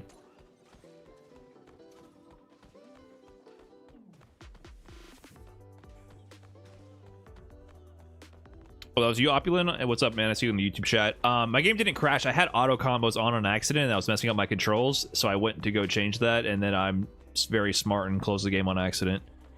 GG's. Tips for defending? Well, you don't use any of the defensive mechanics, right? Like, you don't use push block or retreating guard, and then you also don't try to jump or mash buttons to interrupt. So I would just play around with using retreating guard and push block. As Juggernaut, you still have an assist, right? Or can you literally not even use them as an assist? Do you not even have push block? So you can use retreating guard then. You can push block. You get a snapback. Oh, I was wondering why I got snapped back one time. I guess it's only for Juggernaut. That's interesting. You have a meter push block. Okay, so you do have those things. Right, so you do have those mechanics. You gotta investigate using those. People are saying you have a meter push block. I would check that out. Okay, I don't think this is working. Can I just go up to this person and play them?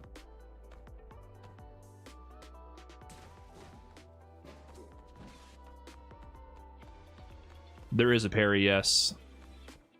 So there's also parry.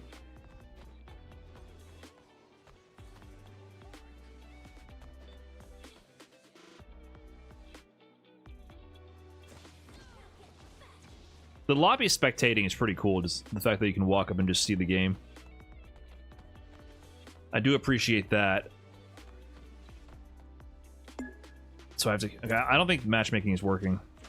Join cabinet queue.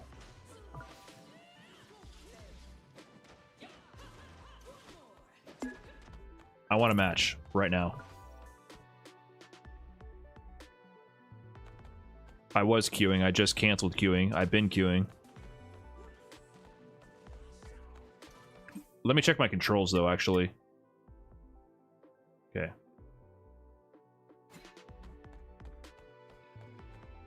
Shouldn't it find me a match outside the lobby if... Like, there's people sitting here.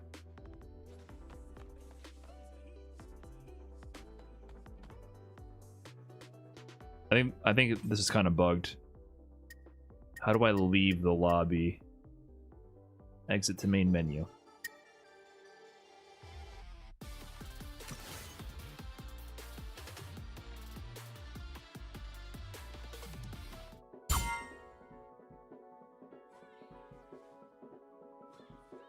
I'm in the same lobby. This is the same lobby.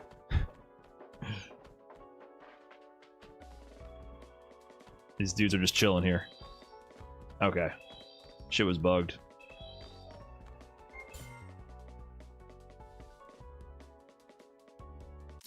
Am I about to play a dude in Japan?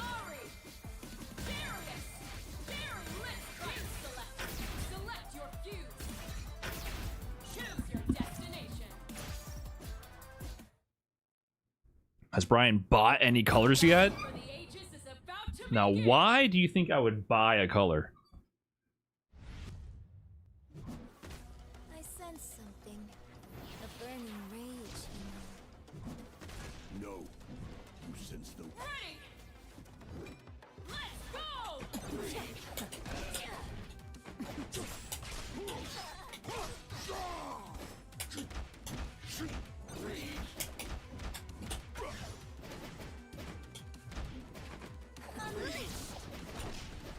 Whoops.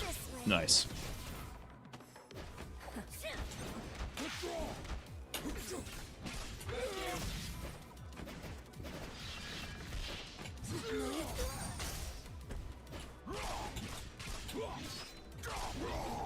What? That whipped?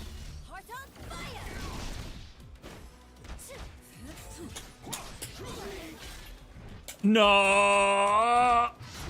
Okay. The pass through with Blitzcrank assist is definitely weird.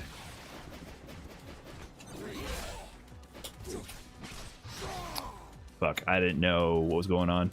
I got lost in the sauce there.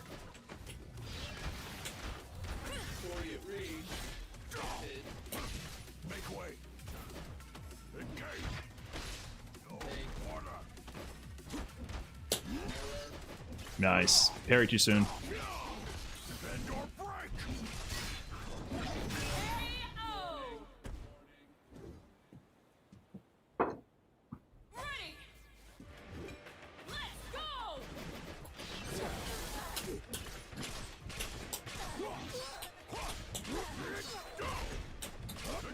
No.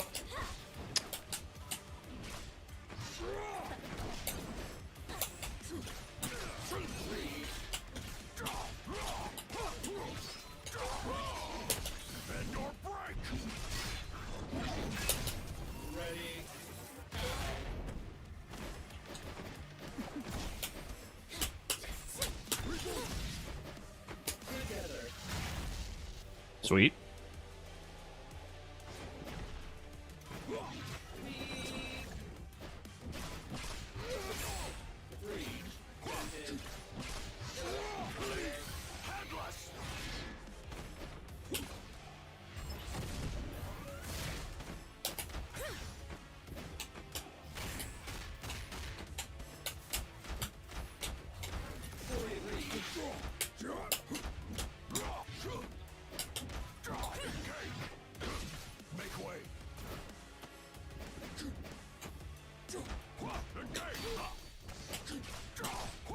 No.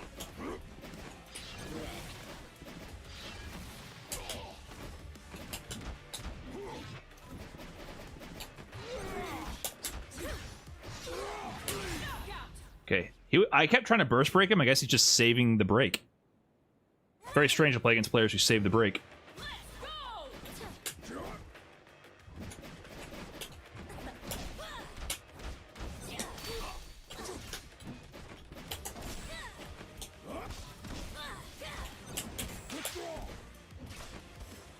Good awareness. No, you don't.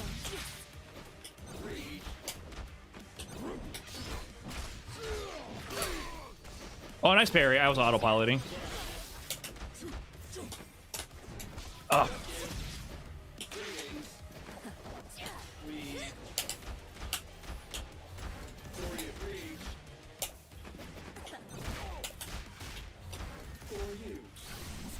Heart on fire!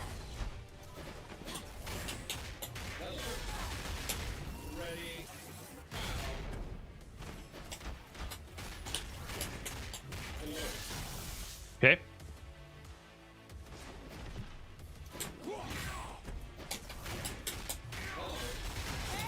Nice.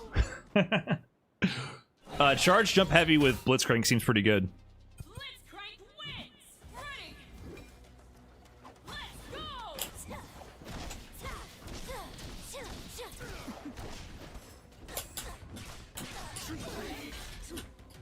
Okay.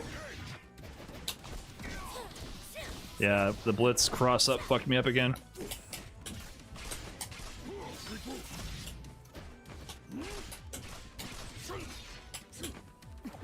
What?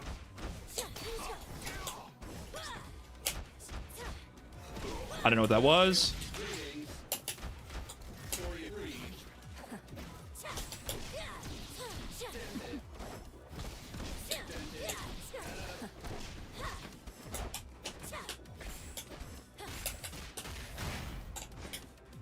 It's getting beat up a lot by that Ari.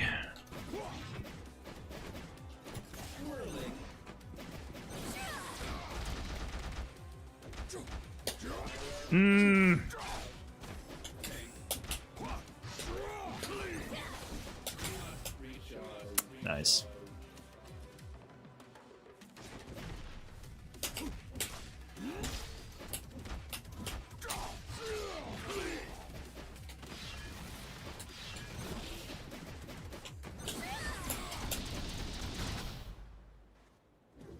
Super assist.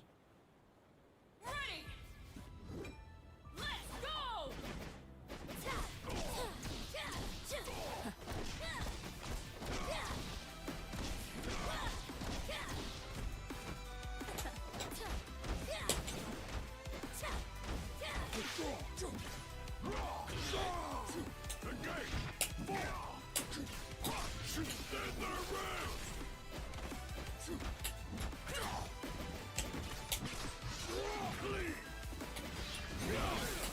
No, you don't.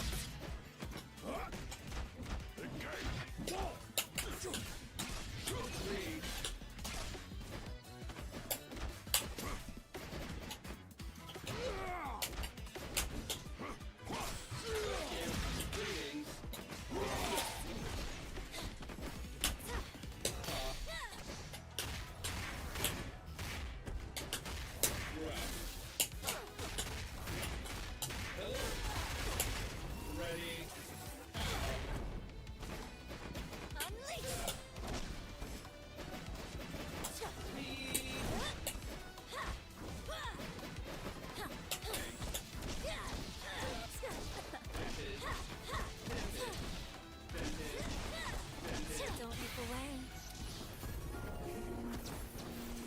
I don't think I've ever seen her level 3 before. Give me your heart. Damn, she's anime. Come here. Oh.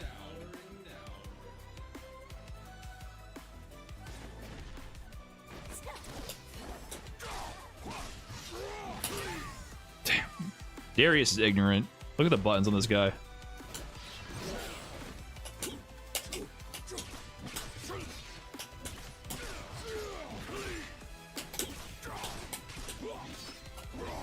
Oh, cool. Yeah, let me just lose the game really quick because I can't complete a basic B&B.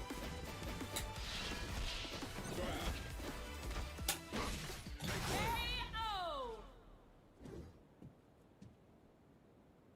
Ready! Okay, this is gonna have to be the last one because food is ready.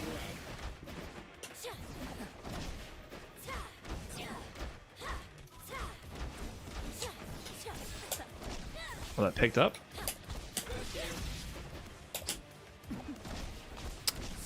Dang.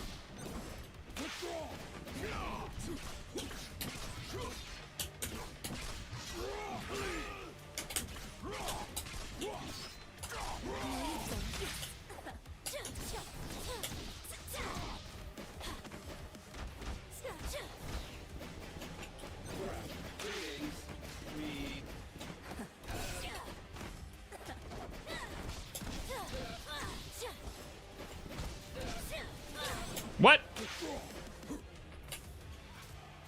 Oh my god, can I... Nothing reached! Oh, am I dead? Fuck, nothing reached. I whipped 5 things. There was supposed to be a whole sequence of actions there. None of them occurred.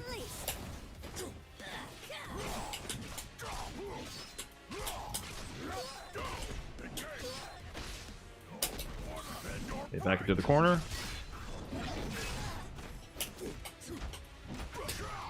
Whoops. Nice. All right, I have to. I gotta take a breather. I would like to play more. This guy's good, but I gotta eat. I would. What the fuck? Would like to play more, but it is dinner time. Give me a second here, guys. A challenger awaits.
Okay.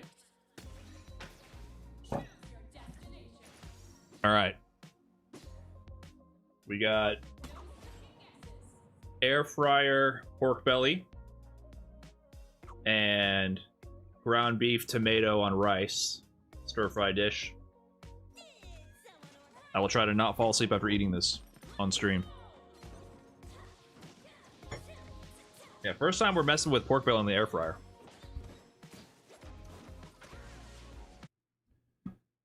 First time.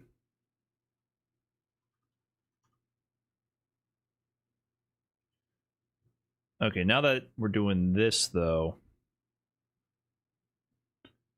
let me go ahead and throw on some UFA. Need the timestamps to give me the goods. Let's see.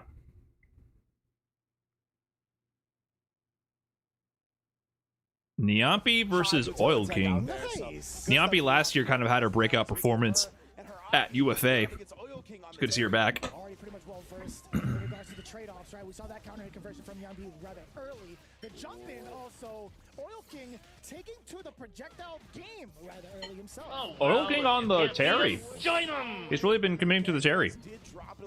LKR Moose 17, thank you so much for that fresh prime. And we'll put an end to that first round. Damn, I just blinked. That first round's over. Smoking on this round. I'm on 2x KO timing. I forgot how fast this game is. I love that. I'm glad they're letting the victory outros rock. Yeah.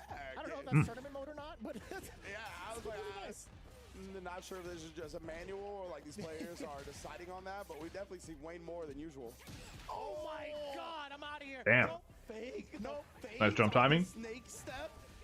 Just going a little bit to bait out the button. That was ridiculous. That was a meaty overhead setup. Just going a little, no fake, no fades on the snake step. Just going a little bit to bait That out looked the button. like it would combo on hit.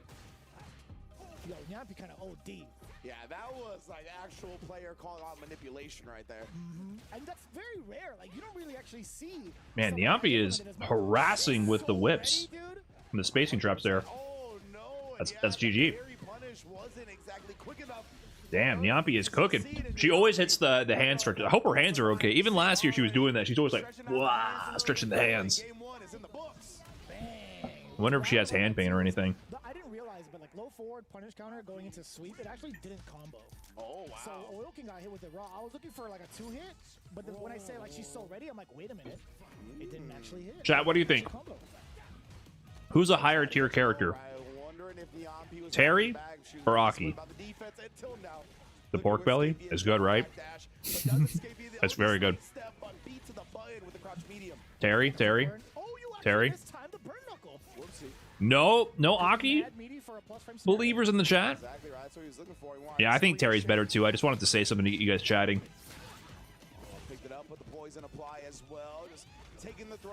I was just trying to be a good streamer right there. Get you guys engaged. Someone had me on the second monitor and had to quickly switch over to defend their waifu Aki here. Dude, Nyampi is smothering Oil King.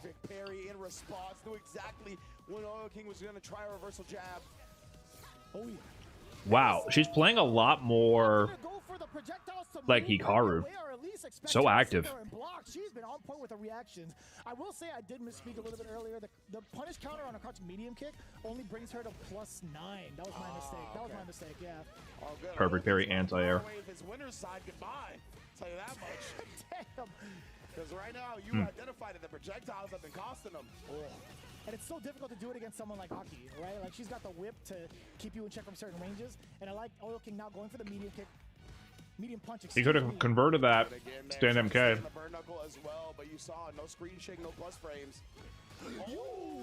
She got level 3 now. I think like Stan Liking would have comboed there as well. Good block. What? Hey, you're gonna kill? That's not gonna kill. He didn't optimize. He could have gone for the hard stuff. Back into this match and put himself in a good position to win it, right? That's why he wanted to swing the drive advantage to his side. Interesting jump timing and angle.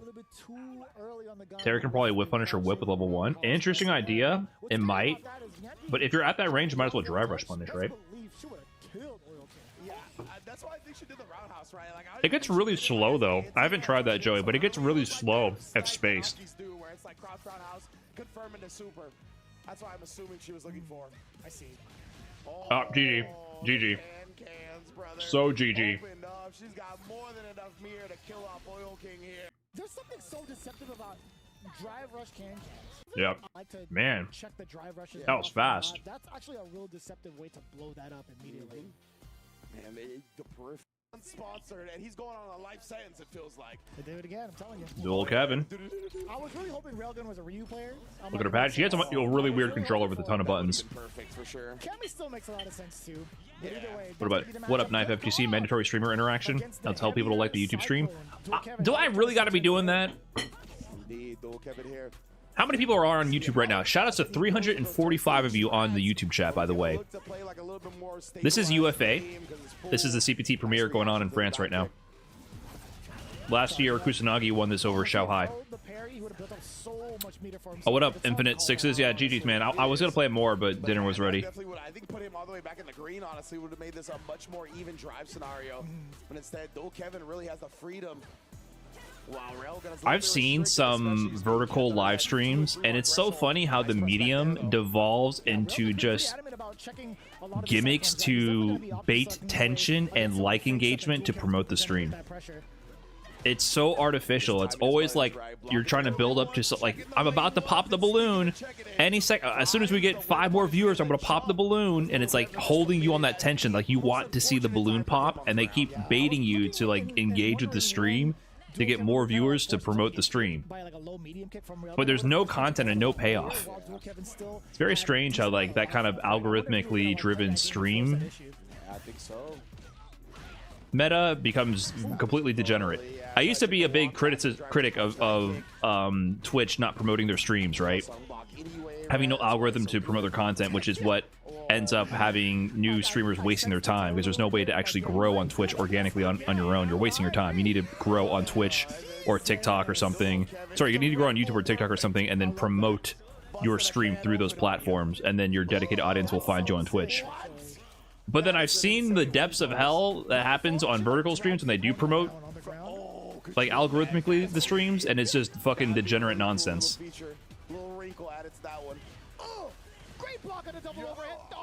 So basically, like, you guys were telling me I need to tell my stream to like the stream on YouTube to get the stream in front of more people.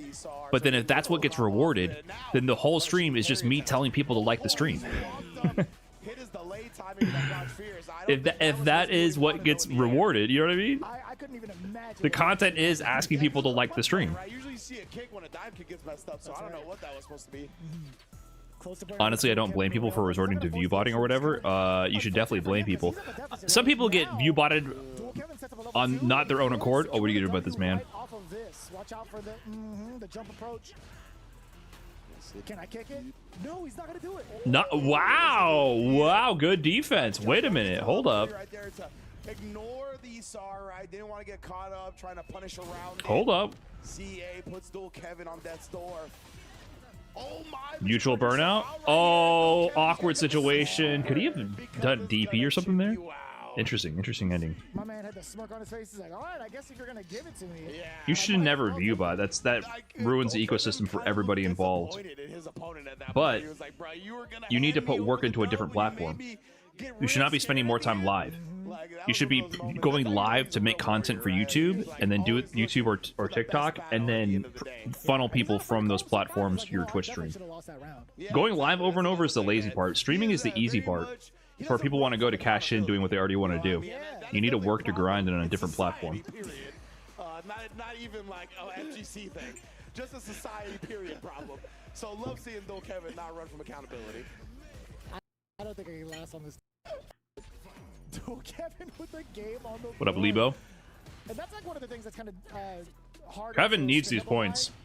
Yeah, for sure. Dual Kevin and Punk were tied. Only 6 people qualified via the CPT leaderboard. Dual Kevin and Punk were just outside the qualification range so far. So they both desperately needed the points. To get the link off as well, Railgun on a really I think you botting sucks, but I kind of get why people resort to it. Yeah, right. But I think they're also missing the forest for the trees. I can definitely see why the desperation would build to do that as well. I get what you're saying. But it's also still, like, missing the point. It's like, no matter how hard I stream, my stream isn't growing. Well, that's because you're putting effort into the wrong place. You shouldn't be putting effort into streaming. We got ourselves Why is content discovery on Twitch so dog shit? There is no content discovery. That's the whole point. And like I said, even then, I always criticize that, but then, like I mentioned earlier, the whole rant that started from was, I've seen algorithmically promoted streams and they're all trash. So actually, maybe there's just no good way to go about this. Maybe the whole system of the stream with the most viewers is the one you see first is actually the best system. Speaking of rolling the dice on wake up. Oh, that's unfortunate. There was a delayed normal from Railgun and he got his normal thrown. That is big unfortunate as well. Attacking that Dual Kevin drive rush and then actually getting the punish counter off. He tried the reach. He's willing to take the throw this time. But for how long? Wakes up with the button. I think that was the jump attempt. I think there was movement there from the side of Railgun. No counter hit, no nothing. Yeah, definitely. Oh, snuck in. Oh, but even when he didn't get punish counter thrown, still not enough life to survive. Oh, yeah. Pointing towards the camera. The camera loves me. I really enjoyed that win post. Railgun sitting at 3 bars, by the way. Could be pretty significant unless he gets blown up by Dual Kevin sitting at that range just in case. Yeah, the solution for Twitch is to be YouTube. Dual Kevin, he was trying to cover that whip with a parry. Railgun, maybe if he sniffs that out, can empty jump into throw. Again, no anti-air from Dual Kevin. Basically, YouTube needs a better live stream section and culture, and then Twitch needs YouTube, a YouTube-style video recommended feed to tie everything together. Just by the nature of the beast, live content is going to be more niche, and it's hard to recommend that to anybody because it's very boring if you're not already invested. Overhead blocked as well. Incredible defense. Oh no! Hella damage. Damn, all that defense just to get hit by the OD? Dual Kevin. Broski back at UFA. He had a really good run last year, right? At UFA. He beat Chris Wong and a few other top-level players. I really want to see that Punk match. Hopefully somebody recorded it off stream. Didn't he beat Xiao Hai at a tournament? I thought that was... It wasn't UFA, though. He got... Or unless that was 2023. On the other side, too, that's so dangerous, too. It could have been down heavy punch for the cross-up, so very sneaky to get that. Now we're going to establish the throw here, or not. Actually get back thrown himself. A little bit of an incident there. Perfect parry on the jumping attempt. No, Shanghai was in winners because, or was he? Maybe I'm misremembering. Your cheeks get in the corner. No, actually. Just pushing the cheeks away. All right. I'm a one cheek gal. Yeah. Don't respond with yeah, dude. The commitment. I like that. Not for these cheeks aren't for the streets. That gotta be good. We got Bubble on deck, right? No, it was a fake out. Yeah, so Bubble is gonna be so damn difficult to sneaky overhead timing. Charge, but you're hella dead. And Broski caught him thinking about so many different options right there. Was able to freeze him long enough to get in the drive rush overhead. Great recognition on the moment to do it. That wind pole, she was covering up her nose. She's like, it's stinky. That's what it looked like. Old Spees with the big 3 months. Thank you so much. Appreciate the streams. Hey, man, I appreciate you. Like, that don't make no sense. Thanks for dropping a sub on a guy eating food and watching streams. Nice DI attempt, or DI setup. You're dead. Give it to me. He's not even done with it. He's styling on him. Jesus. He's gonna end it. How did he set this up? No sense. Dirty Bubble. Hella damage incoming. That's sneaky. That is a sneaky setup. No sense. Dirty Bubble. Hella damage incoming. That is really sneaky. You are the sneakiest capybara I've ever practiced. The perfect. That's true. Put the poison bubble on. That's what was stinking, is that dirty bubble. That's an overhead setup too? Damn, it covers both? That's actually gnarly. Right, we talked about accountability earlier. Look inward, Aki. You set up so many puddles. You're projecting over there. That's what it is. Now in the poison stage. Nassim not actually maintaining charge for an anti-air, or not even like a normal to chop her down. Yeah, that's a good point. Nice. You would expect like a headbutt or the stand fierce is a great anti-air for Honda. But nonetheless, now you're cornered yet again here.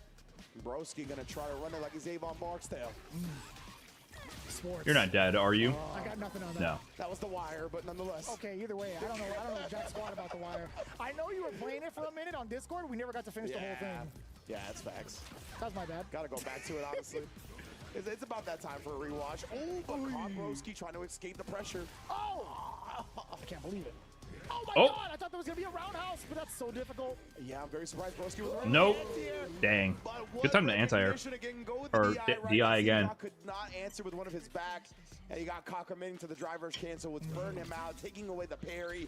Would have had to raw level 1 super from there, and that was asking way too much. I can't believe I guessed sports on that. Nah, that sounds like a sports name. Probably, dude. 100% it does. There's a basketball episode, we can count it. This team went from Jamie to Honda, I think. Interesting path. Vega players are just addicted to playing low tier. Join them! That's a really smart, really great pickup, honestly. Like, knowing It's required for their identity to be intact. Gaunt5798, thanks for that fresh tier 1. Thank you so much. With the mid-tier emotes. Perfect parry now in this season for highs and mids. You need to be holding back when you press parry. And then for lows, you need to be holding down back. That's the only requirement. Level 1. He's burnt. Oh, burnt against Aki. Oh, shit. Oh, the pickup? Dude, broski, you're nasty. Nasty, that was sick. Just kidding. I've already seen this clip. I knew that was coming. I was trying to like fake the first time view hype, and then I really wasn't selling it. I saw this on Twitter already. Pop up into the bubble for the Whoa! What a bit! What the fuck? continuation. My goal. That was too clean. The all-star. Even the hype was the fake hype was barely hyped. I'm bad at this shit, dude. I'm just not a good streamer. I was watching some Kai Cenat clips. I'm like, brother, that's crazy. I gotta get out my pool tubes. I gotta start yelling at everything. In pure shock right there. Get some Nerf guns or something. Continue like that. You definitely did. That is a broski staple. I gotta up the energy. What a trap that he laid. On the on-P tackles him, on the cami as well. Yeah. And that Aki costume is too sick. It should have been double swimsuit. Cammy's got one as well. Phenom, come on, man. Does get the exposure. Down below with the low medium. This is going to be so impactful, right? Okay, I like the defensive option of drive reversal. Start rage baiting. I'm not into that. Delay tech, dude. She's on fire with Honestly, in the top level streamer world, I'd much rather everyone be a Kai Cenat than a Dragon punch, but nonetheless, than a political rage baiter. caught him with a vertical serpent slash, and then the perfect parry, but filled the gap immediately. Honestly, Didn't let Phenom do anything. the #1 streamer could be way worse, dude. Way worse. I'm memeing on Kai Cenat a little bit, but I highly respect what he does. It really definitely like butters I Show Speed better. I mean, they're both different streamers. I think I Show Speed streams are it's very interesting how he's like really easy when it doesn't connect. really experiencing the world talking about food, man. and bridging cultures together. I think that's really crazy. Immediately. Sausage. McMuffin. Tell you what. Oh, look, he fell asleep. All right, so all the way down, actually. Good Just do Street Fighter rage baiting like how Ken is the worst Shoto. guess. I mean, more Phenom got that covered. My guy Phenom. Dude, I saw a Reddit thread recently because of Phenom's latest tier list. Oh my god, they were so pissed about him putting Ken in B tier or something like that. So fucking angry. Like, this fucking moronic, downplaying piece of shit. Fuck this guy. It's not funny anymore. How dare he? And I'm like, he doesn't even play Ken. He doesn't even play Ken. You guys are, it's insane.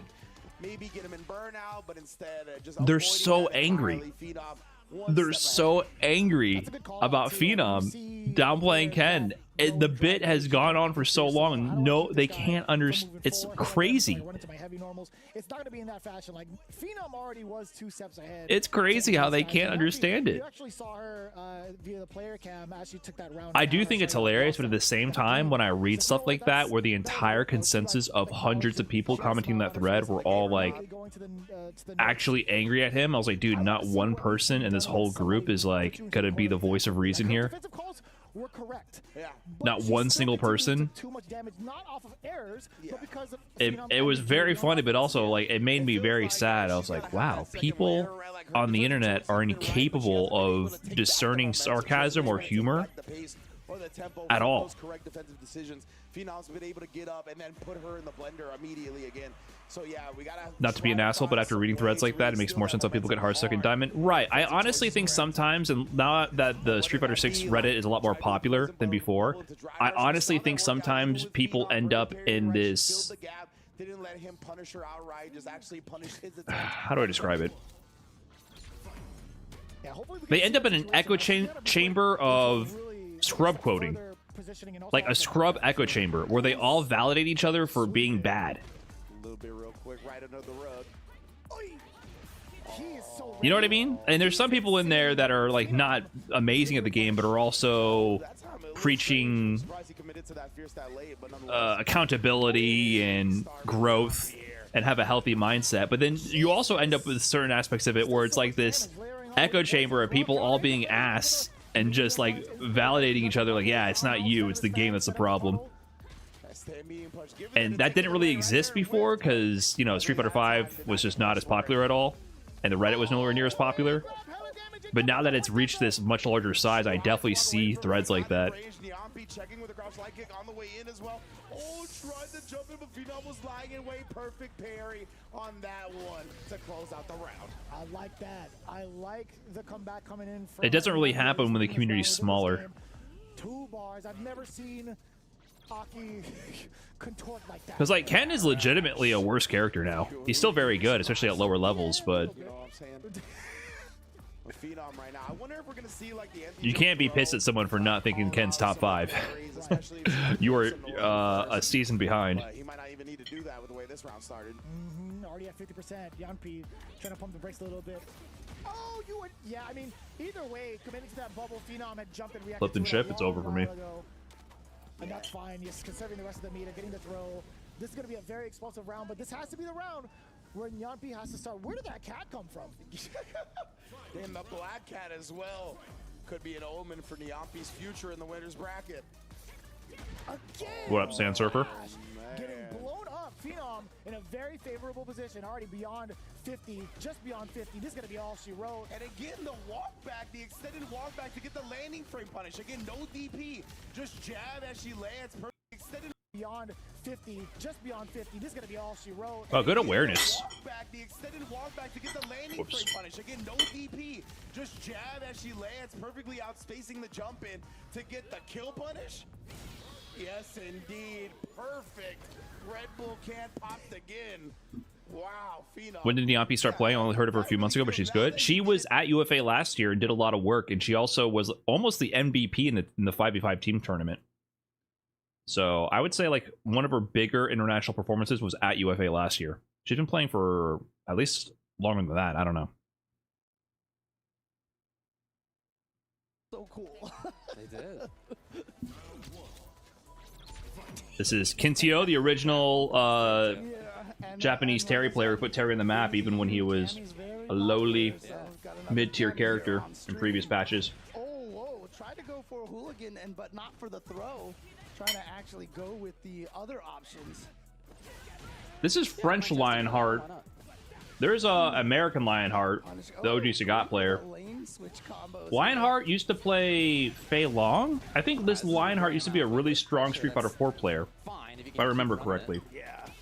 As long as your offense is still going, you won't... Oh, he had an opportunity after that drive rush. Crouching light kick, you kind of got a crouching medium punch to combo. The intention was surely dragon punch. Ooh, tried to bait out a wake up DP, but he's burned out. He didn't have the EX DP available to him. Maybe he was scared of the wake up super. Ah, wow, into grab, okay. Testing whether there's a block OS super on the other side. There was not. Yeah, it's a classic way to try to get that last bit of health. The drive rush cancel in the throw. There you see the use of the medium power wave to bait out those whiff drive parries. Did I go talk about Niampi during Street Fighter 5? Okay. Maybe I saw her playing online. I don't remember. I don't know. I didn't associate whoever that was with the Street Fighter 6 Niampi, though. Who did she play? What into what? Right. This is a good opportunity. Lionheart Street Fighter 4 Sagat player was an American Lionheart. Yeah. Oh, that's trade. Gotta watch out for the supers. Oh no!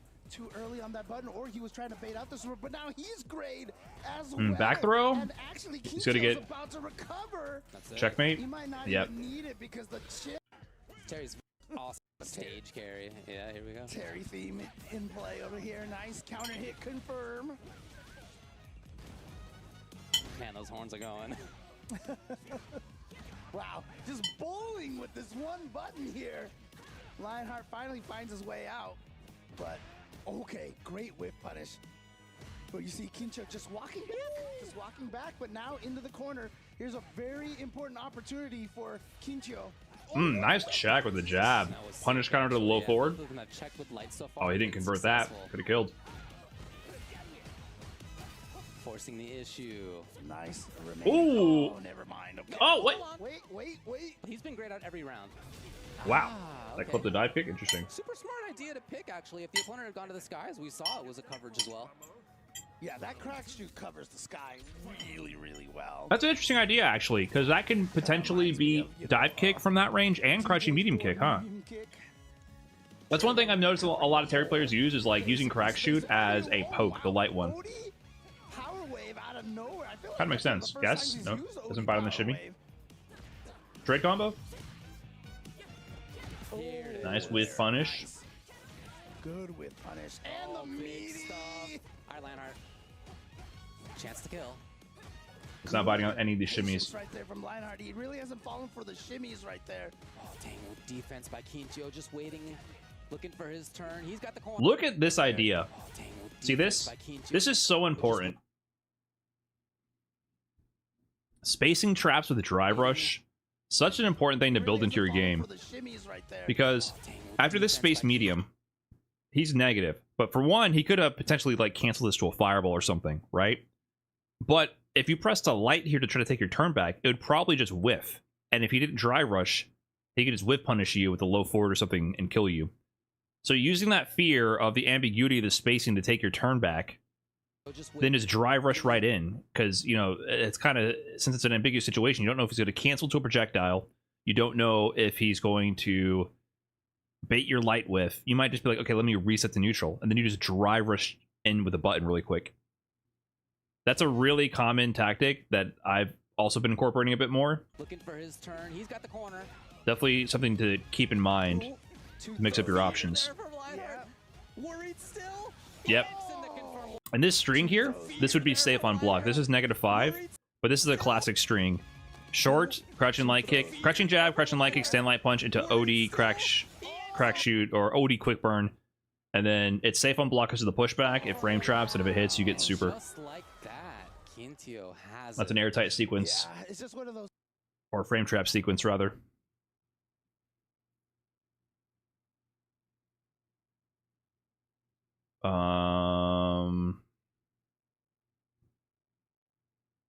I want to see. What else do I want to see?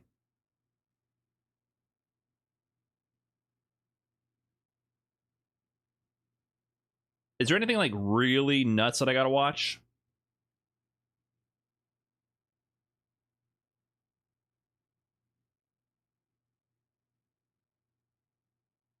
I'm gonna watch Blah's Emperor. It was very, very cool to see them walking around at majors in the U.S. and elsewhere. And here, it's Problem X is in a different pool, but right now we have Ending Walker. Ryu. Okay, but Brian, as a Zangy player, my driver sucks. Can I ignore this advice? No, you can just do drive rush SPD. That will definitely work the same way. Kind of knew it because he had the whip punish ready to go as well. But it's important when you have training duos like that. Your drive rush is different. It does not suck, brother. You have a command grab. Punish counter with that standing heavy kick.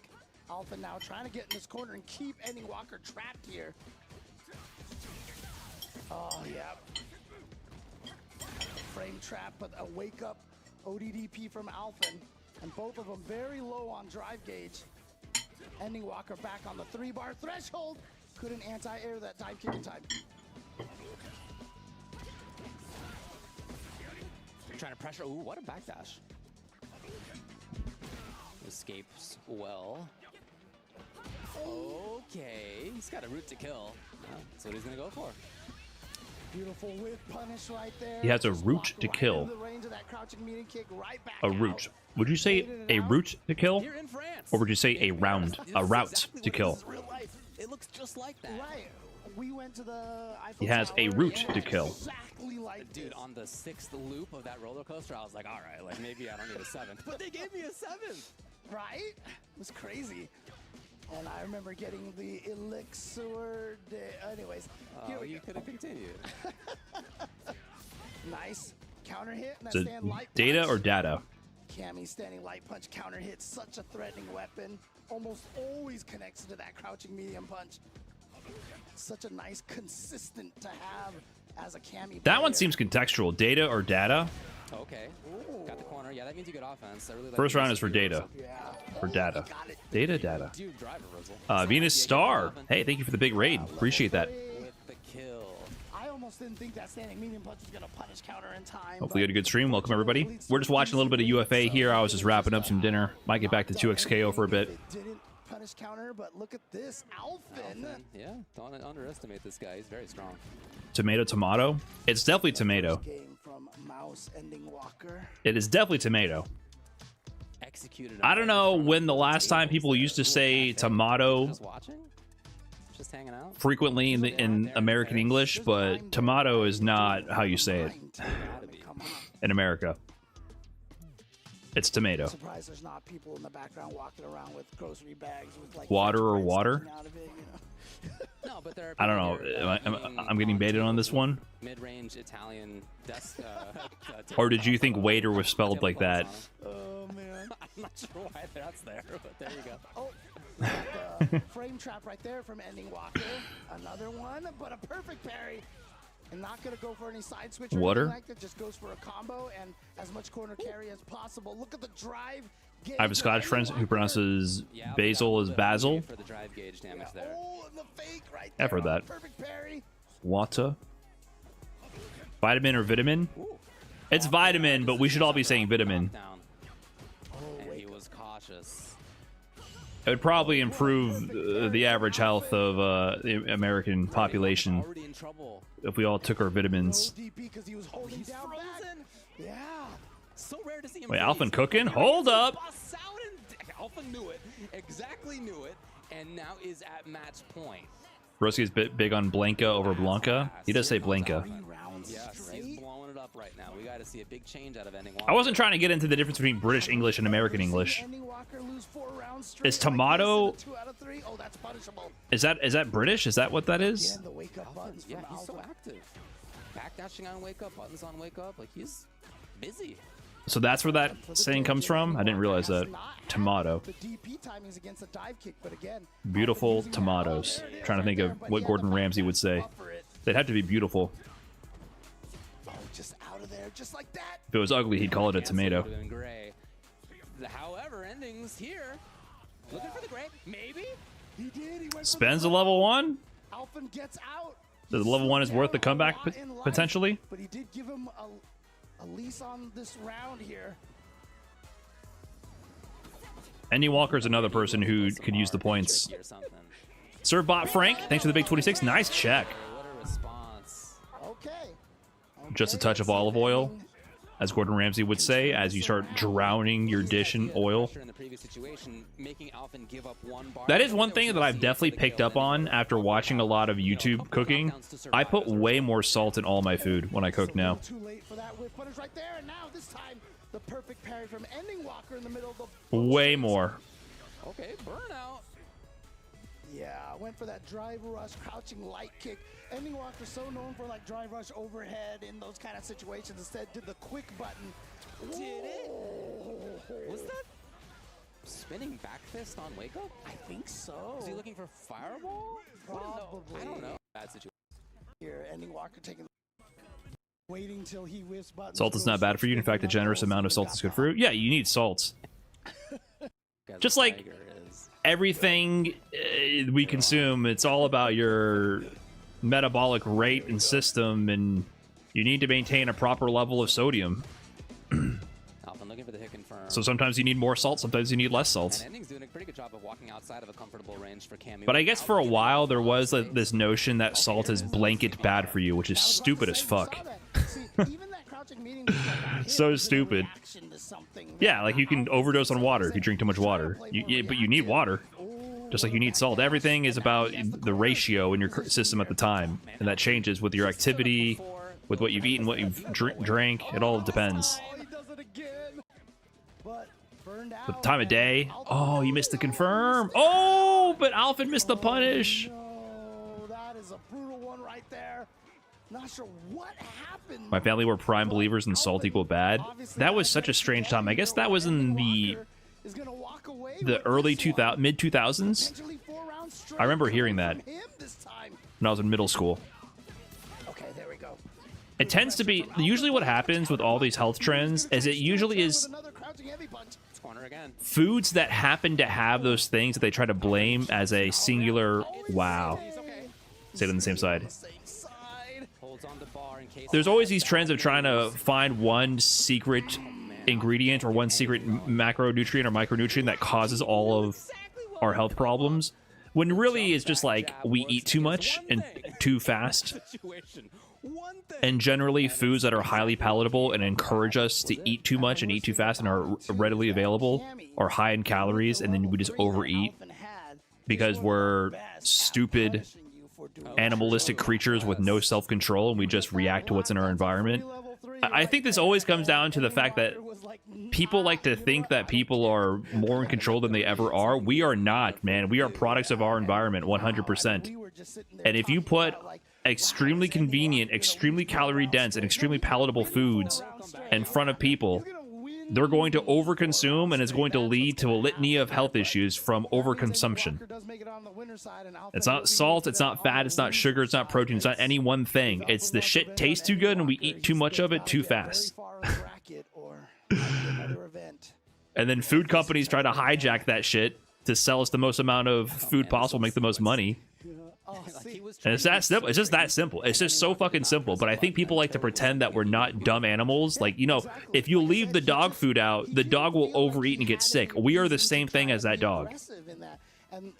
We are literally the same. We like to think that we're so much better. But the fast food companies, the processed food companies, they know what's up. They know we're no better than that fucking dog. I'm not even sure what he was going for that ended up with a whiff. Cook your meals and you'll be just fine. Yeah, there's things you can do to affect your environment to do better. For example, like I work from home, so what I do is I don't buy shit that tastes good and is easy to eat. I buy ingredients because as long as I avoid bringing the processed packaged food into my home, I will avoid overeating it. If I ate them in moderation, it wouldn't matter. But the problem is I'm going to have zero self-control. I'm going to see that shit in my cabinet. I'm going to be bored. I'm going to open my pantry, be like, ugh, what can I eat? And there's nothing fun in there for me to eat, but I have a bag of lentils and some ground beef in the fridge and some broccoli in the freezer.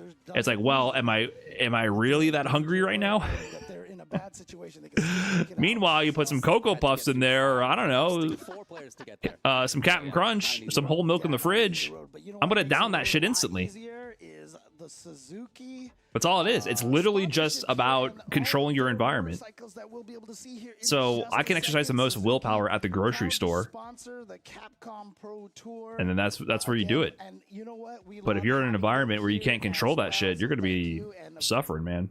I know we had to cut off a little bit of Riddles' match. We saw him kind of. What about a nice bowl of Wheaties? You know what's crazy? I bought Fiber One cereal for the first time in forever. You know, the stuff that looks like hamster pellets.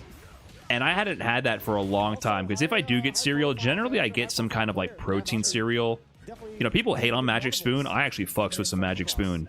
Expensive as all hell, but I think it's a great treat. I like it. People like to compare that because they're growing up. They're 25 years old. And they still eat Fruity Pebbles on the regular. And they get Magic Spoon and they go, oh, this doesn't taste like Fruity Pebbles. No shit, dumbass. But go. You should have been eating protein bars back in 2009. All right, and seen the evolution of what we had. And then compare that to Magic Spoon today. And I want you to be fucking grateful for what we got. Okay? Grow up. That's what I think. So anyways, I like Magic Spoon as a treat. It's a great treat. Gets stuck in your teeth, though. That means you can just savor it for later. Never been sponsored by them. I wish they would hit me up. I actually buy that. I spend my own money on that shit. But anyways, I bought some Fiber One. First time I've had that in a decade, maybe. And I was like, I kind of want some easy carbs, whatever. Maybe I'll get some fiber. I don't know if I even want that much fiber. I also have strange opinions about fiber intake. I think that's also sometimes overblown. I think it's also a case-by-case basis if you want that much fiber or not, and the type of fiber you get. I don't think it's a blanket all-or-nothing thing. Anyways, I got it. When did they make that shit sweet as fuck? Doesn't even really need to be the right one. That was going to be enough. Even on lights as a starter, all good. Riddles moves forward in... What happened here, by the way? We missed the first game? Coming in from Incross. Like, always? Your taste buds change? No, I looked at the ingredient list. They started adding stevia. Or was it stevia? I think it might have been stevia. Did that always have stevia in it? It's sweet as fuck. I was like, why is this so sweet? I don't think it's sucralose. I think it's stevia. This used to taste like cardboard. So maybe it always had artificial sweetener. And my taste buds did change. My perception of sweetness changed. But I think they just started cranking up the artificial sweetener. You hate stevia? I don't mind stevia. I don't like... What is sweet and low? Is sweet and low sucralose? I like stevia. If I use an artificial sweetener, I actually like that as my choice for artificial sweetener. Is that what I'm thinking of? Yeah, stevia. Sucralose, I don't think I liked. I think stevia is, from what I recall, is slightly less sweet, where sucralose is really sweet. Yeah, no surprises here in terms of characters. Hey, Tokido, Korean wrestling man. Trying to keep it compact. You see Tokido. Did Blas play? We'll get to him next. Trying to check where the standing light kick, but now. What's your favorite Magic Spoon flavor? The Fruit Loops, whatever it is. the fruity one. for something to whip I heard that some of the other flavors are terrible. the whip punish, Tokyo I've tried the fruit one and the chocolate one. Chocolate one is okay, but I always grab the fruit one. Down, like extra Tokido, you see that person kind of giving you that space. It's like, why not? Yeah, yeah. Why not just go for it? When's the last time you had a soda? Full sugar? I drink, if I get a soda, I like Diet Coke. It has the most caffeine of all the sodas. But my fiance, she drinks regular soda here and there. So I've had like a sip of her full sugar Coke. But I don't think I could ever bring myself to just drink a whole fucking soda like that from a fast food, like a large fast food full sugar soda. That's like 40, 50 grams of sugar. Do you know how much a gram is? I can't believe people drink that. I can't believe I grew up drinking that. I was a little fat boy at one point for drinking that shit. I used to drink a Coke every day. I can't believe that. Before I stretched out vertically with my growth spurt. Have you ever had a Dr. Pepper? Dr. Pepper's gas? Brother, I've had all the sodas. They're all good. Chubby Brian up? Yeah, I didn't lose weight. I just, like, you took the aspect ratio of the photo of me and just stretched it out. I just grew into my weight. Yeah, again, Tokido turning it on, forcing the issue. In the course of, like, 3 months. Just, like... Nothing, just walking him down with pressure. Side switch? No. Huh. Yeah, I really feel like he could have killed on that. 100%. I'm not sure I'm down to drink a soda when you know it's a special occasion. Or, like, try different sodas. You get what I'm saying? I was concerned when he didn't go for the side switch that I saw how much health Tokyo had. I'm like, all right, he's got drive gauge. He can do this, right? Mad scary if he didn't. But to make it a part of your daily habit, a diet soda, hell yeah. This is the first one we see him. But I cannot believe we got... Our culture made that normal. That was mad far to check the drive rush. Yeah, that was really the first time too that Korean WrestleMan tried to approach that way. So shout out to Tokido being ready. You should hit Magic Spoon up. I'm sure they'll be happy to have a willing sponsor. What are you trying to imply that all the other YouTubers are doing it against their will? They'd have to let me be real. They'd have to let me do the same rant about people being babies when they eat protein variations of their cereals. I watched a video saying, like, I tried every Magic Spoon cereal, and the whole point of the video was there's a genre of YouTube that is about critiquing YouTubers for having sponsors on YouTube, and they talk shit about the products that YouTubers are sponsored by. And it's like, it's something that people like. They relate to that. And it gets like, haha, I can't believe these scumbag YouTubers get paid for producing content that I watch for free 24/7. And I deserve to be entertained perpetually without providing any form of payment or return for someone dedicating their waking hours to producing the content that entertains me, and they should not be able to pay their bills. And they should die. Right? That's generally the attitude of most people on the internet. So I saw that video, and the whole title and thumbnail was complete rage baiting about, you know, oh, Magic Spoon is so trash, and if you are sponsored by Magic Spoon, you're a bad person. And then he tries the cereal, and he likes the flavors I talked about. He said they're not bad. He's like, that's pretty good. And then he talks, but he starts comparing it to, you know, like actual cereals, and I'm like, dude, it's not an actual cereal.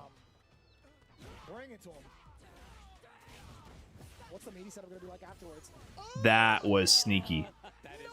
That was sneaky. Hold on. This was sneaky. Dude, what the fuck? The combo drop DI reset? Korean WrestleMan said, you know, it's a big discussion point now about how Tokido sucks against DI, and it's become a giant huddle moment in Japan. Like, all of Japan is trying to unite to figure out how the fuck can we get this guy Tokido to react to DI. And then Korean Wrestling Man comes out here with the gnarliest DI reset that looks like a fumble combo drop. I thought he dropped this combo 100%. Does he get the kill from this? That is tricky. Not a single person here. Maybe Tasty Steve because he's a Marisa player still, but I don't think anybody else saw that. Level 1.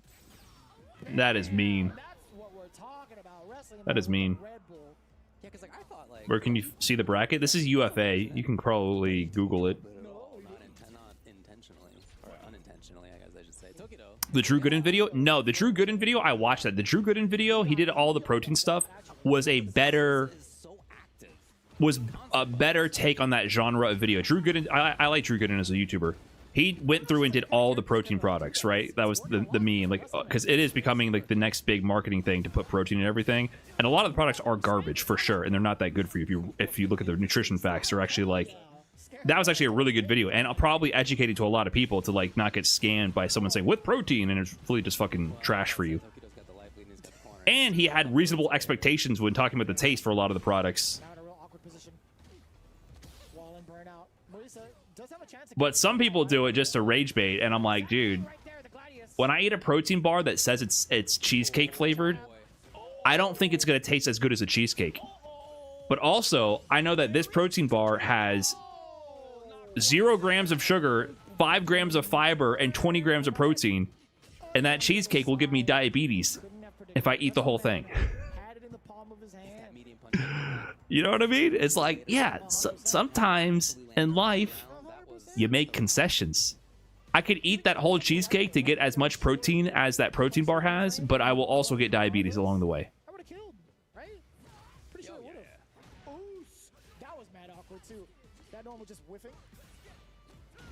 Builder bars are my goat. I like them, but I do think they have... Those are also kind of candy bars. Like, they have 20 grams of sugar in them. It's not terrible,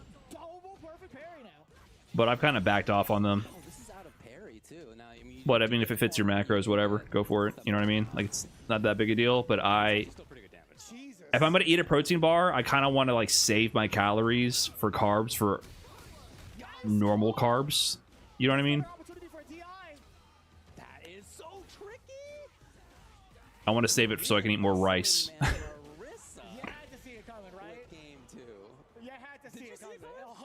didn't see it coming. 100%. That's why I said it. I'm like, he's gonna set himself up for another DI. Okay. Tokido's not gonna be ready for it. Oh, I wasn't either. So good work to you. I'm only doing that just based off of the way he's playing. I don't trust anything that tastes good and claims to be good for me. Well, that's not true. Maybe if it's too convenient, then you shouldn't trust it. But like, if you make a properly cooked meal with properly cooked vegetables, carbs, and protein, you know, you pan fry the chicken breast properly, you have yourself a sweet potato and some veggies on the side. That is a healthy meal that is delicious, but it requires you to cook it properly and requires some technique, and it's not convenient, not as convenient as possible. Now, if it comes out of a vending machine, then, you know, it might be a little questionable if it tastes too good. That's pretty sick. It is definitely a difficult character matchup. Do you calorie count? No, I did once upon a time, so I got a good sense of it, but I haven't counted calories in forever. I don't know who else is like representing Marisa out in Japan right now actively. But when I did, I counted calories once upon a time, and it made me really appreciate every bite of food I put in my mouth. So keto on the JP. Yeah, and at most he would probably catch Shuto in a set, forcing him to play. How many sugar is too many? There's no like hard limit. It depends. Classic. Do you have these? Oh, you don't have a level 2 conversion. Okay, he's gonna spend it here. See, you didn't. Oh, lucky, little lucky there, little lucky. That could have gone south fast. We're talking about maybe the end of the game. Yeah, if Korean Wrestling Man teched that grab, it would have been checkmated.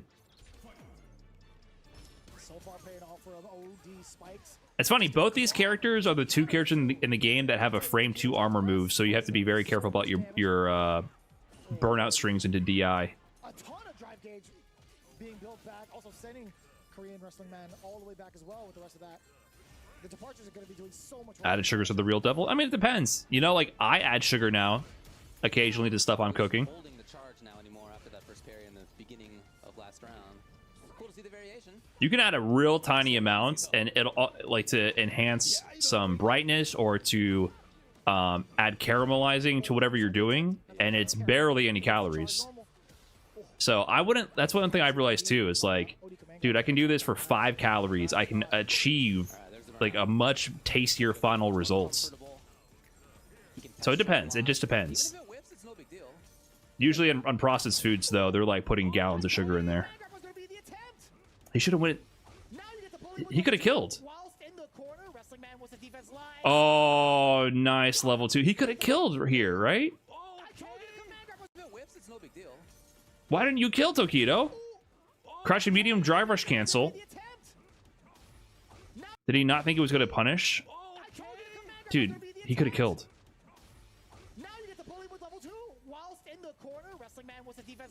I can cook something good, but I'm not very efficient, so it might take me 5 to 6 hours. Yeah, but that's a life skill you should learn. Also, I doubt you're scrambling eggs for 5 to 6 hours. You know what I mean? I love watching this guy play. He has been so sharp in every matchup he's played so far. Damn! That's exactly what he was looking for. Also, like, you just don't have to make something good.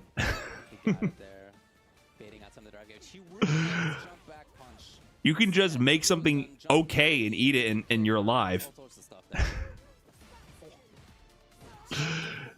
I also think sometimes we got our standards too high. Sometimes you just have to live. And that means eating food. And sometimes for your health and economic reasons, you make food that is just, it's just okay. And you'll be okay. You'll get by. And then as you do the okay food more and more often, you'll actually get really good at making simple stuff that tastes better. You get more reps. And then you can make quick and easy stuff that is pretty tasty.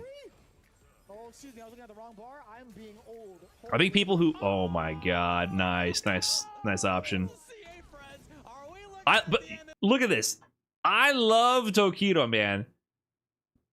Remember before the Punk incident at Esports World Cup with Xiao Hai? I remember, and I called this out every time. Before that one happened, I called out how Punk likes to stand up and pop off too soon. One of the notable examples where I brought this up was Punk versus Tokido at EVO 2024 for top 8 winner side. Punk landed the level 3 in a very similar circumstance to what got at Esports World Cup, and he got up and popped off. Meanwhile, Tokido was absolutely dead no matter what. But the whole time, he's like this, hands on the controller, locked in on the screen. Because you never know, there could be the 1 in a trillion moment where the game glitches out, and you just fall out of the super animation, and you're ready to get up and kill them. I love that. I love that. He's going to be locked in until he sees the KO. Even there. Look at that. Even when you know. Look, you know that last hit's coming. That's just for the cinematic purposes it does that. Leaves that little pixel. He knows. But he's still locked in. And he's like, oh, wow, that killed? Oh, God, wow. I love the discipline there. I love the discipline there. He always does that. He always does that. That wasn't bad. People were making fun of his JP. I saw people on Twitter making fun of Tokido's JP. It wasn't bad. There's just a few miscalculations, a few gaps there. You know what I mean? Like, he could have killed with a very basic conversion.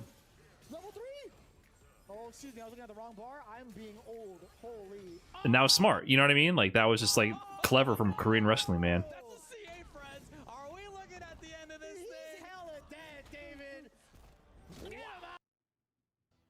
Very, very cool. Blaz, keeping it real. We got the Ryu. Don't expect me to be a pushover. Don't expect him to be a pushover. Okay, you got it. Has he ever said why he doesn't just play Akuma? I mean, I think he feels that Akuma's just not stable enough. Probably. Maybe. Yeah. Maybe it's because he sees him in like non-traditional garb. He's like, yeah, you haven't kept up with your practice? Like, what's going on? You know, like. Oh. Looking rather dry on the gauge, at least for Blaz. Blaz Emperor. Emperor, the Kings of the World champion in UK, which was the final CPT event, I believe, last season.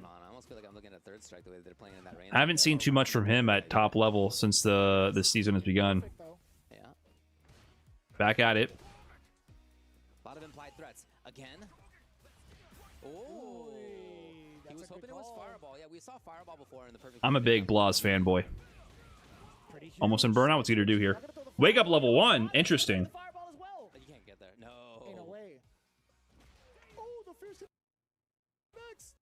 Is this smart? Well, hold on. He was hoping it was Fireball. Yeah, we saw Fireball before and the perfect parry did come. Okay, level 1 side swap. Ken is all the way over there. He's He's only +1 or something now. Side switch. Not gonna throw the fireball. You know what? Blase. Korean wrestling... Oh, sorry. Armper could have just held up forward, right? Fireball is For a second, I wondered if this was tech, like it's a safe level 1. fireball. You know what? Blase. Did he have Denjin? No, he didn't have Denjin. Maybe with Denjin, this would be a safe wake up level 1. Throw the fireball. You know what? Blase. I'm also wondering why Armper was kind of nervous about jumping over it. Huge side switch. Not gonna throw the fireball. You know what? Blase. Could he have jumped over that? Pretty huge side switch. For sure, right? Not gonna throw the fireball. You know what? Blase. For sure, you could have jumped, right? as well. You can't get there. No. Ain't no way. Yeah, I think Armper just got scared. Maybe with Denjin, Not gonna that's a get safe any level 1. yet. Perfect. Imperfect. Excuse me. Low forward clipping. Armper trying to create space for himself. Pays for it with a round. Good call out from Blas. I really want to see how this range evolves in mid-range half screen. Yeah, right here, where Ryu could throw a fireball and can parry and then get in there and pressure. But that opens Yeah, it might have been just for Fireball did Hashigeki read, instead. like you guys were saying. I definitely agree with that. Turned out to just be Like, why not at that point? Rushed and punished it. Now all of a sudden very active. Right, so he's opened up his ability to throw parries by doing that one Hashigeki into bait. Oh, Armper now moving forward. Trade? Nice combo. Nice work. Woo! Run Tatsu starter. A lot of Nice meterless damage. big damage. Also a little bit of a frame. Miss Space, you're dead. Oh, I'm seeing a C8 down there. No, okay. On this next hit, that is. He dropped! Okay. What do you get? You just get a DP pick up there, right? On the ground bounce? Plenty of resources. DP to level 3? Plus, not at all giving into the idea. Woo. Of fireball or not. Wow, dude, look at the confidence on the kid, man. Backdash on the drive rush tick throw, and then just holds forward. Just he knows he's gonna go for the parry. Fireball Dude, or not. he's so... His reads are so Street Fighter 2-esque. You know what I mean? It's very interesting. It combines the world of Street Fighter 6, optimizing the drive gauge management and the mechanics of this game, but on top of the neutral and read-heavy gameplay of an older title. Okay, maybe a bit of a change. You can like feel it when you watch him play. See if he should parry something or not. This is a lot more active. Trying to take too big of a turn. Hashogeki. Oh, Emperor is reaching for the sky right now. He's getting shimmied. Oh, Bloss thought maybe he would finally block backdash on that one. Done a couple of throws. Yeah. Unconditionable. Oh, you're burnt? Emperor is going for a lot of shimmies on Blaz also. It's not really working. Good check. Oh, he didn't level 2? You think level 2 would have killed? Like jab medium level 2? Plenty of room to work with. Plenty of time to contemplate what the next approach is. As you build your drive gauge up, you tried to catch a delayed button. Oh. Okay. Man, Armper. Try to drive rush bait again. There's the DP. Yeah, Emperor is like not applying any pressure on Blaz's wake up. He's respecting his wake up every time. To react to things or guess right to things. So good to see that he, in the end, made a little bit of a bet, and it worked out. Hovering around that mid-range, Emperor does get the... Oh, Oh, no. missed. Couldn't tell you what that drop was. Level 2. The Savine. Damn. Into the corner we go. Fireball first. You do a whole somersault roll after that thing, man. Couple Okay. of backflips. Okay, this time regular fireball. Screen, very aware. Regular fireball this time. Did have a level 1 loaded. Not level 1, yeah. Ooh. Chance to press. Yes. Now he's given up on some of this pressure before, but he's not here. Meaty heavy punch. Gets a combo. Continuing strike throw for the Oh, the shimmy works this time. Yeah, he really is like not immediately pressuring. He's not going for any meaties. It's always stagger or shimmy. That from that far. Yeah.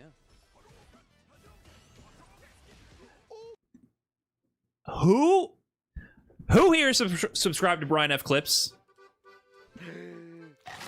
Come on now. Am I not showing you guys the way? You guys better be subbed to Brian F. Clips. Am I not giving away the recipe for free? That's literally what this video is about. This video literally describes exactly that sequence. Right here, 9 days ago. All right? So, That from that far. Yeah. look. Okay. you see here, Would commit to that from that far. Blas, perfect parries on the projectile. So, normally at this point, you would assume that this would be a fireball. It's very common to perfect parry a projectile, then try to get your own out on the screen to immediately occupy space. Now, of course, Emperor could read that and either go for like a jump or potentially try to parry in return. Blas here goes for the next level. Instead of going for immediate fireball, he goes for Hashogeki to try to bait out like a parry potentially. Emperor falls for the bait initially, thinking it's going to be the projectile, like I described in that lesson. But he understands that when he does the projectile parry, he should be ready for a potential Hashogeki bait. And so he does parry for a little bit, then immediately goes into drive rush. Because if this was a Hashogeki, he's going to get the drive rush to come out and be able to either hit him first, if he reacts fast enough, hit Blas first, or he's going to trade with the light, or if Blas does, for example, manage to land the throw will be a counter hit throw instead of a punish counter throw, which will do half as much damage and it'll also do less drive gauge damage. Even though he did a drive rush, he spent the bar in a drive rush, it's not going to take as much as that punish counter throw. And you might just punish him and catch him off guard. So whenever you do the parry versus Ryu Fireball, you should be OSing the drive rush in case it's a Hashogeki in these kind of situations. And that's exactly what I covered in that video of doing parry drive rush OS. Emperor immediately does it here, and you can see the mind games on both sides. Now he trades, but, you know, like, he didn't get punish counter thrown. So this trade is far more preferable than him whiffing that parry and eating the punish counter throw. Far more preferable. And if he was a little bit faster, he might have got a full combo.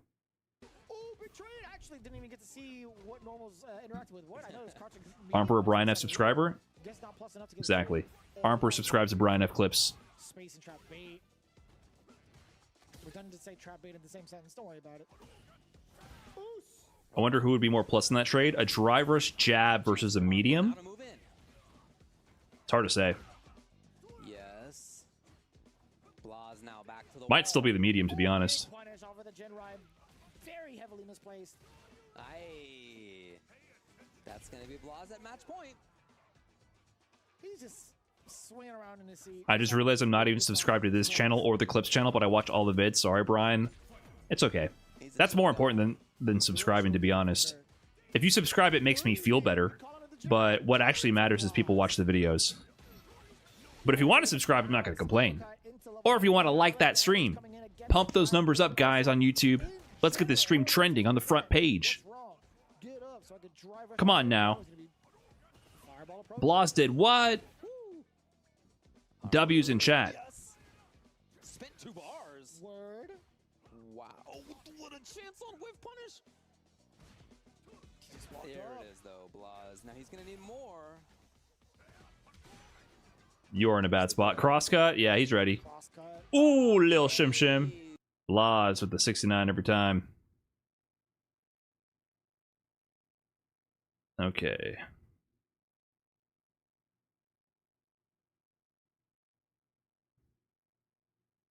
Do we have to watch it? Himself. He's learned his lesson. He's just never going to stand up again. Right so on. we don't got to worry about that anymore. But now it's time. Reject Beast, Daigo Umehara, FlyQuest, Punk the God. How many viewers until we pop the balloon? Both players starting out very patiently, right? That's a signature style from both of these players as well. So going to this match, you have to know historically, Punk has beaten Daigo in pretty much every tournament since 2017, just about.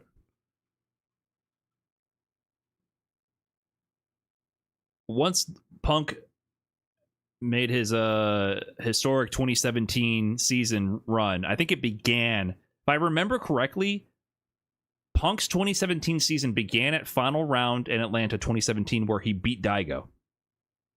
He didn't get top 8 that tournament. He would go on to dominate the rest of the season. But part of that, the buzz in the beginning was Punk beat Daigo. That's kind of where it began, from what I recall. He was already kind of making waves in late 2016 and in the online scene, which was very underdeveloped at the time.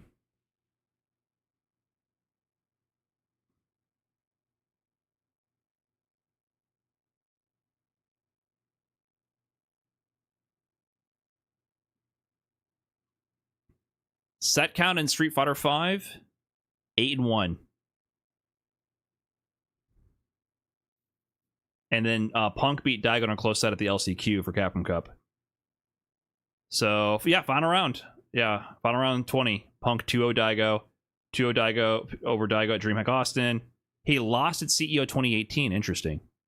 Canada Cup, Capcom Cup, Street Grand Battle, Celtic Throwdown, Celtic Throwdown, Red Bull Kumite. Historically, he's given Daigo a lot of trouble. I was wondering, I was like, where's the other side of like Daigo's face? But it's the monitor, my bad. Either way, a very big start from the side of Daigo. I was so confused. Huh? Crouching medium punch, that had to be an uppercut input, right? Most likely. Ended up flubbing it up a little bit, but it's okay. Still harassing. And remember, Kawano kind of laid the blueprint in this matchup. Nice. Cammy, right? Counter hit. Stay back, throw the fireball, use a lot of stand light kick, wait for the dive kick, and make sure they counter hit conversion from Daigo there. See if Daigo kind of implements a similar strategy. There's a lot of tech against Punk right now. A little overhead. Actually showing off some of the things you can do. Punk is really strong at using jump heavy kick with the threat of dive kick behind it. Nice punish counter conversion to the back medium. Level 2. Optimal. Punk understands the fear of the dive kick very well. He does a lot of jump heavy kicks in tense situations. And top level players let it rock. Against the Kuma, so we'll see if Daigo can implement some of those. But Punk, you obviously got to know he's been working on the matchup from his side, right? Yeah, it makes a lot of sense, right? He's going to have to. Like, this is a matchup that I feel like is going to be faced off against a good majority of the CPT season. Nice perfect parry. Strong Akumas. Daigo's sprinkling in those overheads. He's already gone for several. Okay, first take situation happens. Punk just blocks it out. Whoa! Daigo went for another overhead and Punk whip punish with heavy kick? Dude, another overhead? Is this a strategy? That's a lot of overheads.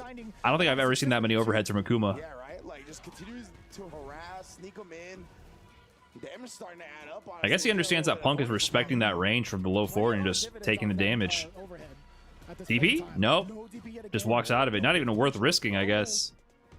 Even if you try to DP, sometimes you just don't react in time to the dive kick and get stuffed. Goes for the stand medium again. Punk try to jump away this time or backdash from the throw. Daigo clips him for it.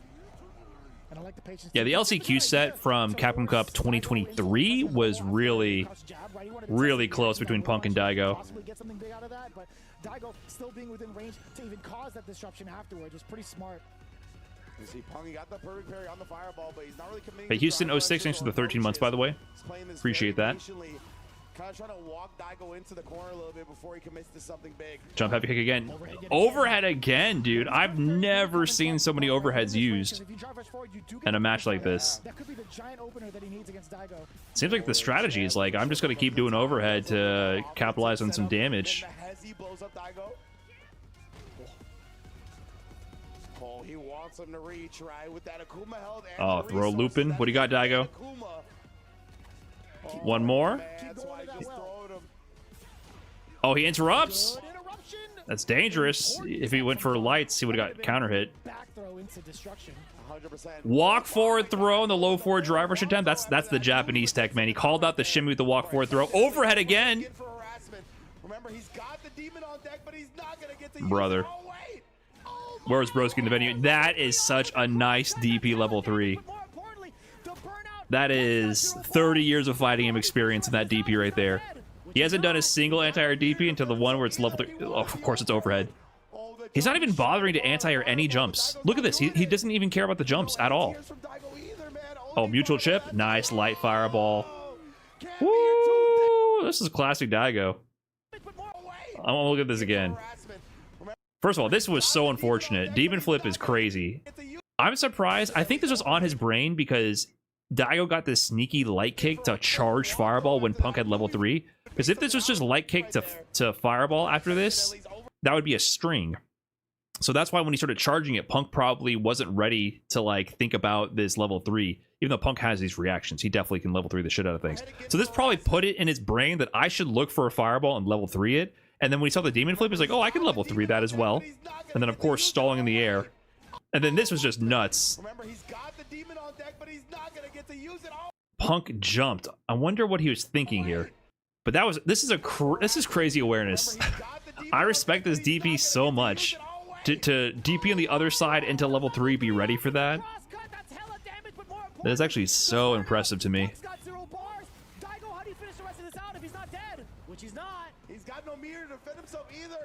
That was such great awareness. And he just doesn't bother to anti-air anything. Besides that, right? Like, if it's a regular jump in, he just doesn't bother. Don't worry, I got it. Oh my god, I know you did. Too far away for the counter hit conversion. This time he DPs on the drive rush cancel. Been chucking that plasma at every character since before Punk was born, I think. Yeah, oh yeah, definitely. Whip punish? Only a sweep. Went for another overhead though, by the way. Oh, the fireball. Daigo is Very interesting. There's a clear strategy here. Forget the anti-air, just stay out of range, fireball, and when you get in range of low forward, Punk is going to hold down back to be scared of the low forward range and just do overhead. literally all I could think about. That seems like the strategy. He's barely pressing crouching medium kick. Has the wheel gone so far around that because top players are so scared to crouch medium kick drive rush, you just don't use it and just walk in range and do overhead instead? Nice hit confirm, by the way. Single hit confirm into all your life bar meterless. That is crazy. This is the Kuma special right here. Dude, oh man. I couldn't tell you, man. Daigo being ready for that is a whole different type of... What is the point to the random jabs from Daigo when he knows he's out of range? Well, he could potentially stuff longer range pokes like heavy kick on startup, but also it can fake out Punk thinking it's a fireball or something else and bait out a reaction. This mixing of the animations makes it harder to tick react to things, because Cammy can spin knuckle through Akuma's fireballs, but she has to react very fast. So mixing of those options mixes it up. Wow! Finally, we see an anti-air that's not on that cross-up, and look at this. This is strategy, dude. Fireball, footsie, and then wait, drive rush DP. He's gonna get closer to it with that DP. Sets himself pretty nicely for that drive rush afterwards. Now he's rushing down. Overhead again! It's never crouching medium kick, it's just overhead. This looks so annoying to fight. He went for it again. Can I get an overhead counter? This is actually blowing my mind. I have not seen this take on this matchup in such a long time. Or ever, I should say. I've never seen this take on this matchup. This almost seems like an anti-Punk strategy. Not too bad for Daigo. Now under pressure for the back throw. Punk looking rather dry. Daigo is definitely willing to take that back throw because I think maybe he could possibly set himself up. Oh, and he walked into range to bait out the dive kick to make it punishable. Punk. I don't know about that burnout, man. Woo. Yeah, Daigo just got to reset. And not even going for the throw either. Oh, that could have been so This is losers, by the way. I don't know who put Daigo in losers. Could have been Daigo playing it safe though. Oh, that could have been DP level 3 again. Now he's using low 4 drive rush. Gets the drive gauge back. Overhead again. Walk up grab, that's it. No? Not ready. That could have been a perfect parry. His only option there was a perfect parry or super. Damn, Daigo beats Punk. Very interesting set. Very interesting set. I was very surprised by how liberally he used the overhead. Didn't bother anti-airing any regular jumps. Anytime Punk forward jumped, he did not bother anti-airing because the mix-up is pretty volatile. Like, even if you are ready for the jump in, you might just mess up your DP input or not be in time to anti-air the dive kick. He didn't even bother parrying. He just let it happen. Just walked out of range, mixed in fireball timings, stand light kick, and then walked up into low forward range, and instead of doing low forward, did overhead over and over. That was strategy. That was actually a really interesting take on this game. I've never seen a game like that. Daigo still got it. Broski put Daigo in losers? Word?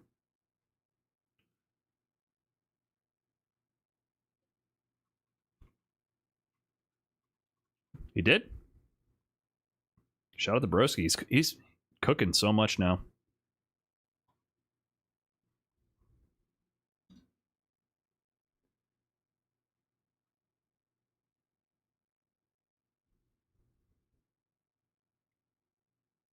Do.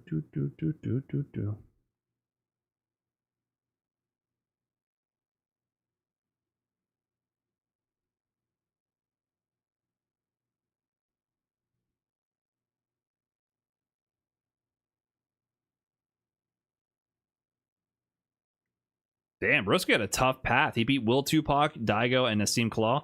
Oh, he was going to play Punk here. Oh, this pool had... I wonder... actually, Broski should be seated over Daigo, right?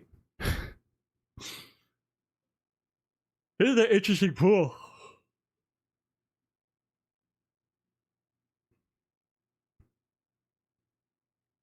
This says 2-1, but I don't think Punk got a game. That was a clean 2-0, right?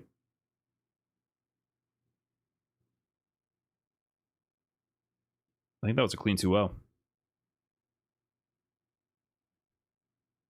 When are the next set of matches? Tomorrow morning. Tomorrow morning. Okay, guys. I think I'm going to wrap it up here. I actually do want to play more, but I've been streaming for 6 hours. I should probably wrap it up. Fun stream. Thanks for tuning in. GG's. I'm enjoying 2XKO.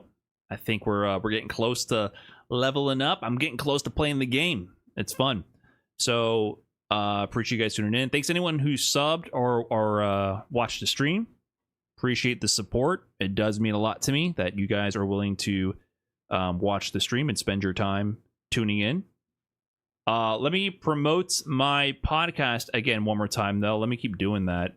If you're watching the stream, by the way, if you didn't know, I do Trash Talk and Extra Trashy. It's on the main YouTube channel, but just so you know, it is also on Spotify. I'm trying to potentially get to partner on Spotify, and Extra Trashy and Trash Talk are under the Trash Talk podcast. This is also available on all podcast platforms, but the main platform I'm hosting it on is Spotify.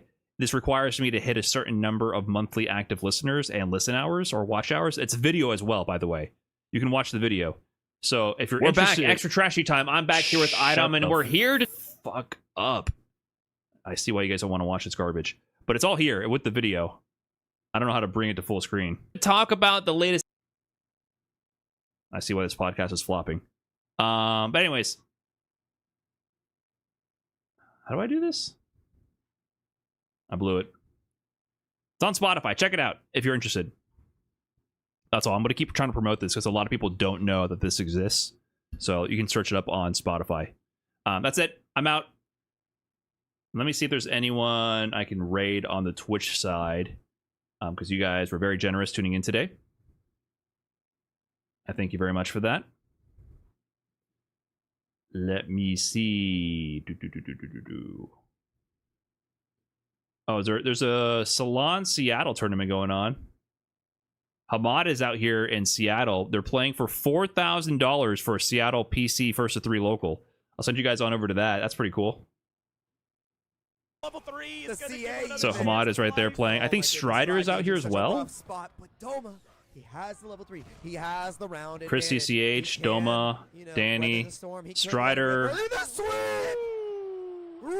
Domo's cooking. What happened to Strider? He lost to Hamad already. So losers finals. So I'm going to send you guys over there. Peace.